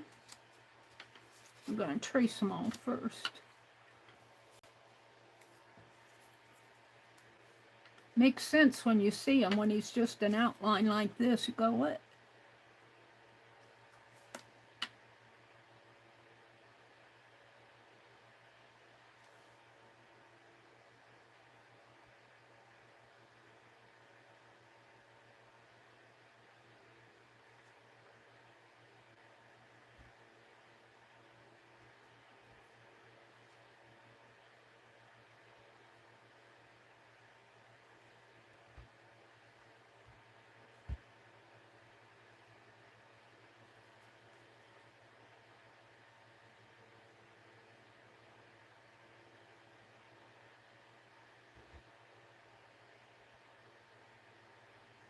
Now these are not for the zine swap. These are for the Twinchy swap with Beth Schuler.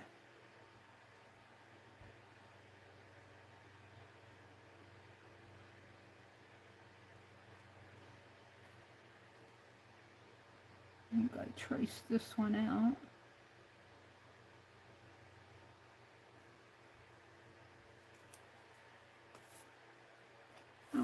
that's 2.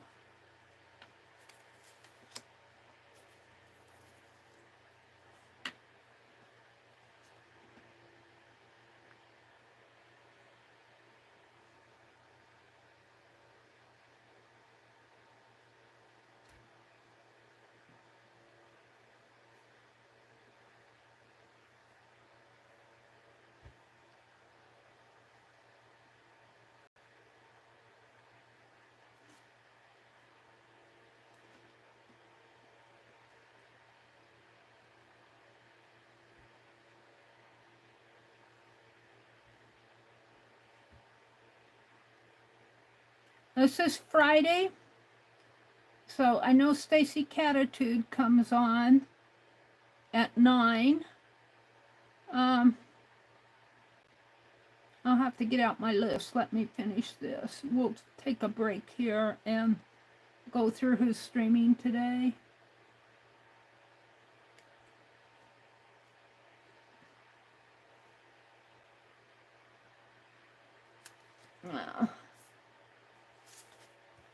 That was 3. Let me get out the list. Friday streams. My worn out list. I have to redo it here pretty soon. I have Lena streams at noon Eastern. Miss Lennox 2010, I think. 2010.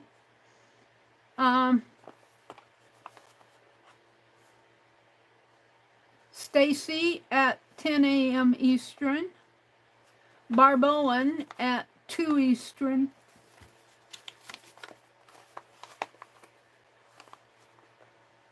Art Junkie at 3 p.m. Eastern. And that's all I have for Fridays. I'll be on tonight at 7:30. And I'm not sure if I want to do a list or a pick 10 or... I'm not going to do postcards today. Until if I find my goat postcards, I might work on those. But I think you guys have seen enough of those. I don't know what I did with them. That kind of... I might do a pick 10. We'll see. But they won't end up as postcards or anything that I'm going to give away. There will not be a giveaway tonight. Because I need to give away... I need to finish what I started. And I get so distracted, and then I mislace things like, okay, where are my goats? And then Beth Schuler's having a swap, so I'm doing twinchies, and I'm slow stitching, and I'm doing Becky's crochet along. And so there you go. And I'm mowing the lawn and doing the laundry and everything else. Okay, that's good enough. I just need to see the general outline of them.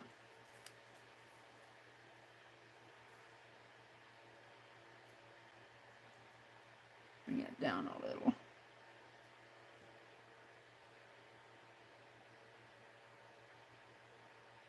And if I just get the general outline in, then when I go back in and ink it, this would make a fun stamp, wouldn't it? I couldn't get it on a Pentel eraser, but I could get it on a piece of Speedy Carve.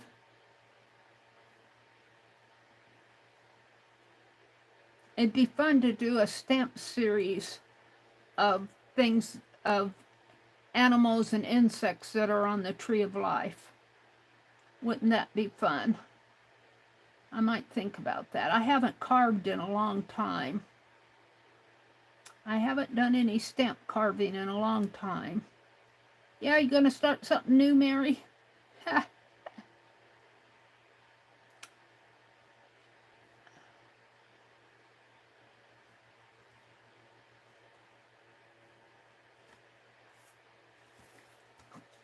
One more.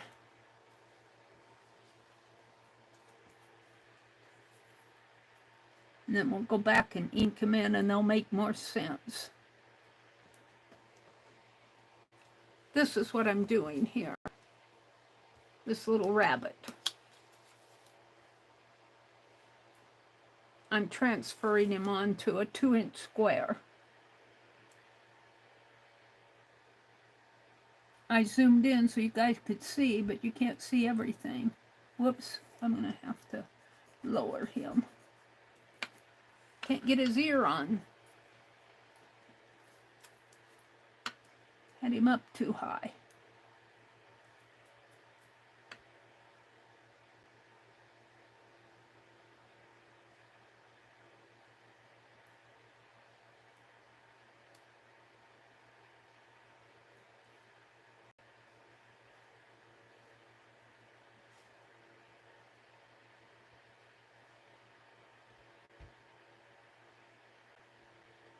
And I just have to get a general idea where the feet are and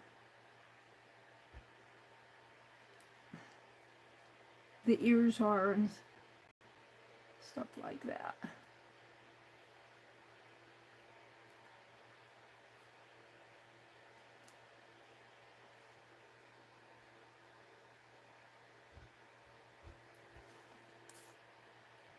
All right, let's go ink them in.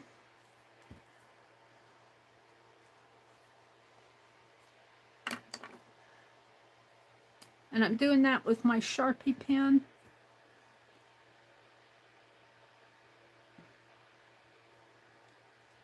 So he's got a little nose up here. His nose, he's kind of looking up. His head comes around like that. He's got an ear going out this way.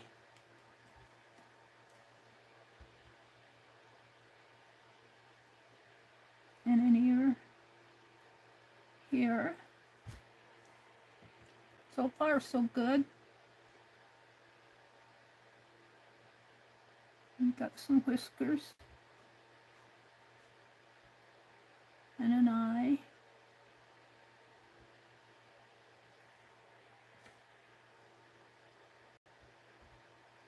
His paw comes down this way. And a leg coming down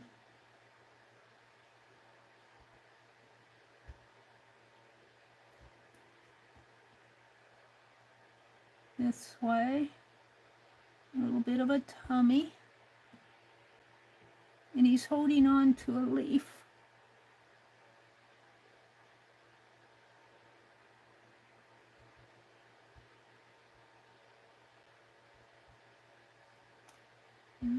Up that way. I'm not going to put his other whiskers on there because that leaf is in the way. His body comes up this way. He's got a little bit of a tail. He's got a foot in here.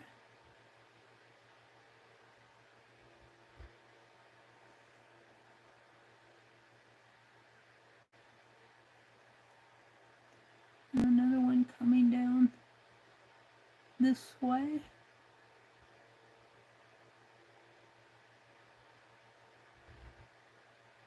There we go. Little rabbit. Now I just have to do that 5 more times. And then I can take my eraser. No, I don't have a... I have one in my drawer here. I don't know if I can get to them. I have an eraser in there.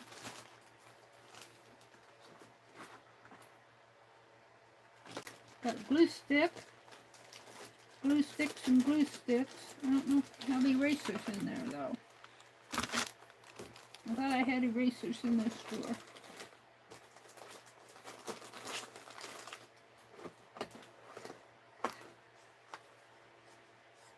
I guess all I have is glue. And I thought I put some glue sticks in here. Or erasers. Not finding them. I need to use these glues. Deborah Brown sent me a whole bunch of these glue sticks. Glue, liquid glue, school glue. And I could use them in her memory, and I just can't make myself use them. See if I can find any eraser sponges and.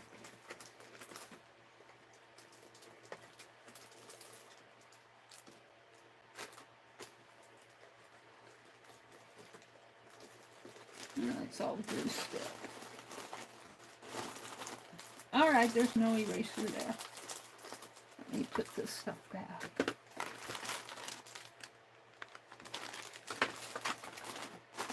If I can get the door closed. I don't know what I did with my erasers. I buy them every time I go shopping. If I see them, I buy them. I can't find a one of them. Do I have any eraser in here?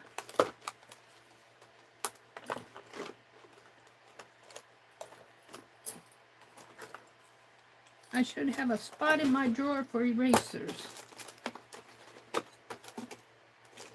Do you think I do? No. I used to. I cleared my desk off. Grr.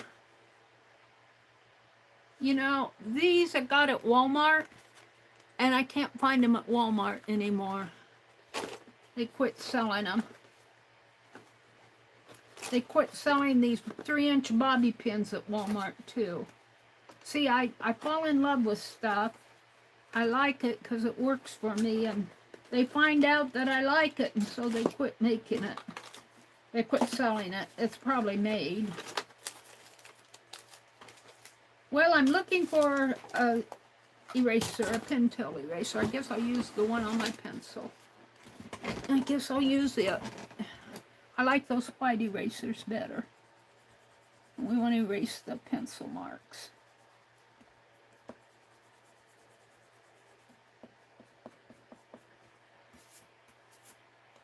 All right, let's go back in and ink in these others.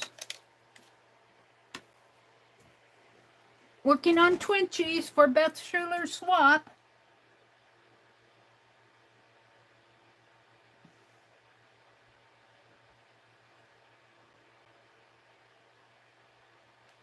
Give him a little nose up here. Give him an eye. Give him some whiskers. Let's make the whiskers going this way on this one. And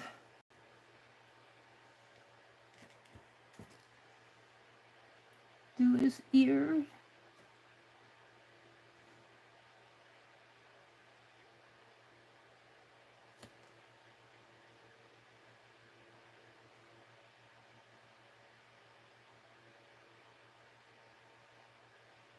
See, after you do these 3 or 4 times, you know where all the lines go, so you're more comfortable when you go to ink them in.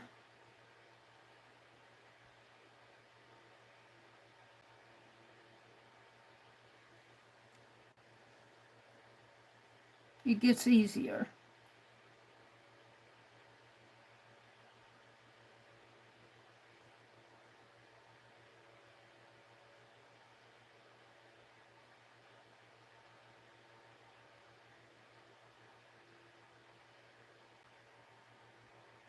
There we go. Let's give him his leaf.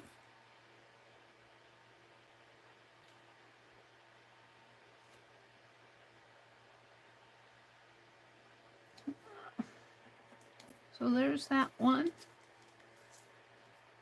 Let's erase the pencil marks that show.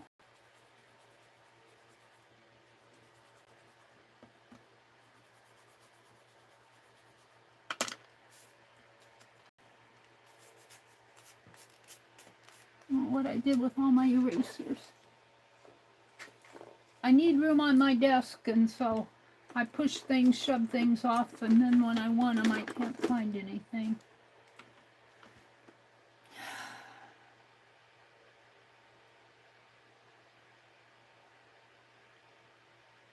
Give him his little nose up there. Give him an eye and an ear.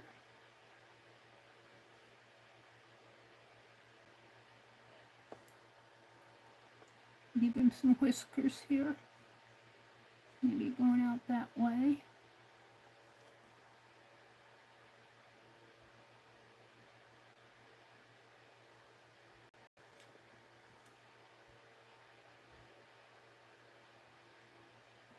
This one's coming right down to the base.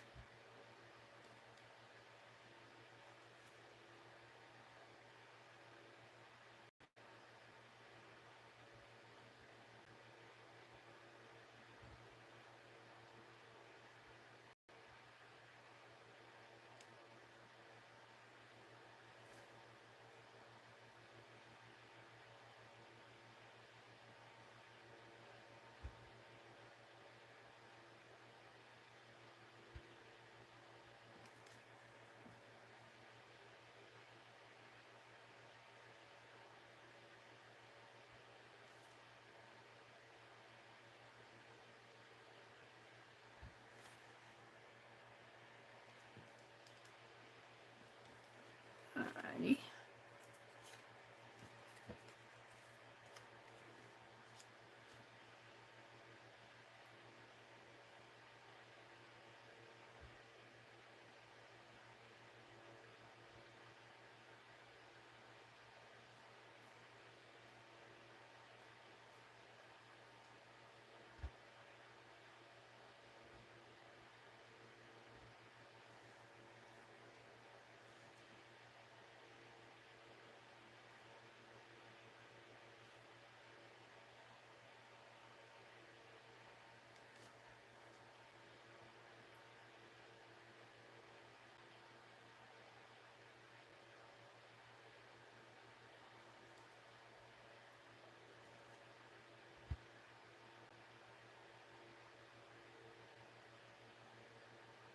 I'm talked out. You sit here and try to talk for 5 or 6 hours straight. See how easy it is. I don't have anything to say. I'm concentrating on drawing my little rabbits. Beth Schuler's having a Twinchie swap, and these are for half of the Twinchies. Let's put the tail on him.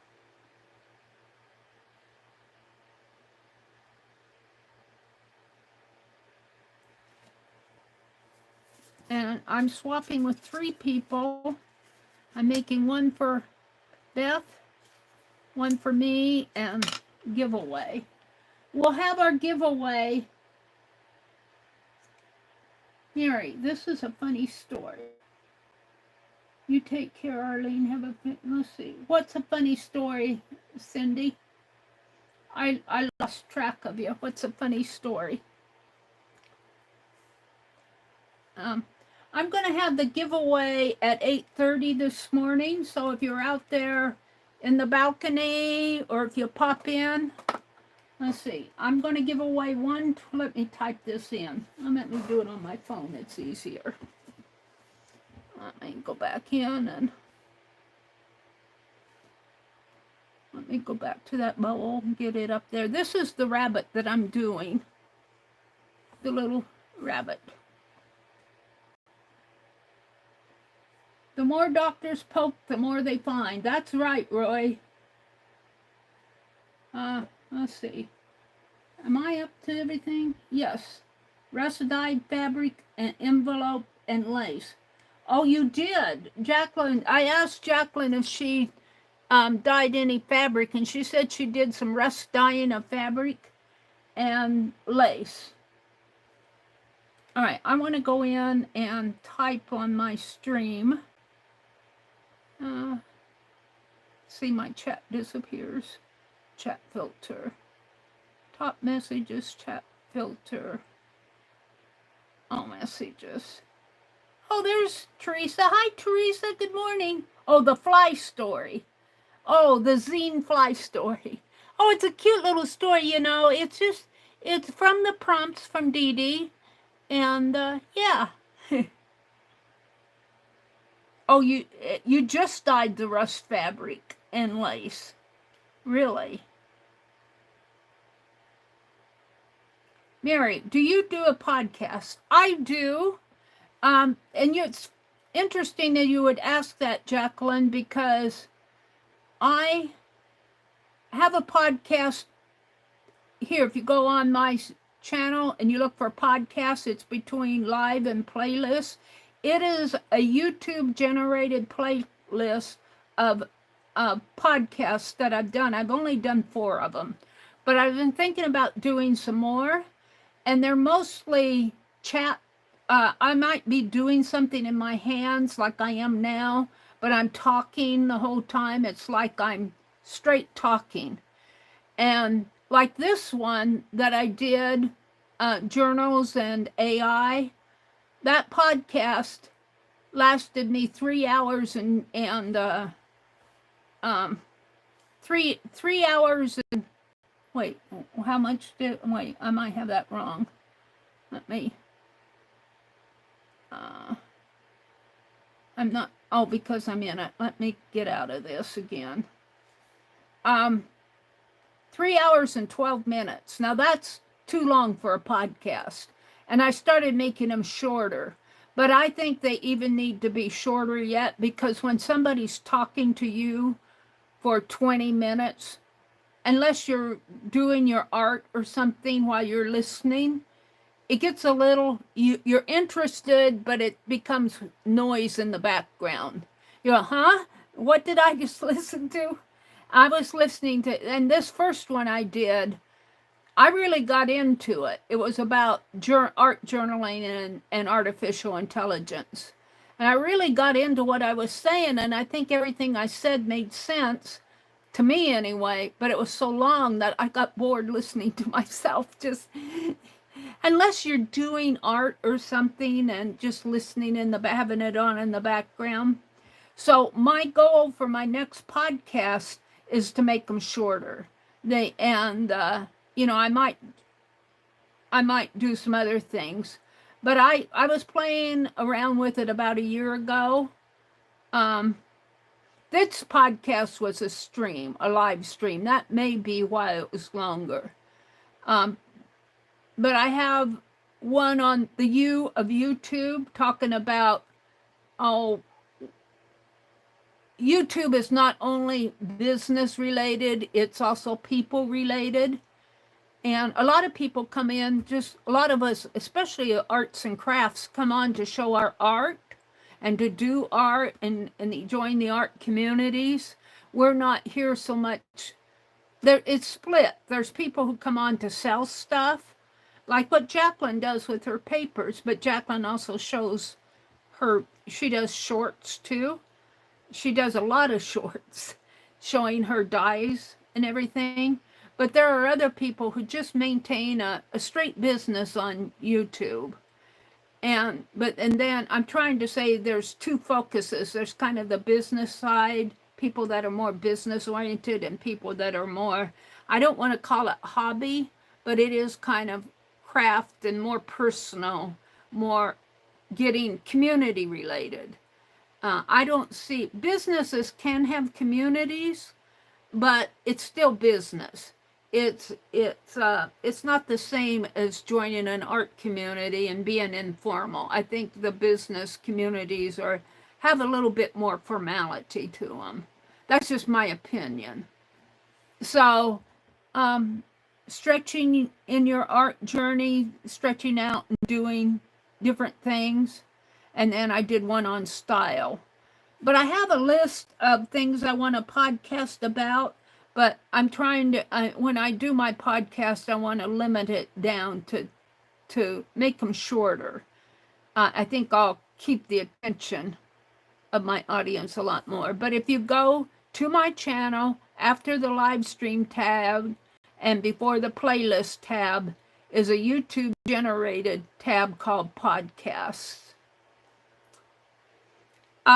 The podcast that I really like to listen to, let me go back to my live stream here.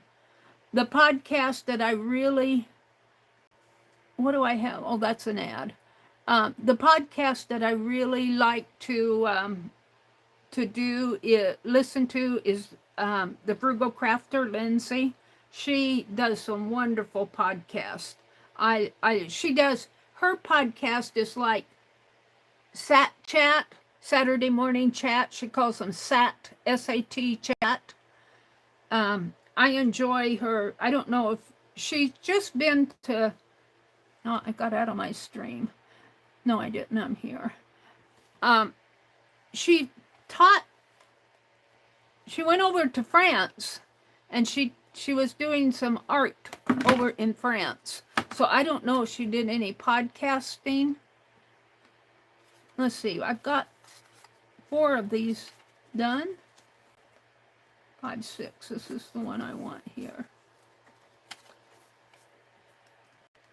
So, yeah, Jacqueline, that's my podcast, to answer your question.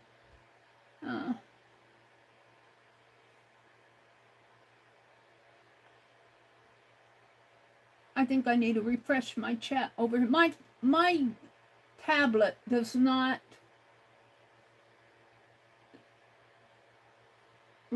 scroll the chat. I have to keep refreshing it.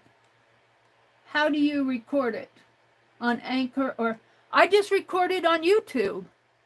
I just sit here and talk at my desk just like I was live streaming. Like this could be a podcast on how to draw a rabbit, or well, we'll talk about other things. I've got a lot of ideas that I want to do for podcasts. Getting the ideas is not hard for me. What to podcast about, that's not hard for me. But I just talk like I do, and then you put it in your, I think you make the video just like you're doing a live stream, only keep it shorter is what I need to do. And just verbalize while you're, you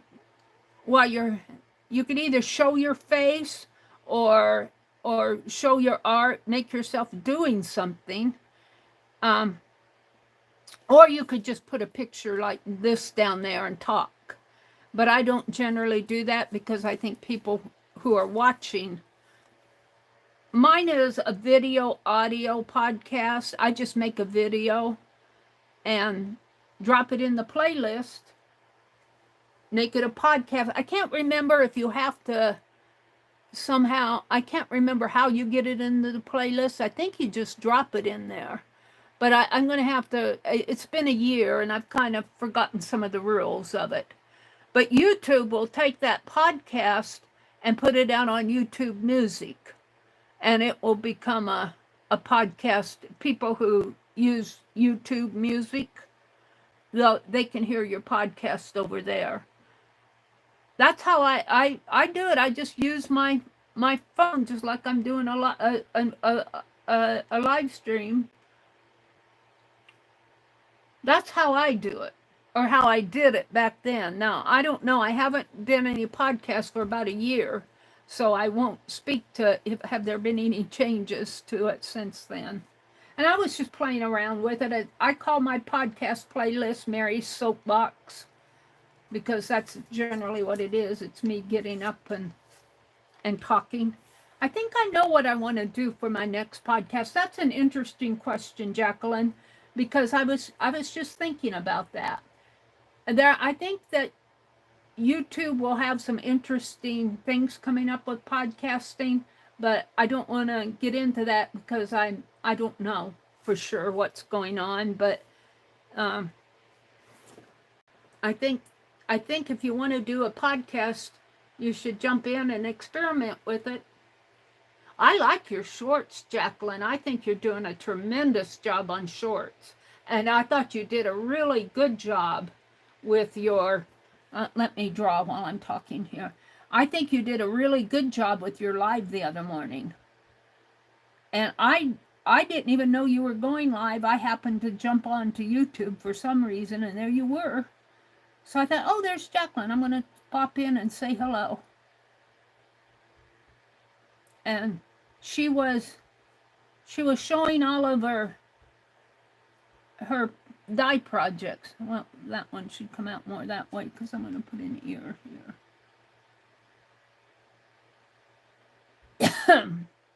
But if you're interested in podcasting, I think you should experiment.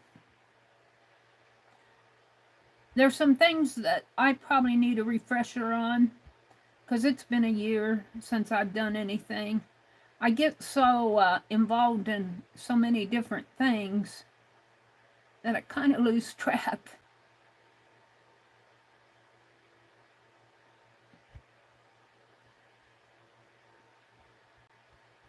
I thought about having a membership, but what's keeping me from that? Two things. I consider if you join me on a live stream or watch my videos, you are a member without having to pay a membership fee. But the other main reason why I don't do it is usually on members, you have tiers, your member groups, and you offer different things on different tiers. And I'm just afraid I couldn't keep, and the same way why I don't have a marketplace. I don't think I could keep up with commitment. I have a hard enough time sending out happy mail because I'm so busy with so many different things that I can't keep up with it all. Let's finish these rabbits. But yeah, I would say play around with it if you're interested in it.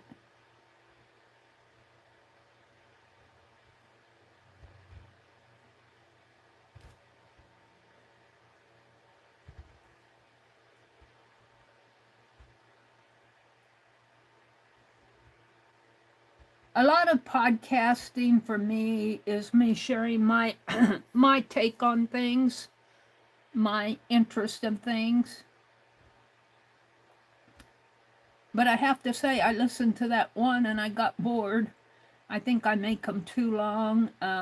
My next podcast, I think I'm going to shoot for a shorter time frame. And maybe split my, if I have a lot to say about something, maybe split it into more than one podcast. Some of those I had a lot to say. I think even a half an hour is probably about the limit from my experience. Okay, so I have 6 of these little rabbits. Oh, we got to give him a leaf yet.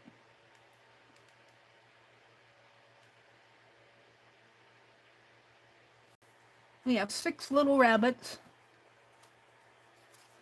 drawn out here. Now we're going to paint them.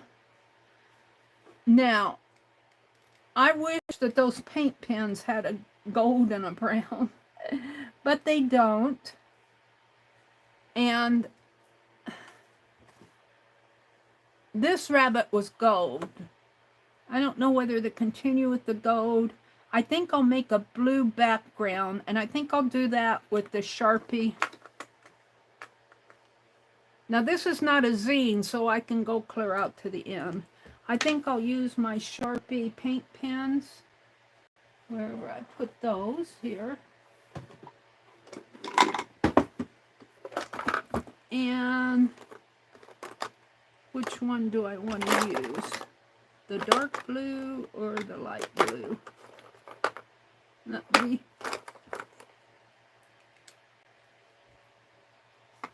That's the green. White, I might use that white. I'm going to keep him out.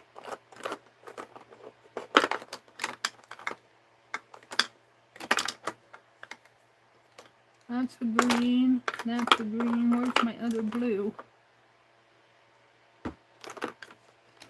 The yellow. We don't want a yellow rabbit. Here it is.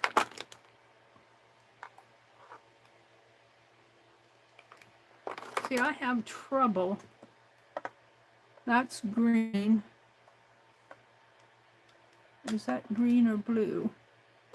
I have trouble with these. These 3 look so similar to me. This one I know is a blue. I think this is the blue. I have to, it's, no, I think this one is the blue, and these are the greens. I think I have them. That's why I wish they would have put more of the color on the caps. So, do I want, where's my color swatch in here? I don't know what I did with my card. I'll use this. Maybe I'll use this. That's still white. Do I want a dark blue? That's not a dark, oh, I kind of like this color though. That color or this color. I think I like the lighter color, the lighter blue. So we're going to just color in the background. That'll make him pop out. And I might have to paint in the body with a paint. I wish they had all the different colors in these paint pens, but give them time, Meri. I just about bought another set of them the other day.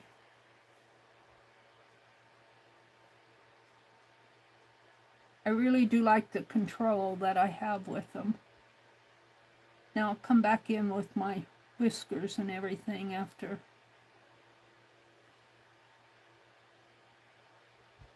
I should have gotten the green out for the leaves, but okay.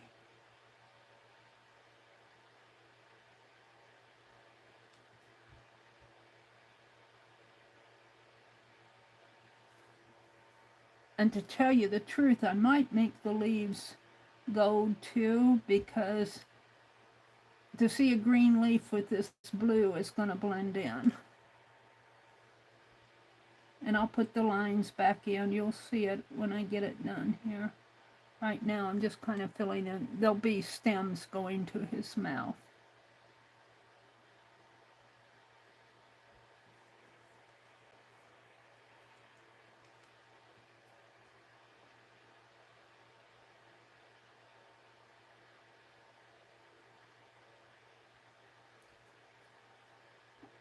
What time is it? I was going to have a giveaway at 8:30. I was going to type that in. I got sidetracked. Let me go back out here. 1:20.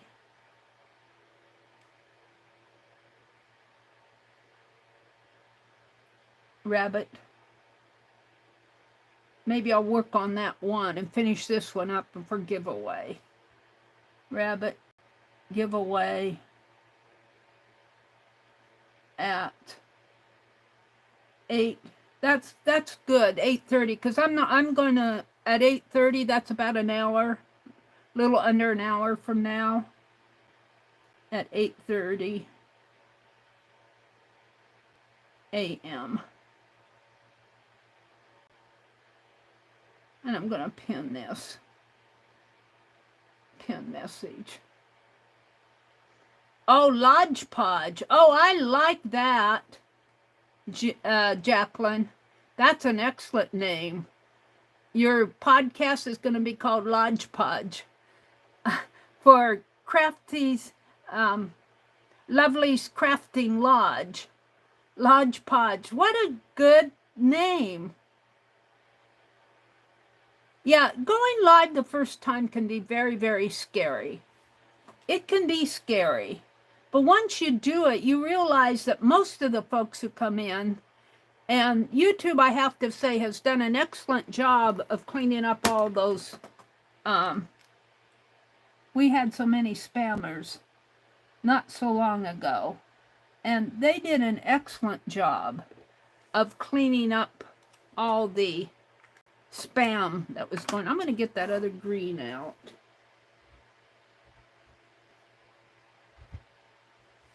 What I did with my box, I put it in there, but it kind of slid in.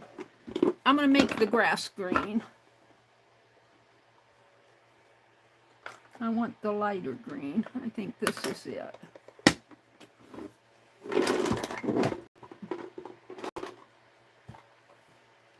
Let's try it on this one before I put my foot in my mouth. Oh yeah.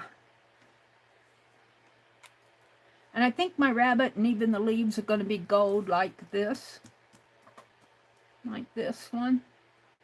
That's what I'm shooting for. I'm not doing the end here, the side. I'm just doing that much of him. So let's do that. Let's finish this one. So I'll have it ready for giveaway, and then I'll work on the others. The others are for swap. What I like about these paint pens is you can paint right over. They cover pretty good. See, I want part of the ground here. So I'm going to give away 120 at 8:30 in this morning's stream. And if I have your address, I'll just pop it in an envelope.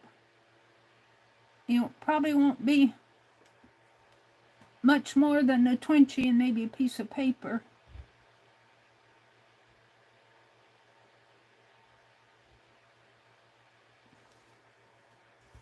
That you'll get a 20 from me. Oops, I have to let that dry.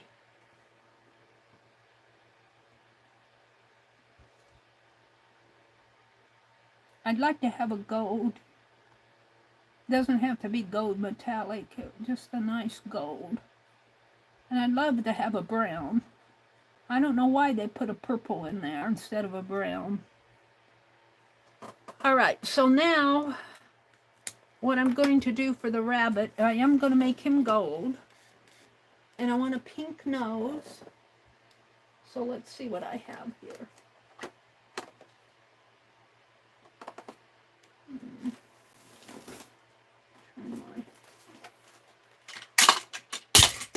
Oops, that was just a hanger. Fell. I was moving my glossy accent. Let's see.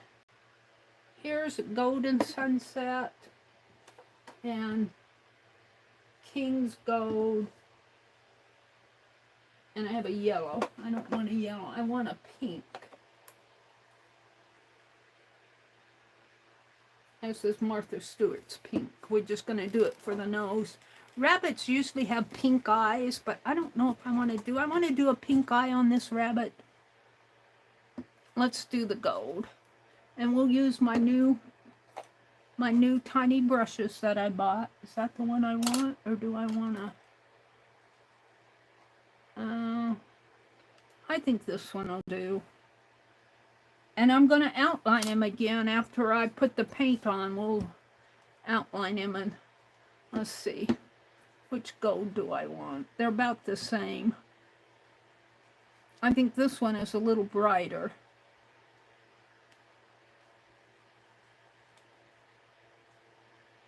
I think I'll go for this one. It's more of a brown gold. I'll shake her up here. We'll try them on here. On here. This will be my test rabbit.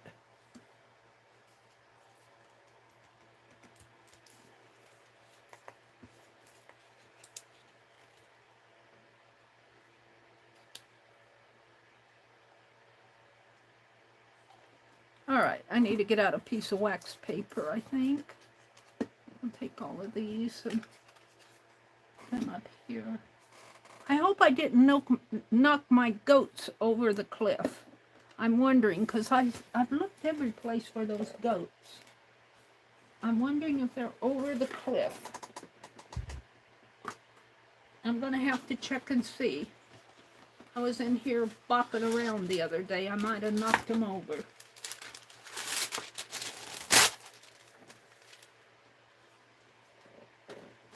I might check under my table again too, because I might have put them under there. I didn't see them there when I checked, but all right. I think that wasn't the one. It was, no, it was this one. Golden Sunset.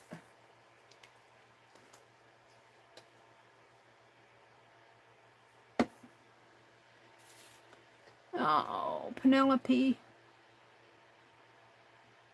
She says, ew, Meri, don't put that back in me.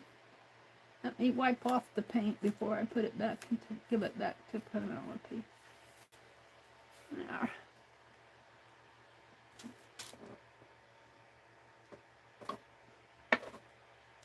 Ew, I need a towel.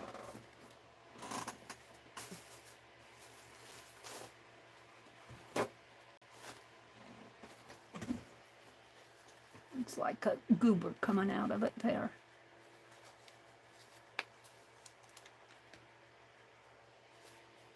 All right. Yeah, I think that's about the color I want. So we're going to paint this rabbit gold. Now, I might come in with some white later, but I'm going to paint him first. And this is the one I'm going to give away.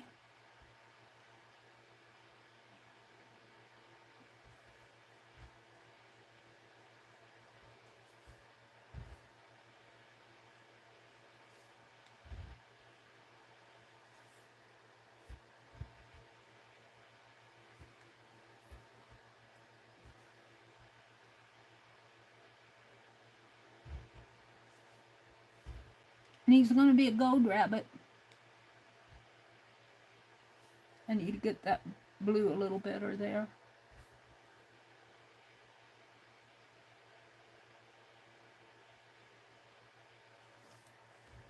I think he'd make an excellent stamp.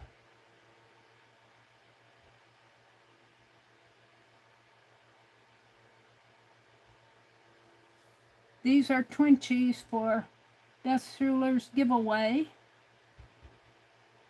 Or not giveaway, swap.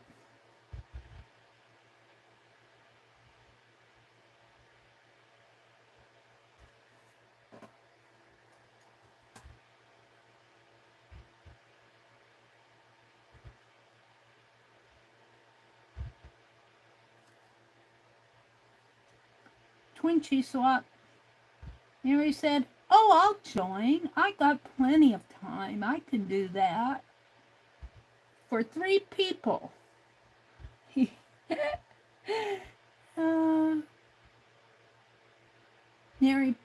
Meri always does more, says she can do more than she can do. She puts her foot in her mouth.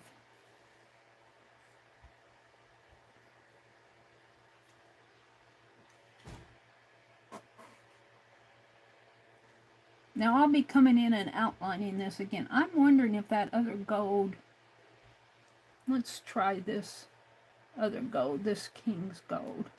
It's a little brighter gold. Just a teeny bit brighter.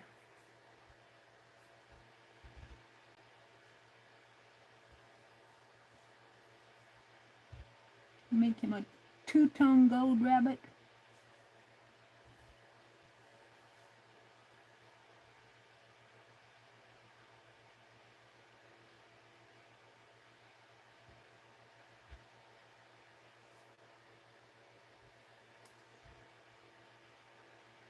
I think I'm liking this color a little better.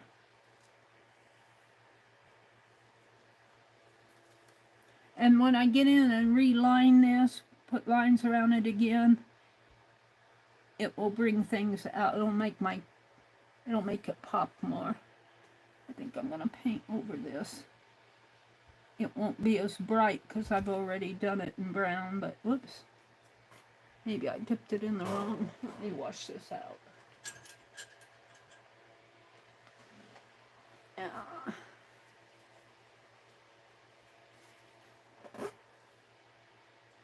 No, I did.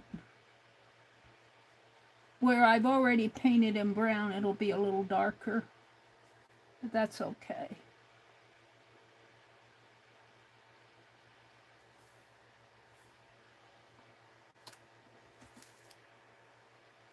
And I'll have to put in all the whiskers and everything.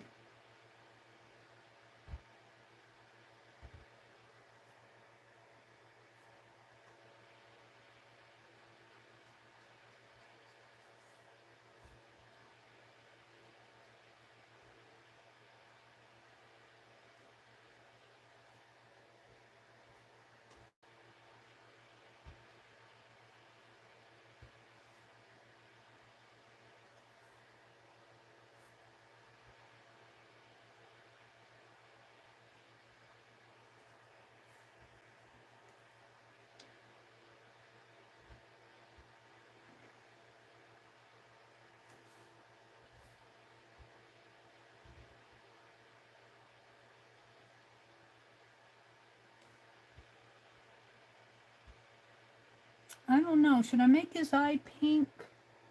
I know rabbits have pink eyes, but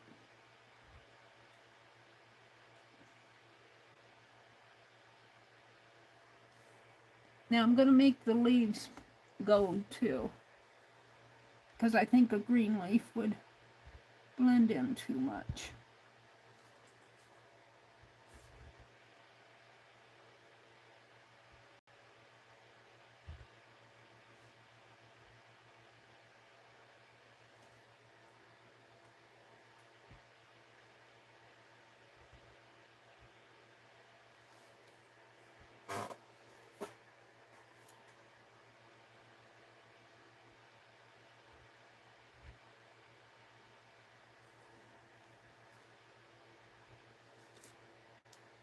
I think I like this lighter gold better.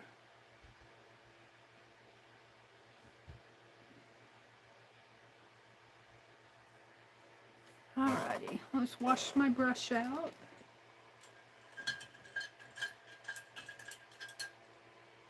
Wipe it off. And the pink that I'm going to use on his nose, and I think I will make his eye pink. Might be a little weird, but I've never seen a blue-eyed rabbit. In fact, I haven't seen many rabbits at all. Let's put it on the wax paper. Don't need much, need a dab of it to start with because it's just a couple little spots.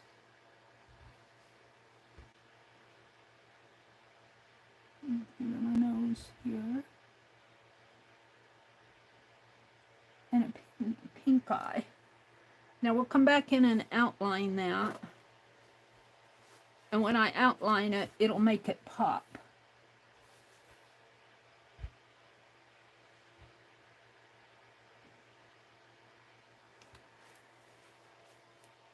I might put an eyeball in him. Let's see, let's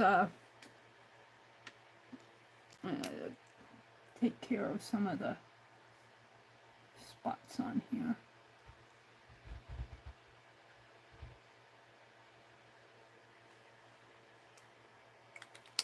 And I'm going to let him, this is the blue that I wanted, I think.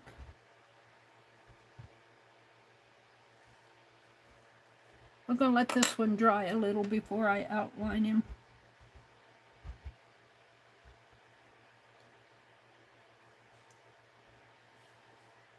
Let's go ahead and put the sky in another one.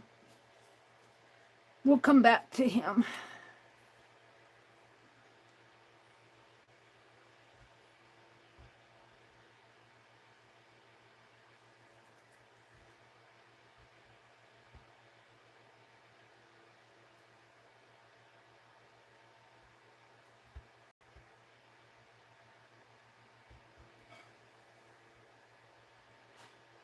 I'm gonna give him away this morning at 8:30, so if you're up in the balcony, we're gonna give away a Twinchie. You're welcome to come in and play. I'll need your address if you win.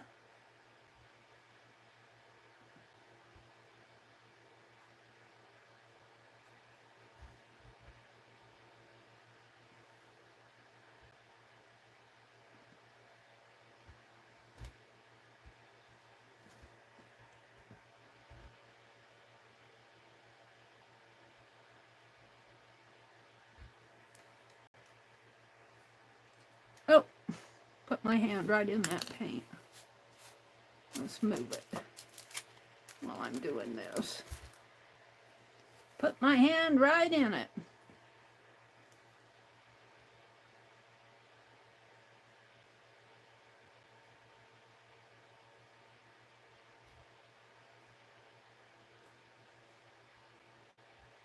These are leaves, and I'm kind of covering out the stems for now. I'll go back in and detail those back in.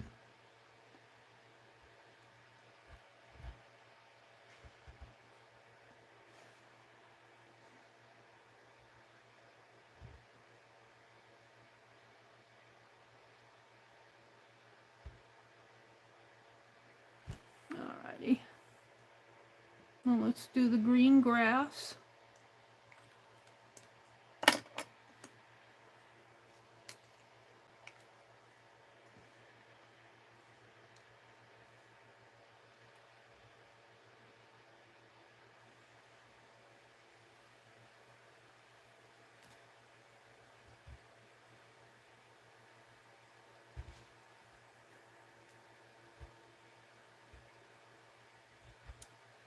Dee Dee is having a zine swap earlier today.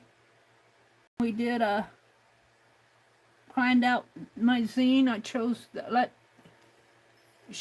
if you go to Dee Dee Willingham's community tab, you'll see the prompts and all the instructions to join. It's due to Janet Young by July 15th.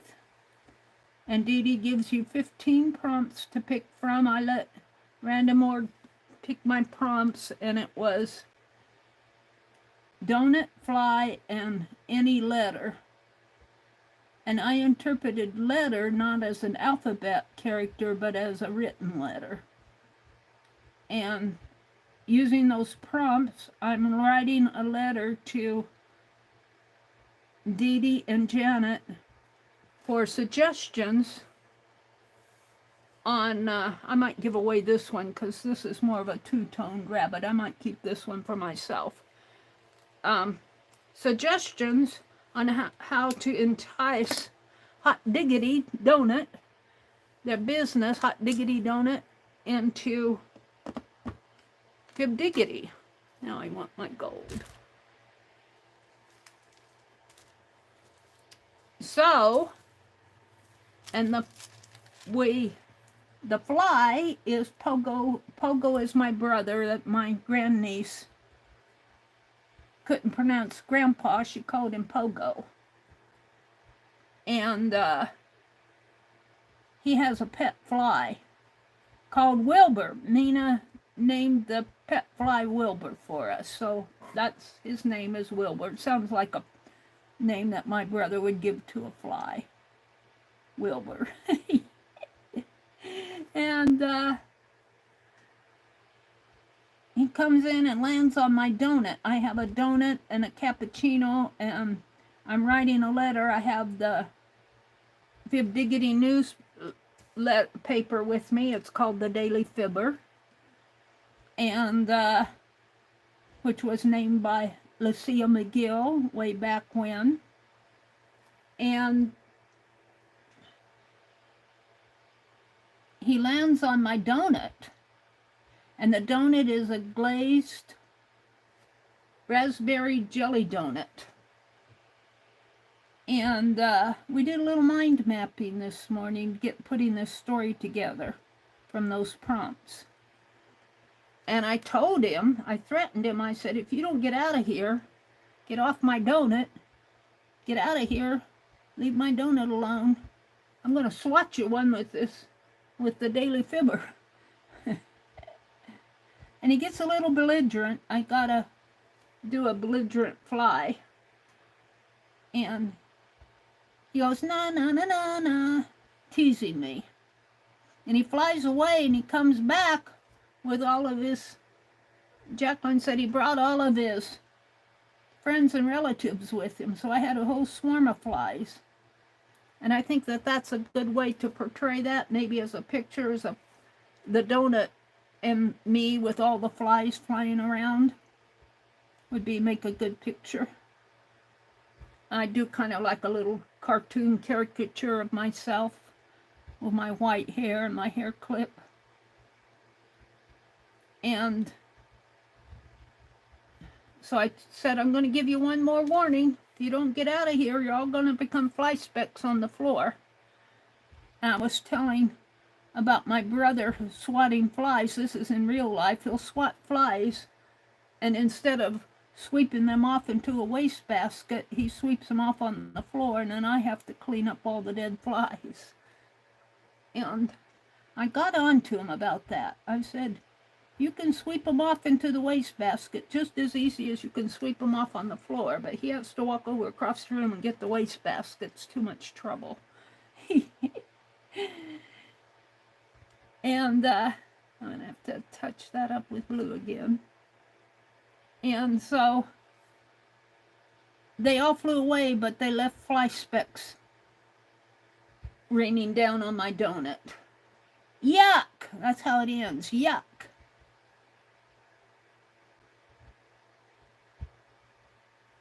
So that's my zine story. Now I have to, we came up with that little story this morning with your guys' help. I appreciate it.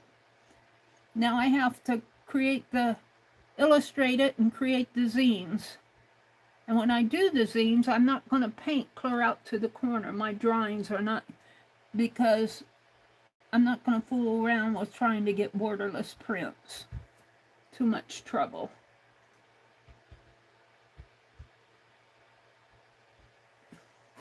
Or I could just leave white borders and paint them gold or something, but nope.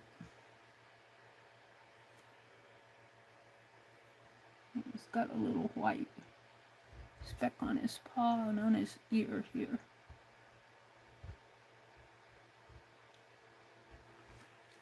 Okie dokie. I think I'm going to give this one away.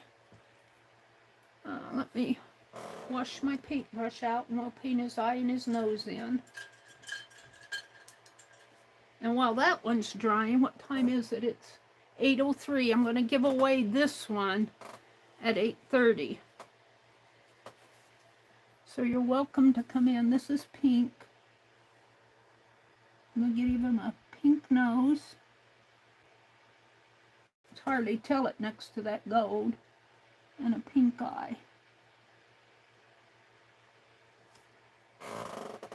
All right, so we're going to set this one aside. We're going to get this one out again, and I want to draw around him so you can see how that, it'll pop out at us when we get the black on him.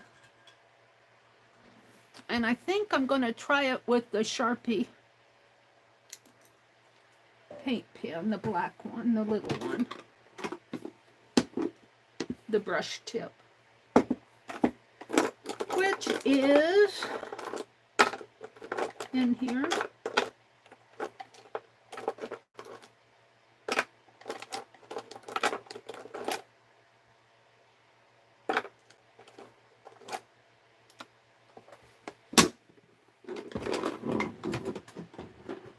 I'd like to know where those goats trotted off to.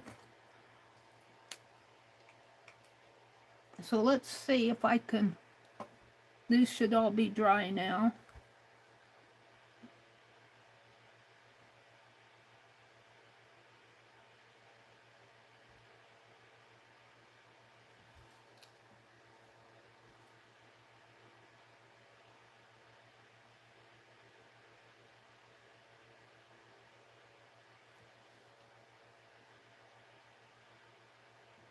Oh, this one's definitely coming to me as I learn how to do this.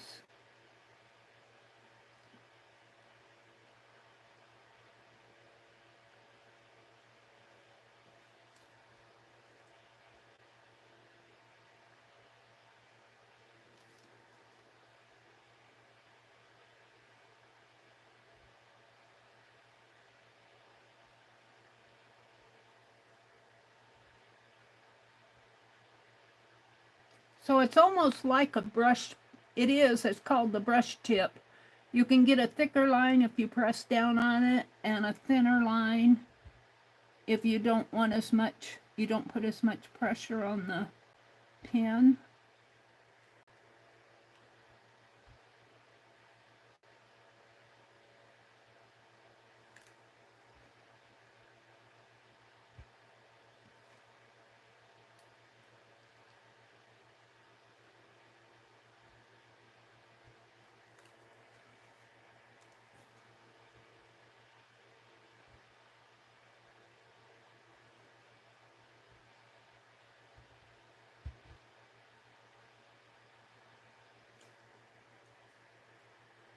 Kind of have to let it dry a little. And then he is chomping on, or holding in his mouth, some tree branches here. Some leaves. and I put whiskers in here.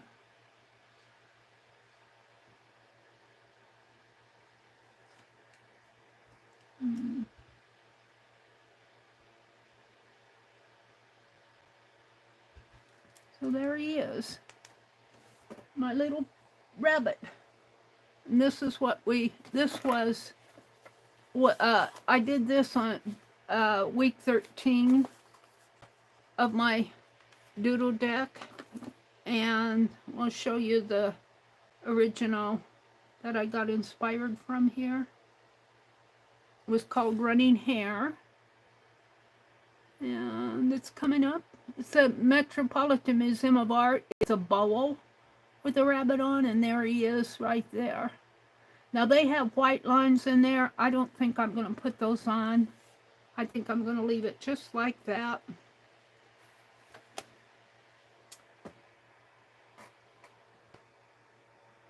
And this eye, he's got a pink eye.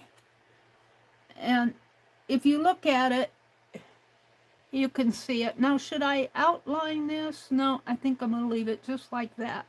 So this is the one we're going to give away here. This one was my first one, and he's kind of a trial here. My first one painting. So I'm going to keep this one.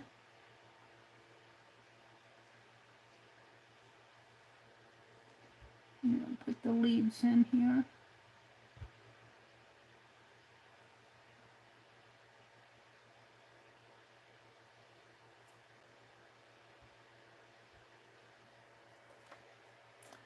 This one, you know, well, I painted it a darker gold, and then I went over it with a lighter gold. No, this was the one.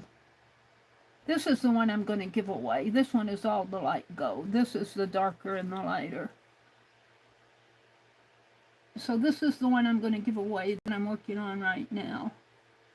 This one I had 2 tones of gold on it. Not that it makes such a big difference, but I kind of wanted it to be all one color gold. Let's do his ears.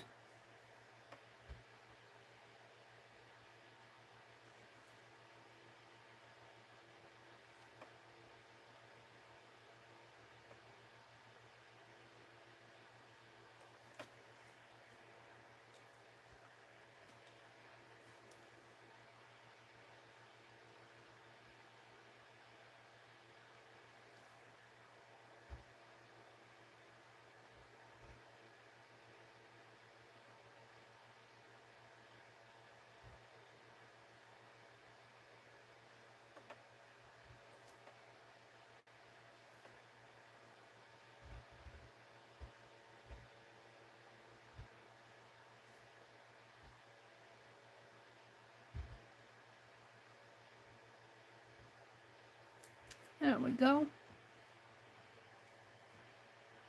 So I'm going to give this one away at 8:30. It's not perfect, but it's pretty good. It's pretty close to what I wanted. I'm going to take this blue, and I got a little white dot in there, a little white up in here. Okay. And we'll document these on the edge. I'm going to do another one. It's 8:11. I've got time to do another one.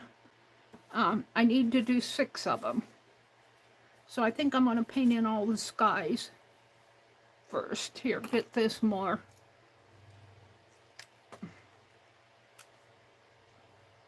Is that the blue?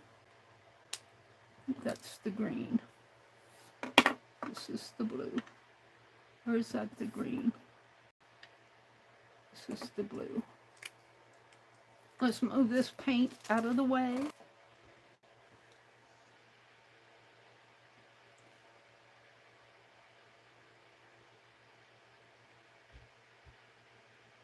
I don't know where my goats went off to. Wherever they went as a group. Even took the pattern with them.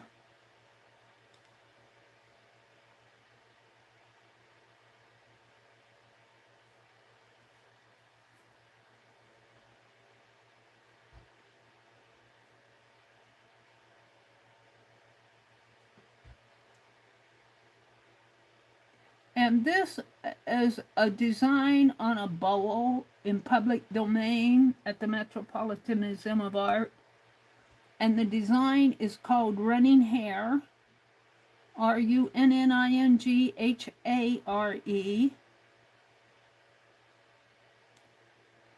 So I'm going to title this Running Hare.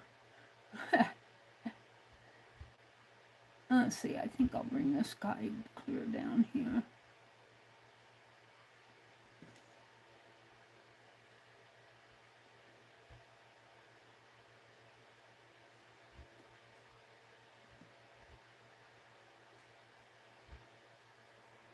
And I'll go back in and paint in that leaf. It got kind of small there.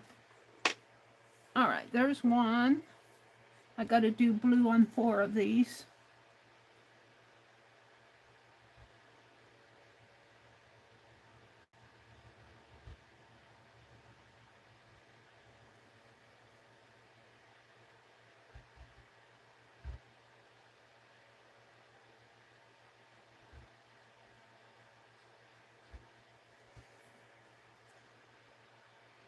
Now, I didn't catch from Becky. Hi, Lori. Paint Girly Lori. Good morning. Hi, Karen K. You can't keep your eyes open. I couldn't sleep, Karen. We'll put your name in. I'll have somebody put your name on the giveaway. I'll have somebody. Please add Karen's name. You might do that for Arlene too. Arlene got tired, or she had to go get coffee and take care of her day. So I understand. I couldn't sleep this morning. I think I came on around 3 o'clock. I showed my stitching. Kind of cleaned off my desk. What else did I do? Can't remember what I did 2 hours ago.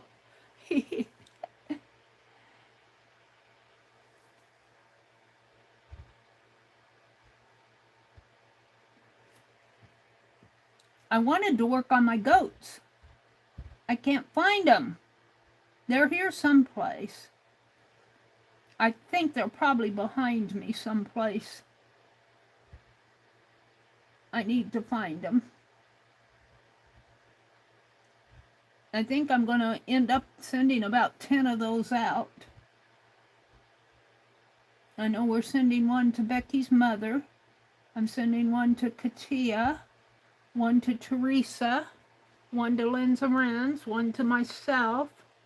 And then there's a couple other people I can't remember. Raul gets one. How many is that? I don't know.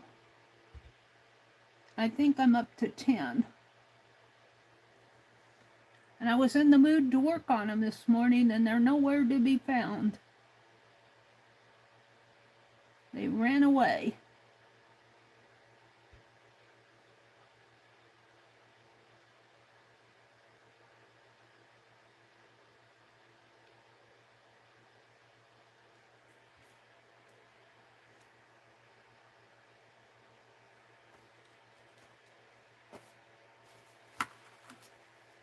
All right. 2 more. Oh, 1 more. This one is a pattern. We're doing 6 of them. I have 3 for swap, 3 people I'm swapping with. 1 comes to me, 1 goes to Beth Schuler, and I'm giving 1 away this morning at 8:30. So if you're out in the balcony, if you want a rabbit twinchie, come on in. We're going to call it Running Hare. H-A-R-E, hare.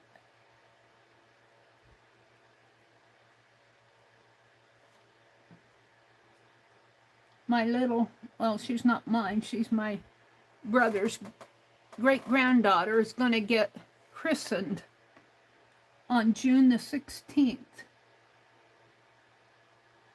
And we're invited to go. And I was thinking I'd get my hair cut. Talking about hair.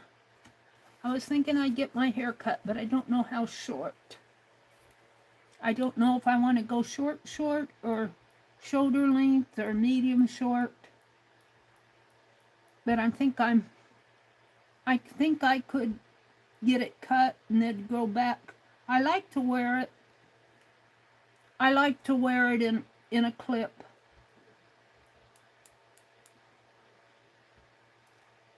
I don't know if I'll get it cut or not. We'll decide. I could just kind of trim it myself. I always wear it pulled back on my head. Alrighty, so there's all the skies. Now let's do the grass. Let's see what time is it. I've got just enough time to do the grass. We're going to have a giveaway of one of them. He's up there.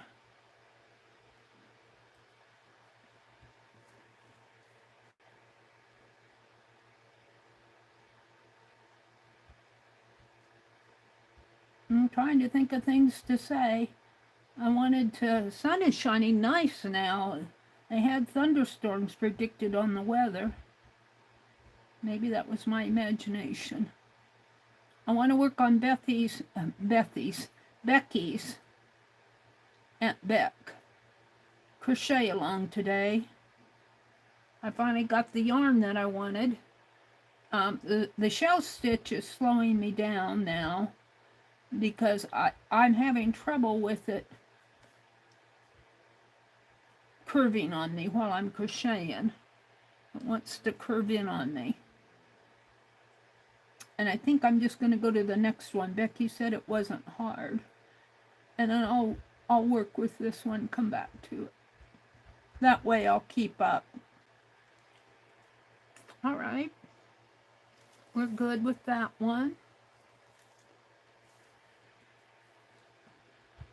These really aren't hard to do. Takes a little bit of time. The hardest part was getting him resized onto a 2-inch square.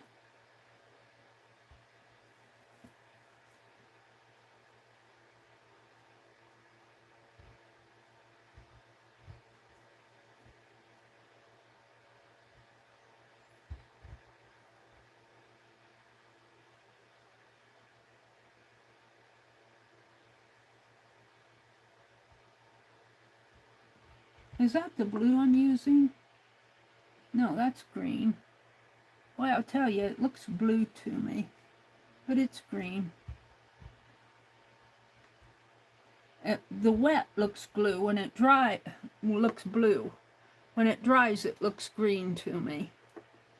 But while it's still wet, I'm going, am I using blue or green?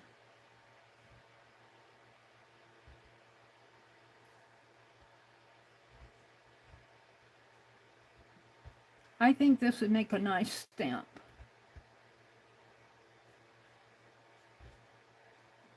So I bought 4 more little petunia plants. I need to plant those. Need to get out there and weed the garden. I just have 2 left here. I think I'm going to buy some landscaping fabric. We didn't plant a big garden this year. For one thing, we couldn't get out there. We got it tilled, but the rain kept us from planting. We didn't get planted until late, and our corn is not doing good. I think the onions are coming up, but they're surrounded by weeds because it's rained so much lately. And I pulled Morning Glory out of my brother's tomatoes yesterday. He said he couldn't do it. It hurt his back to stoop over so much. So we need to mulch those. It keeps the weeds down out of them. And I don't know if the zucchini's making it or not. I think our ground may need a little bit of resting. Alrighty, one more. Boy, I'll tell you, I keep looking and saying, that's green, that's blue, not green. But it's green. It just looks blue to me. I think I got a little color blindness going on.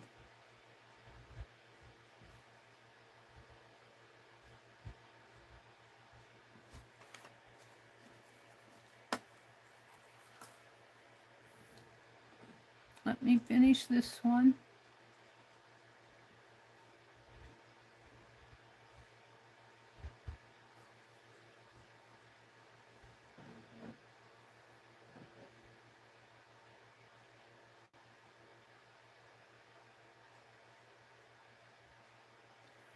Now these are pretty simple as far as the art. I'm not doing a lot of complicated art on these, but I think they're sweet in a way. Kind of folk art. Kind of like folk art.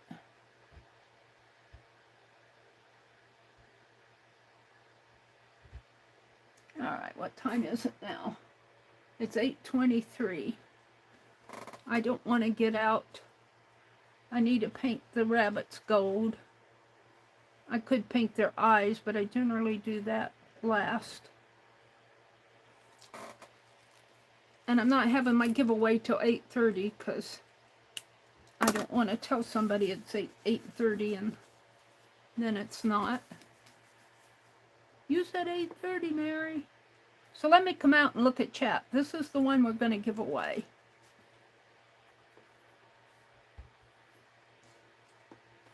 Now get my paper ready. Let's see. Ew, I keep putting my hands in that paint. Put it up there to get it out of my way, and then I stick my hand in it. Let me get my paper. We're just giving away one. Should be pretty easy.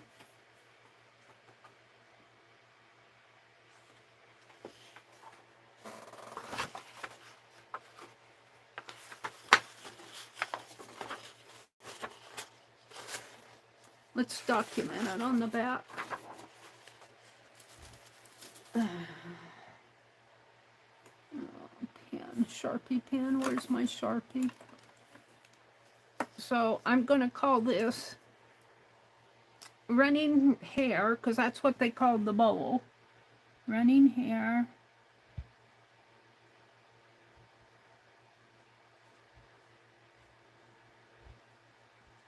Twinchy.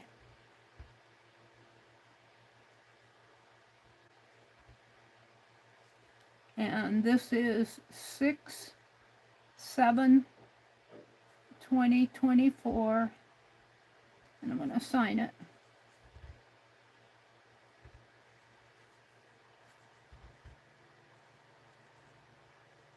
That's all, folks.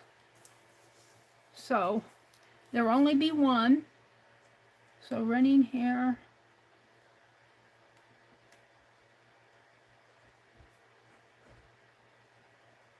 Twinchy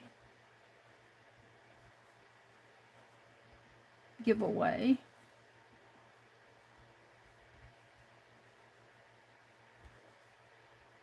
Six, 7, is that what I called that? Did I name it right? Yeah.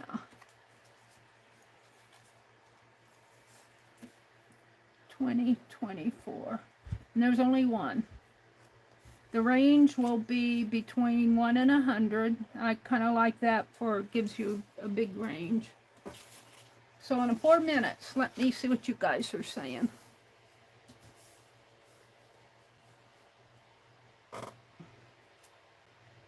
Let me look out here in chat. Let me refresh my chat.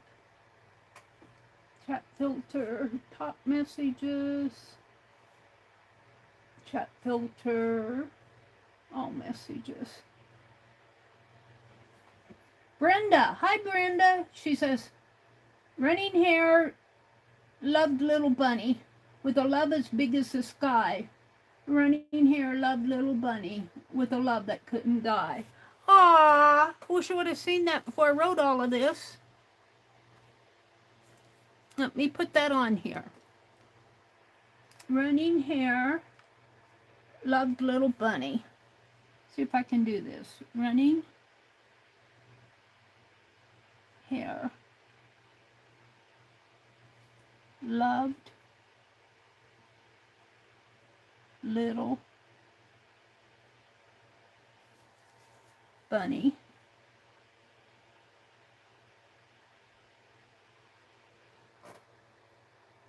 with a love as big as the sky, with a love as big as the sky. Running hair, love little bunny with a love that wouldn't die. I don't know if I'm going to get all that. Running hair. I'm just going to say loved bunny. Loved bunny.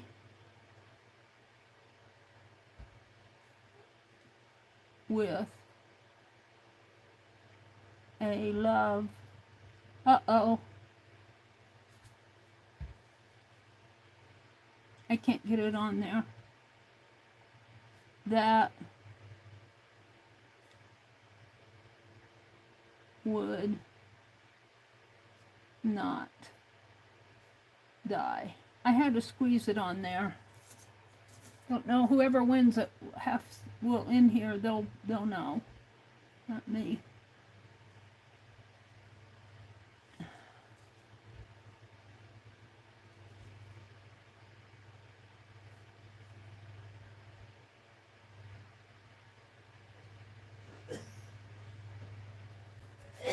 Kind of squeezed it on there. I might write it on a sheet of paper. I can't decide whether I want to put an eyeball in that bunny or not.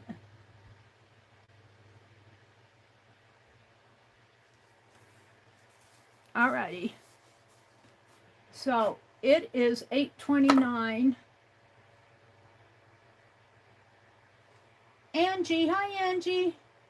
I will be on tonight, Angie, at 7:30. I'm thinking I'll either do a list or a pick 10 tonight. I'll either do a list or a pick 10 tonight.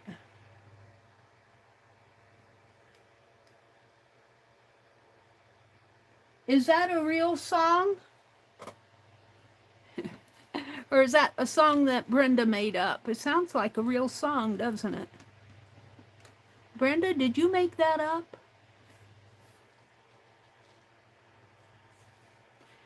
Let me get to random order. The range is between, let me put in the start. It's called Running Bear. Oh, really? Oh, that's interesting. Only I wrote running hair. Is that what Brenda said? Running hair up above. Running hair. Oh. The range is between 1 and 100. Let me put in the go. You're welcome to change your numbers. You're welcome to change any numbers. Just sort it out before we put in the stop. If you see somebody have your number, sort out the duplicates. If you're not happy with your number, you can sort that out. Would somebody put in a number for Karen K? And would somebody put in a number for Arlene? I'd appreciate it. Oh, and Lala hi Lala, she put in a number for Janet Nash. Thank you, Teresa. Hey, Becky, Becky's back. Thank you, Teresa, for putting in the numbers. Lala, if you win the one for your daughter, I'm going to send it to you so you can give it to your daughter. Thank you, Teresa, for putting in those numbers. You have a good chance of winning. All right, we're going to leave it for a bit. We got, how many people in here? We've got 19. I say I have 19 people in here. Anybody else want to play?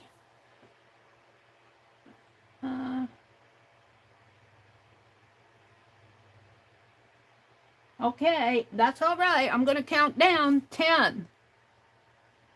She's a simple little bunny. 9. 8. We're going to stop at 8 and go out to random org. I'm on 8. Let's go to random org sequence generator. History. Random org sequence. And let's, I think it's clear between 1 and 100. Hi, Lynn. It's good to see you. Lynn J. All right, I was on 8, wasn't I? 8. 7. Get a number in. If you're up in the balcony, you're welcome to come in. 6. 5. 4. 3. Boy, that sun is bright. 2. 2, 2, 2, 2, 2.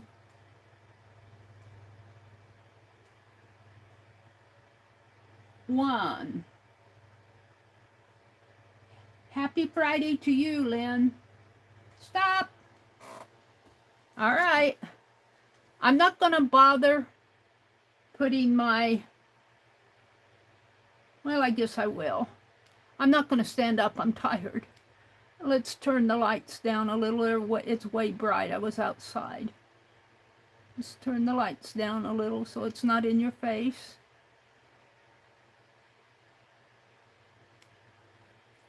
So between 1 and 100, let me get over here. This is what we're playing for, the little rabbit.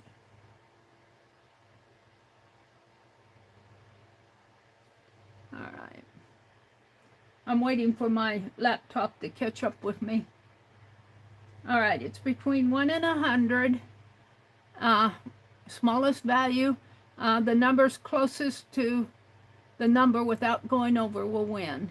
Get 6. Sequence 29. Who's closest to 29? Oh, you just got in, Vanessa. I'm so sorry. Joyce. Sorry, guys. You just missed it. I already put in the stop and pick the number, or I'd do it again, but wouldn't be fair. I see 27 for Tori. Is that the closest? I think Lala won it for her daughter, Tori. Would you agree? Yeah. You have a tag. Okay. Yeah, I need to send out those tags. I'll get those ready. Lala, do I have your address? Would you send me your address just to make sure I have the right one? You can send it to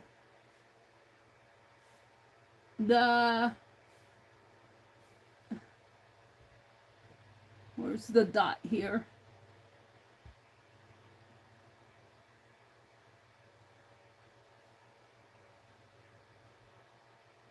Whoops, I don't want you to send it to that one.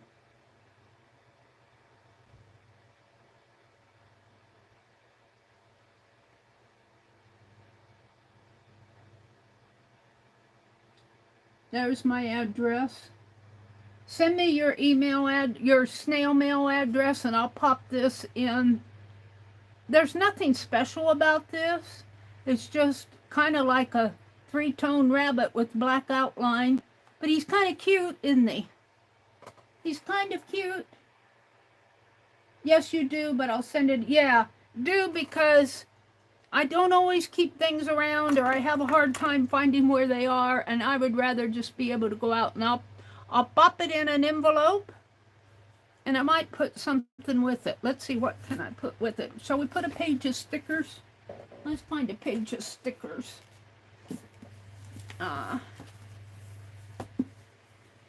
I know this is going to be pretty large, but let's send her some stickers. What shall we send?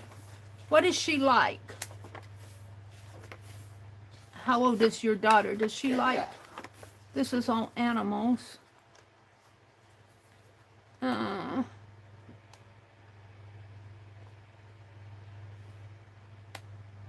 Could send her, but I've taken out of these two. I've taken out of some of these. I'm trying to use up my sticker book. Find a full page. She's 24. What kinds of things does she like? I've used a lot out of, I've had this one around for a while. I want to send her a full page. You need that book, Angie? I think you can probably get it on Amazon. It's the Antiquarium sticker book. I think this is probably one of the first ones because I've been pulling out stickers. She likes animals and steampunk.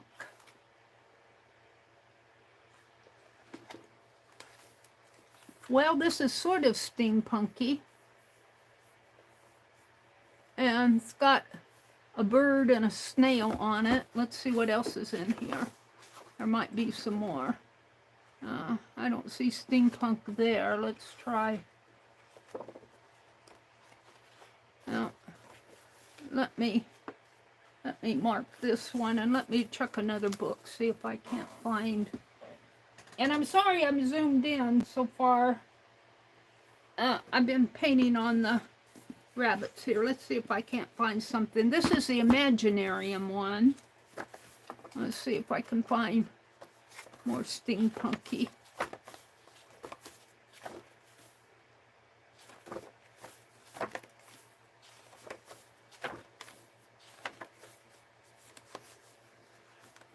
And you're just seeing snatches of it here.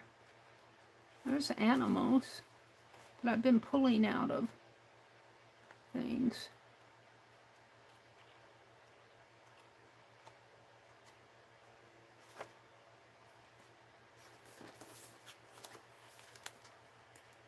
Find something steampunky for her.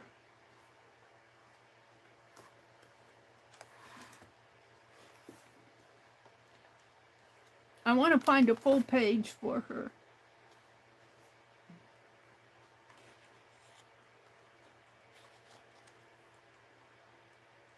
I think I have 3 different sticker books. A lot of hands.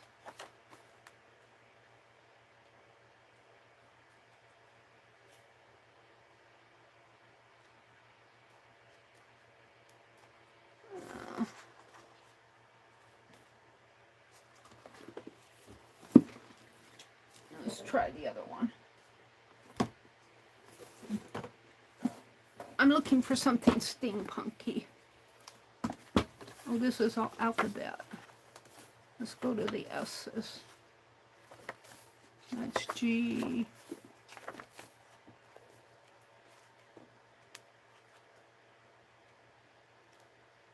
M. I want to see if they have a steampunk for the S's. P. Q.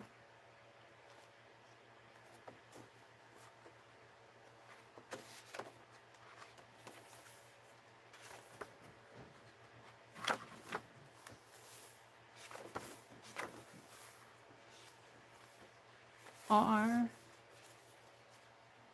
T. S.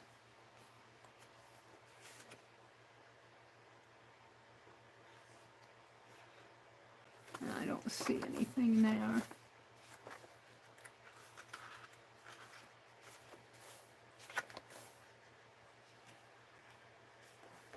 This gets into T.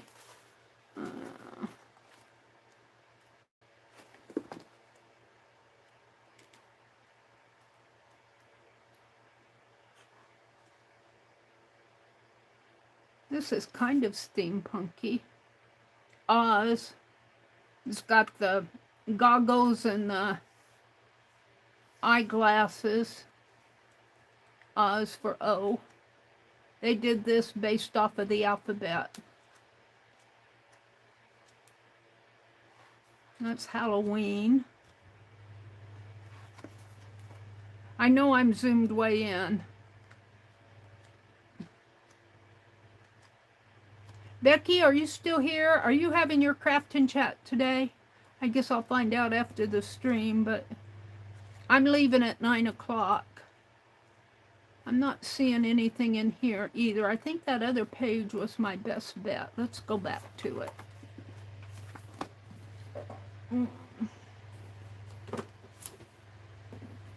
I marked it, I think. I marked it here. One of these. Whoops. That isn't torn out. Where did I mark it? Here. That wasn't it. Where did I mark it? I put a marker in there. That's marked, but that's not what I want. Where did I mark it?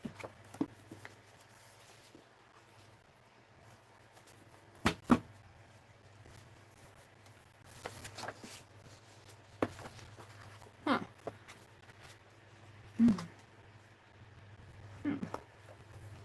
Was this even the book it was? That's the imaginary one. Hold on. I marked it in this book. I like these sticker books, but they need to be used. You buy them, you need to use them or gift them or something. Here. Over here. I think this is the closest, but I might give her another page too. What do you like, Lala? Meri, spiders and snakes are her favorite creatures. Oh, well. Should have read that earlier. Let's see what I can find in here. Spiders and snakes. There's some hot air balloons. And it's got a bug. It's got some bugs on it, but I've used some out of there. This is a Halloween one. It's got a witch on it. I don't know if she wants the witch. I got this one with the old clocks, but see, I used, it had a key on there. Let's see. Is there any spiders in there? Butterflies.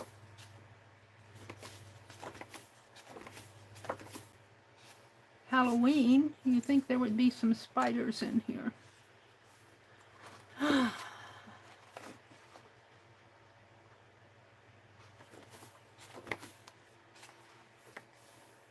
She had bug tattoos. I'm going to send her this one even though it's been pulled off of. Maybe I'll send her both of those because those aren't really my thing. We're going to send her... What do you like, Lala? What kinds of things do you like? So we're sending her these hot air balloons, and there's some bugs on here. There's a witch, and then there's a compass with a face in it, a pear. And this hot air balloon has a little cage on it. I guess they both do, but you can see the men in that one. But see, they've been used. This one is full. We'll send her those 3. I like you. Can you send me you? Oh, no, I'm not a sticker.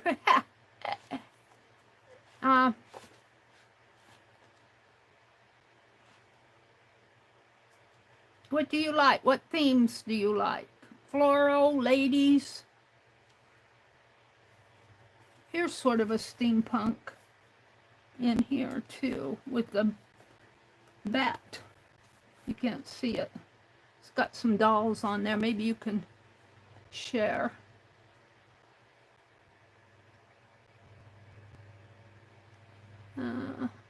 Look at the spiders here. We're going to send her these. There's 2 big spiders there. I'm going to share them. She can pick what she wants.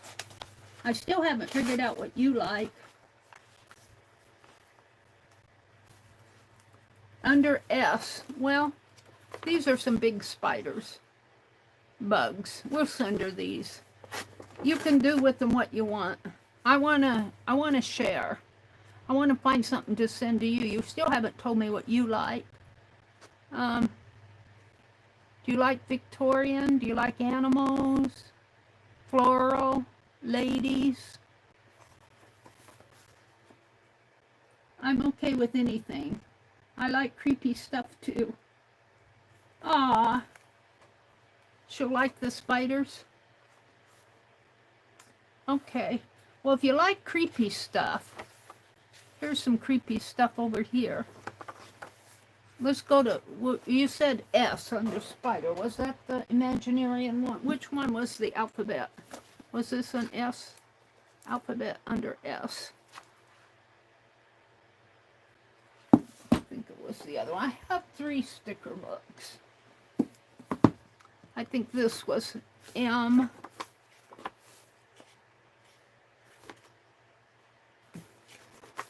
S. Where is S? Hold on. I'm looking for S. S. Well, there was a spider there, and there's a squirrel. Now, we'll send you this one for the spider and the squirrels, but there's a lot of S's on there. I'm only sending it because it's a spider.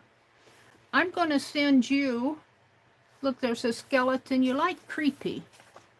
Let's look under C for creepy. Oh.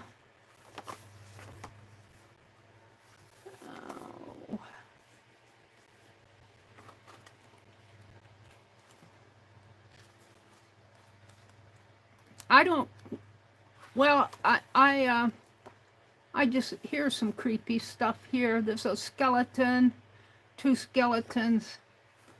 Yeah, I don't see what you guys see in that stuff. I don't know if I want to send you skeletons. That's not my fun of creepy. Let's see what else is creepy in here.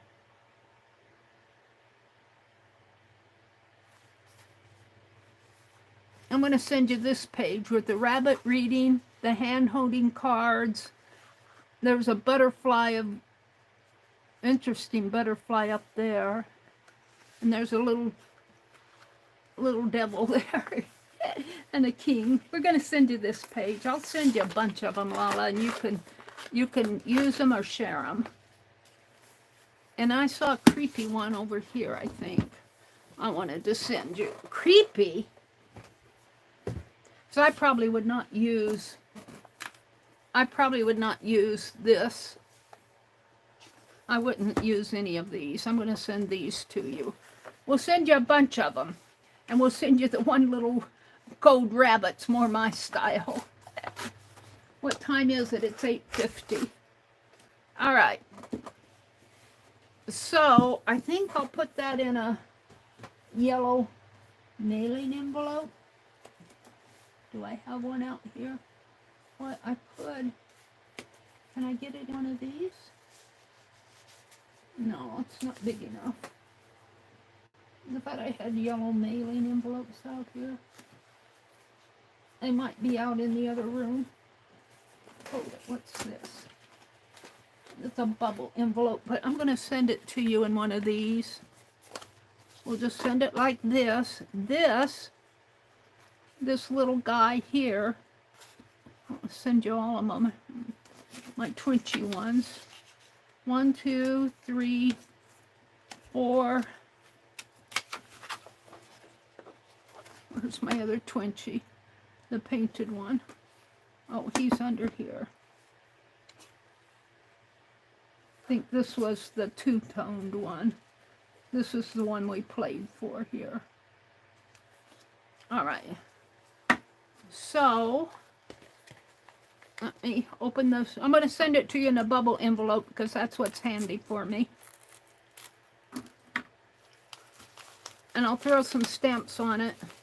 And I'll have my, if you send it to me right away, my brother can mail it. He goes to the post office at 11 a.m. Central.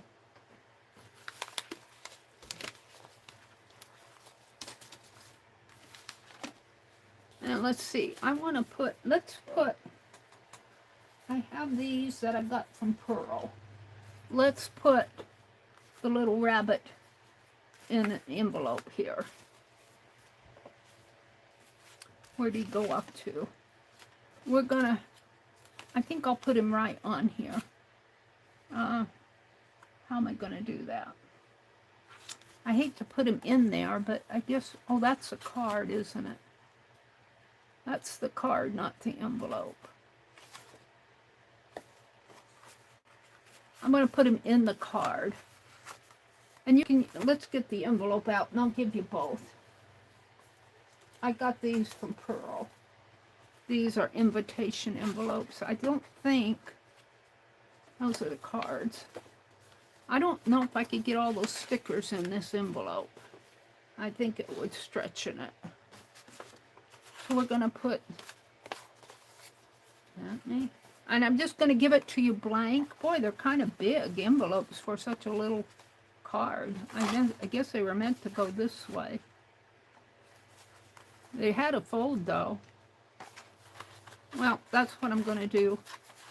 That's a big envelope for such a little card. I don't like that.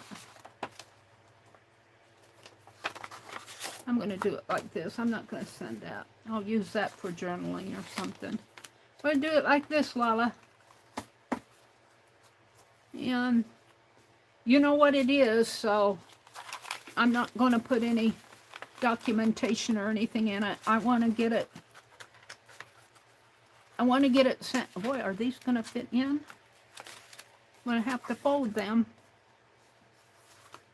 Yeah, I hate folding them like that. They just don't quite fit.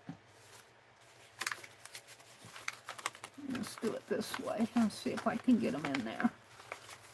Fold it like this.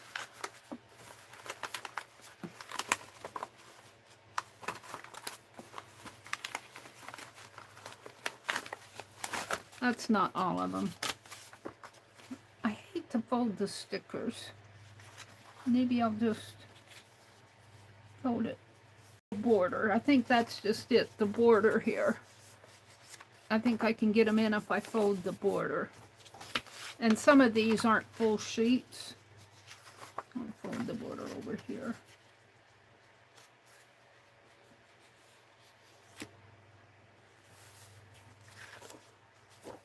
I'll do it like this.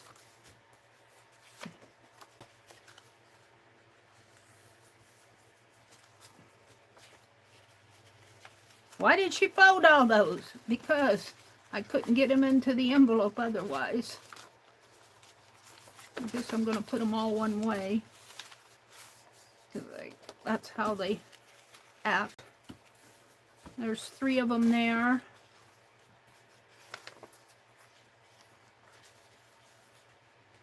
And you can pick and choose what you want to give to her and what you want to keep. I'll send it to you and you can use it as you like. I'm not into spiders too much. And S's.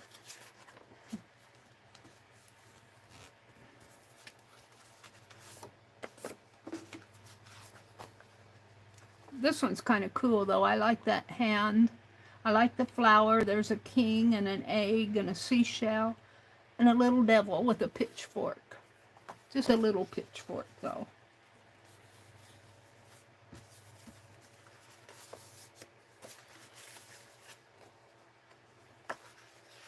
I'll fold it over here.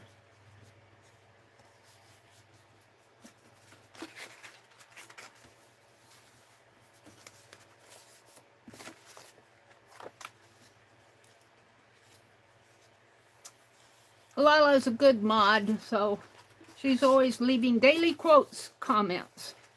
So you deserve these. I'm going to put them like this. There's 3 sets of 3 here, Lala. Now let's see if I can get them into the envelope. After I've folded the borders. Boy, it's pushing it.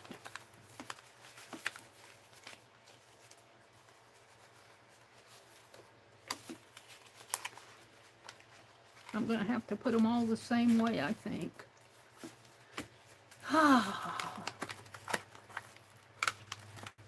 Might have to tear out the bubble wrap. There we go. And then inside the card is the bunny rabbit and the documentation. And I'm not going to mark on the card. I'd send you the envelope to that card, but it's huge. So we're going to seal it up, and I don't trust that, so I'm going to put some double-sided tape on here too. I never trust seals. And if you send me your address right away, I'll address it and stamp it. My brother will send it off when he goes to get the mail today. And I need to get the tags sent out. Those will go in regular business envelopes.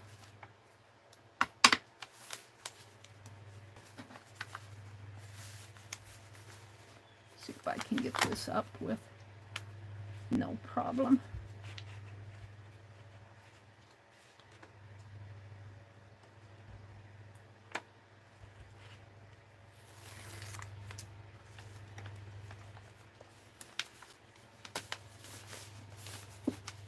And I'll probably have to put about 4 stamps on this, I would think, because she'll go, that doesn't fit my template. All right, now let me write. The number was, what was the number, guys? And what did Lala have? I think I lost it. I'd have to go back and look. I'll go look at the stream, but I'm going to write Lala. Where's my pen? Boy, that light is shining in on my eyes.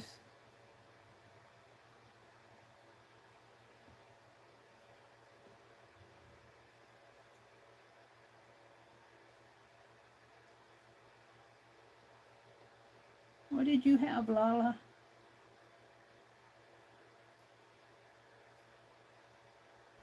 She had 27, Lala. And I'll go back and see. Do you guys remember what the number was? She won it with 27. Was it 30 something? Lynn had 31. Do you guys remember what the number was?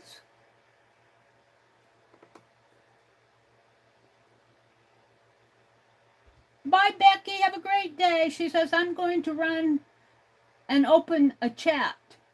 I think I have everyone in it that said they wanted to be there. If you want to be in Becky's chat, just send her a message on Facebook. So Becky's going to have a crafting chat. It is 9 o'clock on the dot. I'm going to recheck this number. Make sure that it's going to Lala. If I goofed, I'll make it up to you. So Becky's going to have a crafting chat. I think I'm going to sit in here with Becky's crafting chat and finish these twinchies. So I am going to sign off. I know I'm going to use that as my thumbnail, I think. Oh, we'll put this one with it. We'll put this one. This will be my thumbnail. So have a great day, everybody. Have a great day. I will see you tonight at 7:30 p.m.